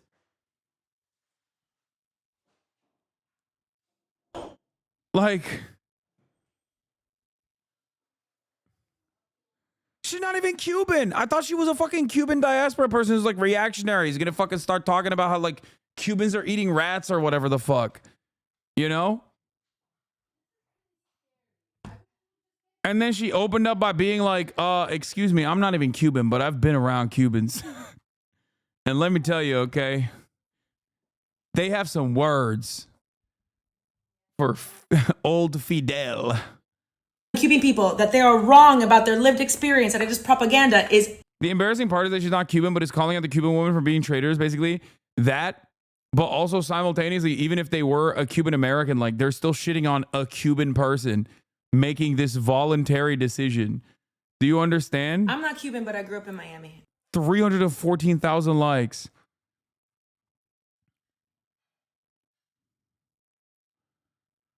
So not only is Ana de Armas the most beautiful person in the world, she also has an ethical, good politics. Hell yeah, brother. Empathy is so important.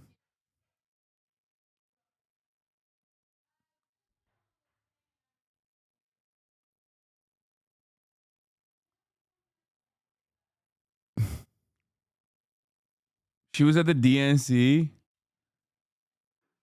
That's amazing. That's amazing.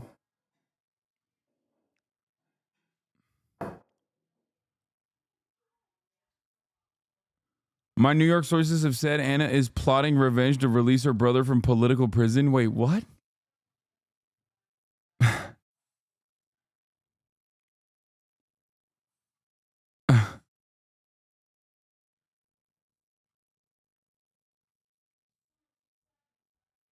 She dated my friend and then blackmailed him. No, she's from Miami. Oh, you're talking about the TikTok girl? What is going on, dude? There's so many insane things happening in the chat right now. Omega Law, she follows you. Wait, she does? Oh shit, she does. What the fuck? Well, probably not anymore. Not after this. This is crazy, okay? This is craziness. Leave people alone, okay? Leave people alone. What the fuck? Mind your business. It's free 99. No, Ana de Armas doesn't follow me. And just like that, another Hasanabi hater is born. Apparently you spoke to her at the DNC. Oh, God.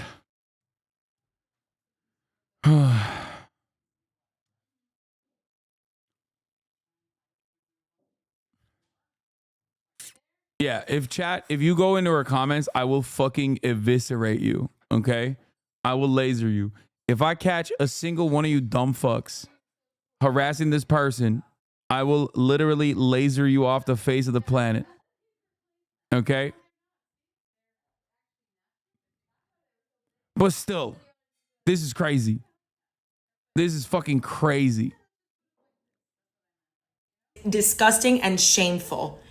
Cuban people are seen by the people who need it the most. Okay, I want more information on Ana de Armas dating this person, though. Like, why the fuck is this news? Ana de Armas' rumored boyfriend is the son of Cuban dictator. Cuba's dictatorship. Cuba's dictatorship that recently fucking enshrined LGBT protections and abortion in the Constitution. Like, Cuba is so funny because, like, they also love that liberal shit too. Like, they do a whole bit of that liberal shit as well. So, ironically enough, America can't even hit him on the fucking, on the liberalism. Like, we got to liberalize Cuba type shit. I really want to go to Cuba. Knives Out actor was portrayed, photographed kissing lawyer Manuel Anido Cuesta in Madrid, Spain. Shortly after, it was reported that Anido Cuesta is the stepson of the Cuban president Miguel Díaz-Canel Bermúdez. His mother, Liz Cuesta Peraza, is Díaz-Canel's second wife. As a member of the presidential family, Anido Cuesta has participated in various official events and international trips, including a meeting with Pope Francis, according to People en Español. Wow. Maybe you should get mad at the fucking Pope too. Be like, oh my God, the Pope is meeting up with the family members of the dictatorship. The guy on the far right is Manuel Anito Cuesta. Oh my God, he is the one who's dating Ana de Armas. Okay, now I'm mad too. Never mind. I take back everything I said. That's what he looks like, bro. Ana, what are you doing? Described by several outlets as advisor to his stepfather, Anita Cuesta's ties to the Cuban regime have made him a polarizing figure. Anita Cuesta, who's a lawyer by profession, earned his degree from the University of Havana, where he studied from 2014 to 2019. The couple's rumored relationship became public when the Daily Mail published images of the pair kissing and enjoying a dinner date in Madrid. The Armas wore a white wrap coat, while Anita Cuesta was dressed in a navy coat. Other pictures in the evening show them walking her dog together. Though the Armas and Anita Cuesta have yet to publicly address their relationship, the actress' past comments have suggested she's not a fan of the spotlight on her personal life. Yeah, no shit. Because people are fucking freaks. His stepdad, the Cuban president, goes to the Palestinian protest too, and Cuba brought in more Palestinians to have medical degree recently. I know Pink is going to Cuba December 6th. I know.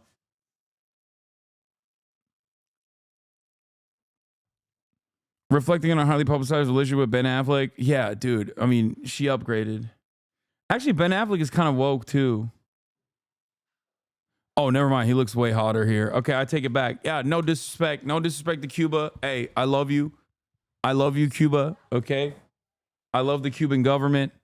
I would like to visit one day. And also, no disrespect to this man. He is a hottie here. Okay? The other photo was Cuban diaspora Hasbara. They were doing Hasbara for little old Cuba, bro. They were saying he's ugly. I was wrong. Yeah, soon.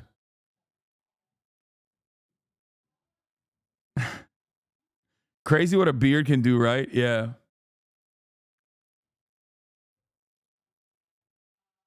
He's not bad looking. He's not bad looking. I mean, he's not. Respect. I hope they're happy.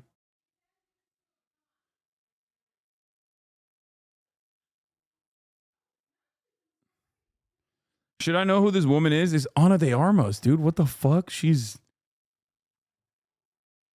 a very famous actress. Why are you so shallow? I don't know, man. I'm just fucking human. Let me live, okay? Ay, ay, ay. Also, so many, like, oh, look at this woke person. Oh, I'm sorry that you're just much better than me, okay, as a human. You're much better than me as a human. Everybody clap. Clap for the chatter. That one friend who's too woke. You can't even fucking say like a hot celebrity is hot or their boyfriend is attractive, okay? Congratulations, chatter. You win the woke award. You did it. You won it today. You're the woke of the day, okay?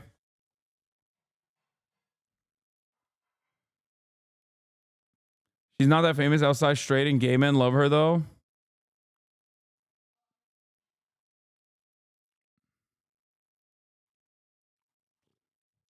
Despite the Cuban Spanish actor's efforts to maintain privacy, the backlash over her romance with Anita Cuesta has been swift and fierce, particularly among members of the Cuban diaspora. Yeah, no shit.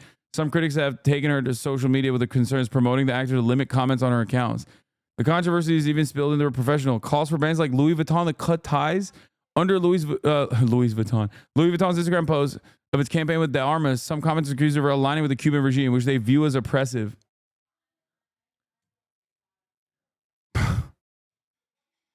It's oppressive.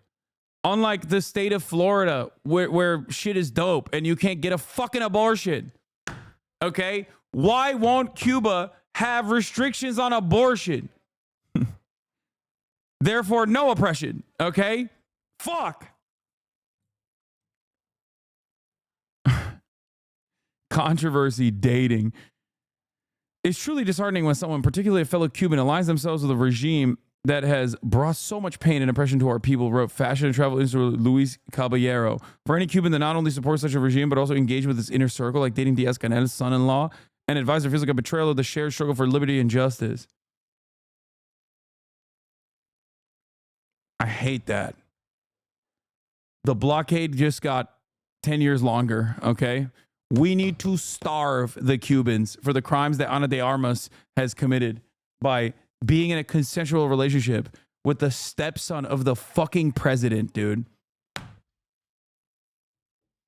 Is she even diaspora? No, she's just straight Cuban, dude. She just grew up in Cuba until she was 18. That's what makes this even funnier. That's what's hilarious about it. Yeah. This isn't the first time that Armas' personal life has drawn public attention. Her relationship history has included other high-profile pictures or figures. Blah blah blah blah blah blah blah. Yeah, she went from dating Tinder executive to this guy. It was so much better. What an upgrade.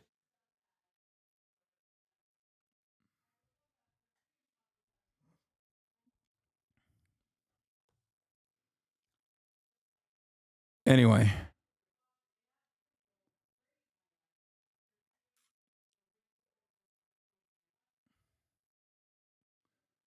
They should have considered how this would make people who have never left the city limits of Miami feel. Yeah.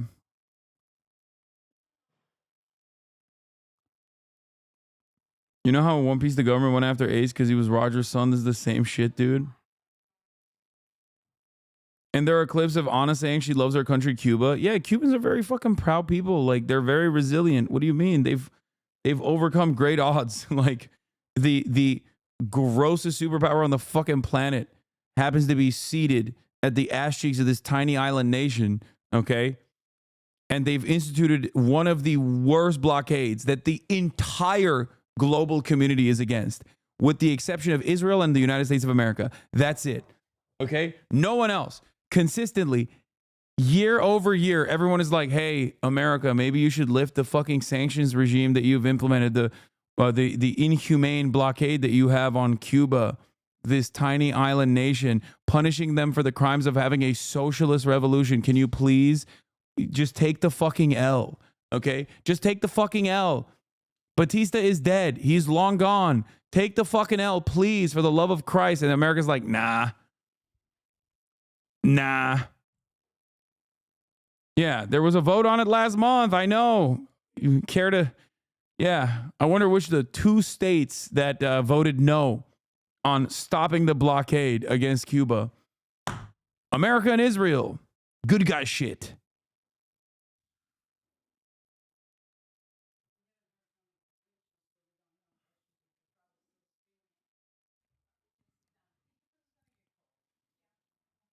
I think it was Argentina that abstained, or maybe they voted against it too. Or no, Ukraine abstained.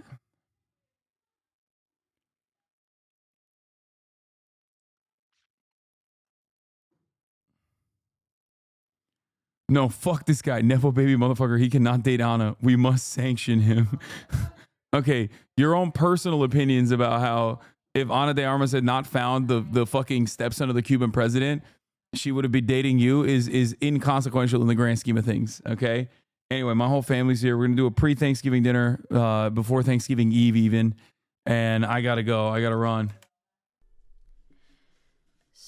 Cuba is on the state-sponsored terrorism list, so be careful of spreading terrorist propaganda. Yes, fucking ridiculous. Anyway, love you guys. I'll see you tomorrow. Ta-Nehisi Coates on the broadcast tomorrow. Get ready, get excited. That's going to be a fun conversation. We'll talk about his mindset shift, his vibe shift overall, and the vibe shift of the media as well, and many other things. Love you all. See you tomorrow. Bye-bye.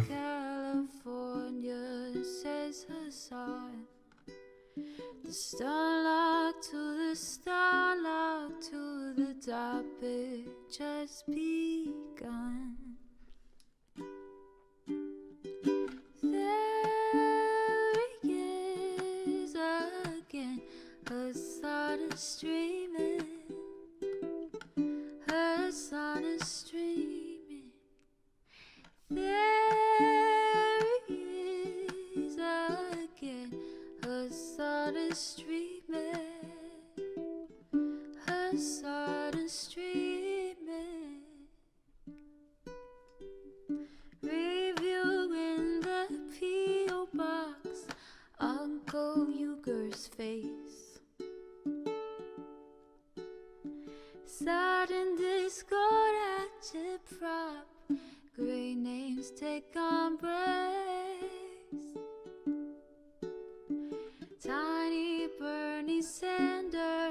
LGBTQ Air Force. The whole left at your fingertips, on at your door. The H3 crowded debate, the Young Turks online show. 3 full fucking years of this, plenty more to go. 90-day fiance talks of champagne bourgeoisie. A Trump rally live reaction, a mass riot at DC. There he is again, Hasan is streaming. Hasan is streaming. There he is again, Hasan is streaming. Hasan is streaming. Reading live stream fair comments, Austin show chat advice, and all the ways the right-wing pipeline can suck you in online. JCS react, Lord frame gets broken, cover blown. A full-blown mass pandemic, monster streaming at your home. Total radicalization coming out to find. The system you were taught to trust in was broken the whole time. All these daily streams, whether big or whether small, have helped me and so many find the meaning through it all. There he is again, Hasan is streaming. Hasan is streaming. There he is again, Hasan is streaming. Hasan is streaming.